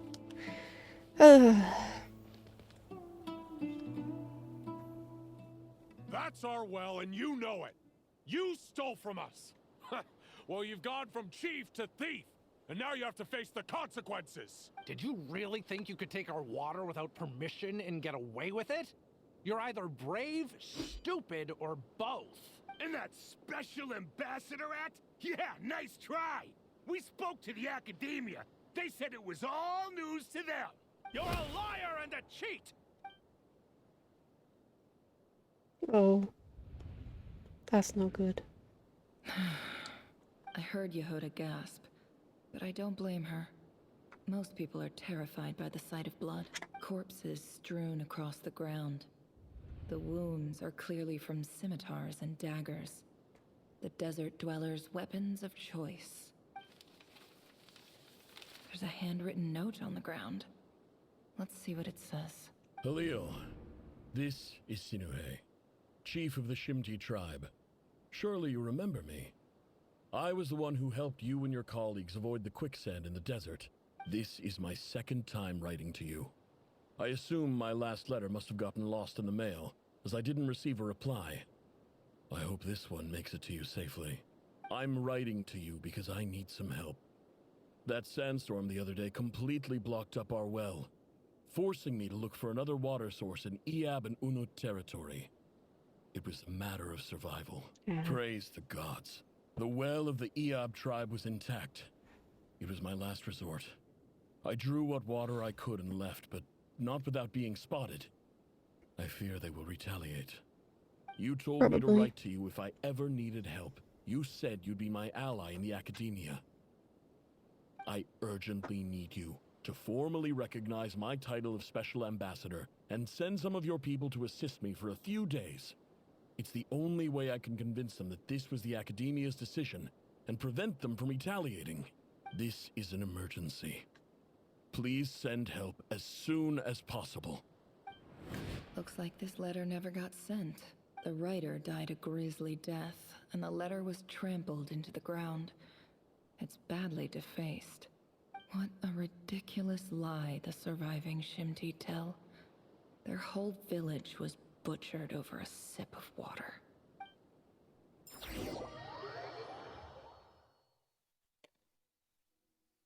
Ah, officer. Welcome. Welcome to our humble village.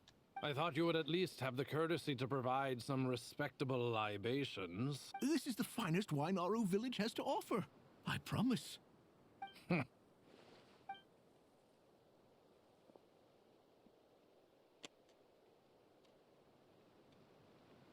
The Academia has agreed to reserve a single space for a candidate from your village. But I remain skeptical of this entire endeavor. I highly doubt anyone in this desert possesses serious academic potential. Please, have faith. If not in us, then in our god. The child we found shows great promise. I beg you, take her away from this place. Give her a chance. Don't let her talent go to waste. I don't recognize her. New arrival? She showed up here a few days ago and we took her in. She's a really bright kid. Please help. I'm begging you. So, where are you from? Nowhere special. Just a sand dune. What about the rest of your family? How many of you are there? Just the one. It's only you? Correct. So, no brothers, no sisters, no mother or father? Any who have slept on a bed of sand, I call my brothers and my sisters. Apart from that, I have no family.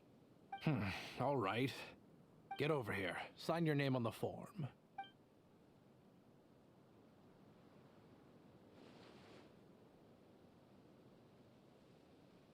Never? You're rather fair-skinned for a desert dweller.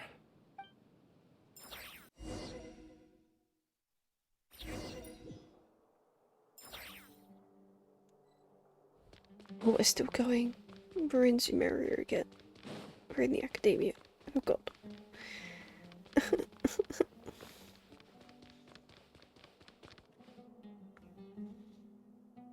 Nefer, this term's assignments have been issued already. Please read through the materials thoroughly, conduct your own additional research, and then write an essay on the topic. Yes, Professor, I'm aware.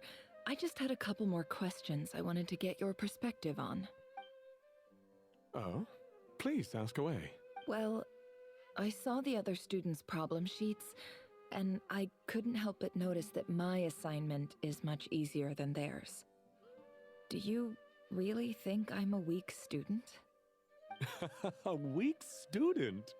Goodness, no. Quite the opposite. You have a sharp mind. Almost too sharp.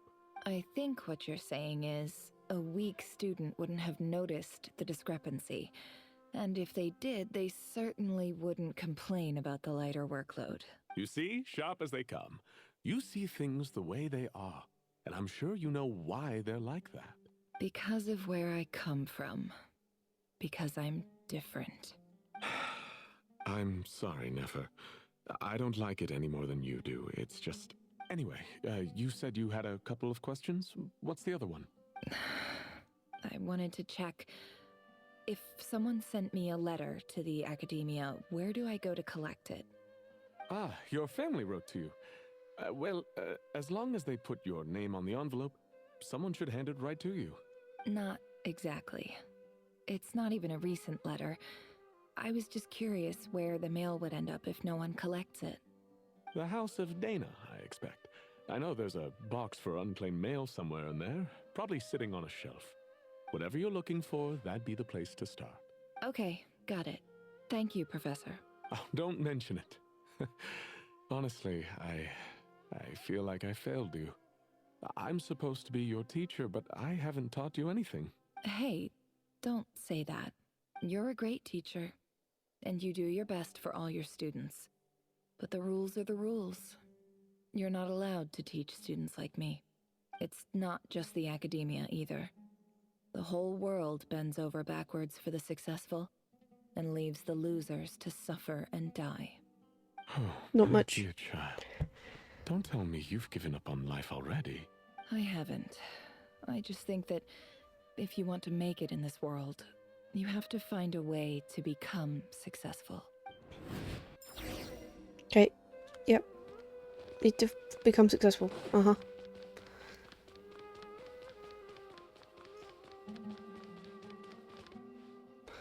Whoa. That's not it. That's a big hole.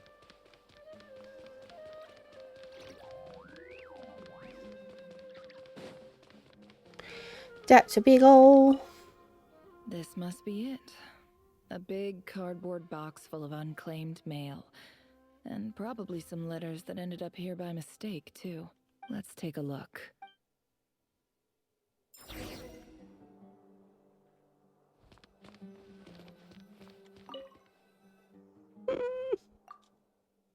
I guess so, Rain. I can't help you with, like, the onions for me because I'm in the middle of doing this, and so my food's going to be cold because I'm going to have to do onions after. A dilapidation survey from Port Ormos. Looks like it's from a Core of 30 representative. What a strange thought. A bunch of mercs losing sleep over rundown buildings. This one was never even opened. I guess the recipient didn't care what the Core of 30 had to say about anything. I'm literally trying to go as fast as possible. Who was it addressed to? I don't recognize the name, but it must have been a Ksharawar professor.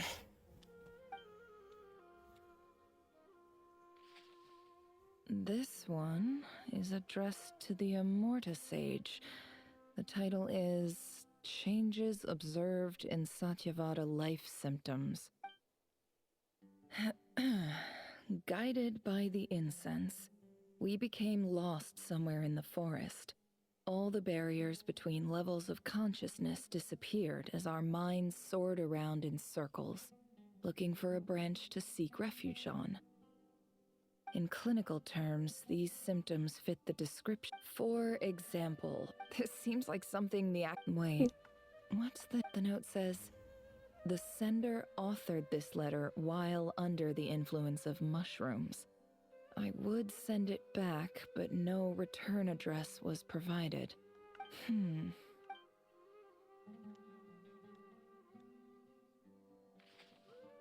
This next one is addressed to Grand Sage Azar. A few words of protest regarding recent changes in Sumeru's educational policy. In recent years, the academia has taken on a small number of students from the desert region, as per the policy to this effect. However, it appears to me that these students have not, in fact, been provided with educational opportunities that are, in any meaningful sense, equal to those enjoyed by their peers, as well as receiving dumbed-down assignments and perfunctory tutoring. They do not even have full access to the Akasha system. Education is the fundamental purpose of this institution, which should go without saying in a nation whose founding virtues are knowledge and wisdom. I ask you, is the lip service we pay to the policy of education for desert students truly the standard of pedagogy to which the academia aspires? As Grand Sage, policy decisions are your prerogative, but do not forget your roots. You and I were once students too, as was everyone else in this institution. I do hope you will give some serious attention to this matter. I encourage you to discuss issues like this with myself and others, and listen to some alternative opinions. Great letter. Shame it didn't get to where it needed to go. And the sender is... Huh? Sage Cyrus of Spontamod.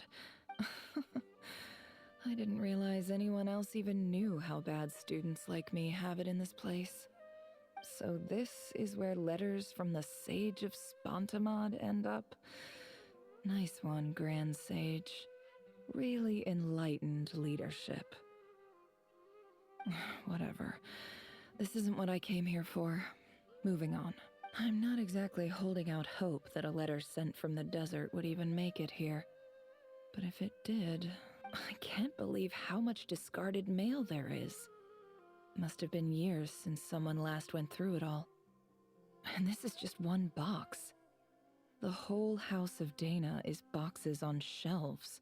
I don't believe for 1 second that any human being has sat down and read through all the documents in this place. Who has that much free time on their hands? Wait, could this be it?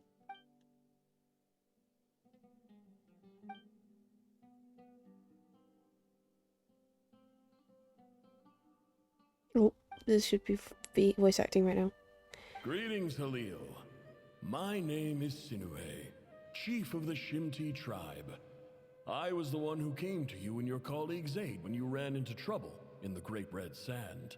I don't know how well you remember it now, but I brought you to safety and gave you some water and other supplies. You seemed very pleased and told me your name. In my tribe, learning a person's true name is serious business, and I therefore see you all as friends. You were kind enough to leave your contact details so we could stay in touch. The Shimti tribe lives a harsh, nomadic existence in the desert. You were sympathetic towards my plight, promising to make me a special ambassador of the academia and help us find a way to make a better living. This brings me to my reason for writing. Our tribe has fallen on particularly hard times, and I would like to ask for your assistance. There was a terrible sandstorm a few days ago, which blocked up the well. The Eob and Unut are descendants. I found a well belonging to the Eob tribe. When we met, you assured me that you would be my... That aside, the last time you were here, you mentioned that the academia had started accepting students from the desert.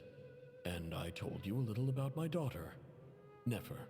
We have next to no resources here in the desert, and my power and influence are limited. Would you consider enrolling my daughter at the academia? She is a smart girl. I know she won't disappoint you. From the outset, the academia never took you seriously. Those things they promised were just empty words. I doubt they even remember the name Sinuhe. And you were so emphatic that your luck had finally changed for the better. You swore you'd lead us to a better place one day. You spoke with such conviction, like you were the most powerful chief in the whole desert. You liar. You lied about everything. You promised the world and delivered on none of it. And who fell for it? Just me, by the looks of it. Despite your best efforts. Which makes you a pathetic liar. You weren't even any good at it. Oh. I think I'll take over from here. Let me show you how it's done.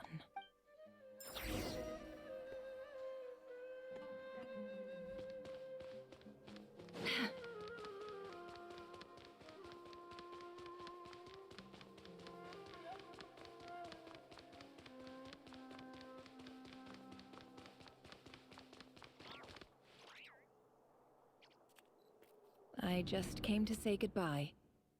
Thanks for everything you've done for me in my time here. Nefer?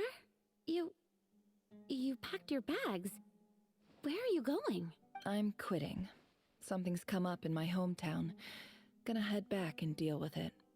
Huh? But this was a hard-won opportunity for you. You know that better than I do. It was, but it doesn't matter.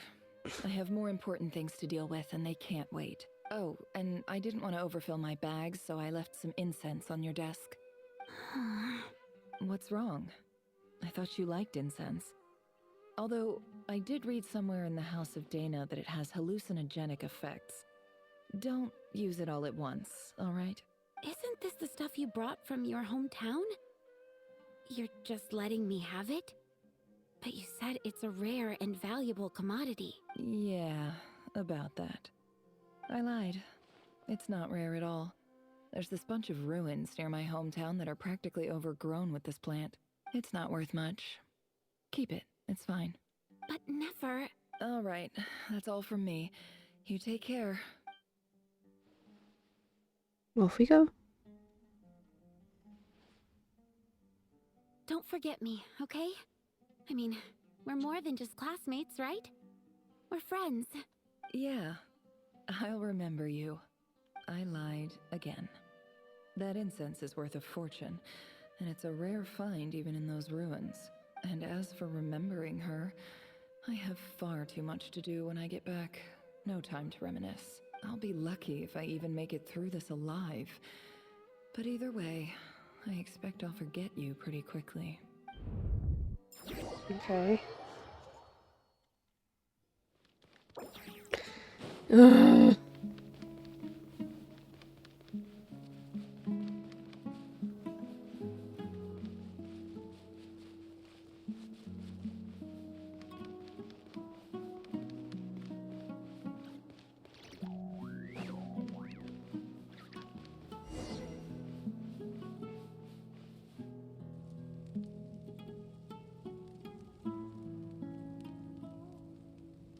I don't have time for these slow panning shots.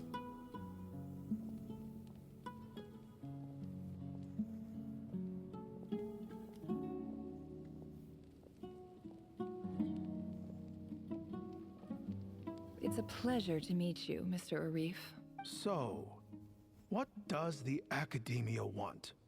Since they've sent their special ambassador, I assume there's a big business deal to be made. If not, I'd be very disappointed. Please, sir, lower your blade. You're lucky I'm the one they sent. Not all special ambassadors share my admiration for the Eab people. The ever-shifting balance of power in the desert reduced the once great civilizations of this region to rubble and sand. But the story of the Eab has a very different trajectory. Others grew weak, but you grew strong, beginning in obscurity and moving to prosperity. You're the only ones who defied the trend. Huh. So, you do know who you're dealing with? This well is the perfect symbol of your strength, is it not? It used to belong to the Unut, but it looks like you have control over it now. You're not wrong. But I'm sure you didn't come all this way just to flatter us. Of course not. I came to bring you some very good news. Some information that recently came to light, which might just be your ticket to freedom. Records uncovered by the Vahumana Darshan show that a certain well currently under Eab control is built on top of some ancient ruins. These ruins are of great archaeological interest to the Academia. I checked the map carefully on my way over here, and I'm confident that this is the well in question. The Academia is offering 50 million mora in return for excavation rights. 50 million? No, wait. If these ruins are as important as you say, 50 million's a little low, don't you think? Don't get greedy, Eab. We know far more than you think. We know that you seized this well by force. Wasn't that the first step in your rise to power? To drive away the Unut and steal their water supply? So what if it was?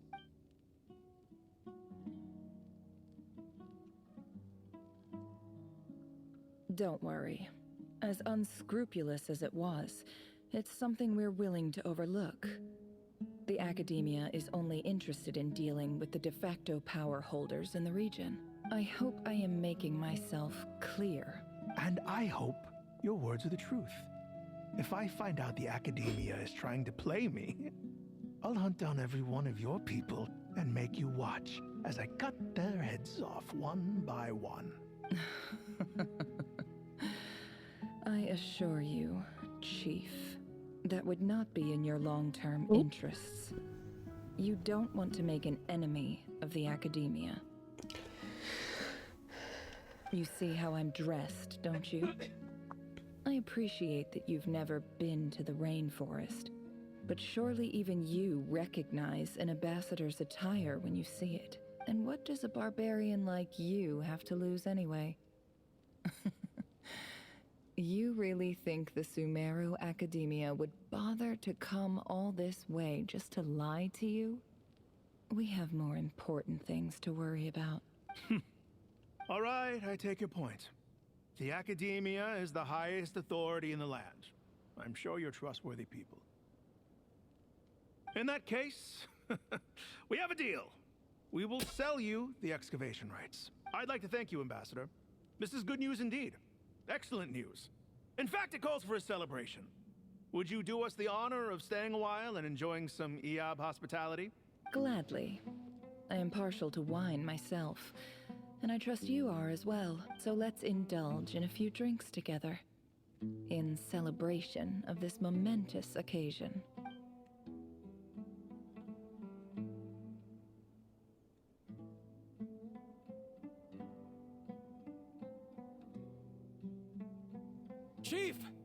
Chief, it's an emergency! It's the Unut. They've taken the well. What? Well, don't just stand there. Take it back. Yes, Chief. I have every confidence in the EAB's military superiority. And yet... What is it? The Unut's response was alarmingly fast.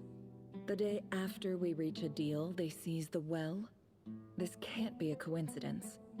Perhaps there is a traitor in your midst. I don't think so. I am obliged to remind you, Chief, that the Academia will only deal with the de facto power holders. If you cannot regain control over the well, I'm afraid you won't see a single mora of that 50 million. No! Please, Ambassador, just give me some time. I swear the Unut will not get away with this. That well is ours. And so is the mora. Glad to hear it. I will wait here for an update. If there is a traitor, I will find them. In the meantime, make yourself at home. I'll report back as soon as I have an update. Much obliged. I'm so hungry. All it took was a few words and I've got him wrapped around my finger. What an amazing feeling. So, in summary, Ambassador, the Academia would rather negotiate with our tribe instead of the EAB, yes? The EAB are ruthless murderers who don't listen to reason. And now they have the gall to interfere in our research projects in the desert region. So let me ask you, Chief, if you were the Academia, what would you do? Kill them all, of course. Precisely. The Academia does not tolerate those who stand in our way. The EAB have held back our academic pursuits for too long, and our patience is wearing thin. At the same time, there is simply no way that the Academia can be seen to be intervening in desert affairs. I'm sure you understand where I'm coming from. We have our own rules out here. If the rainforest dwellers raised arms against a desert tribe, it'd start a bloody war. Right. We can't confront them ourselves, but we can support their enemies.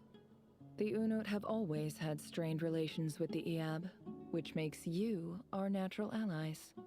Natural allies. Weren't the EAB your allies once? You were quick to send them after us to protect your interests back when we stole that water. And now look at you. You're at each other's throats. Let me be clear. The Academia wishes to collaborate with the legally recognized rulers of the desert in this matter. We are asking for excavation rights to that well, and our offer is 50 million mora. Say no more. I believe we have an understanding. Good. Then I suggest you get to work. Get us access to that well, and the mora's yours. You see, Dad? Lying is easy when you know how. People will believe anything.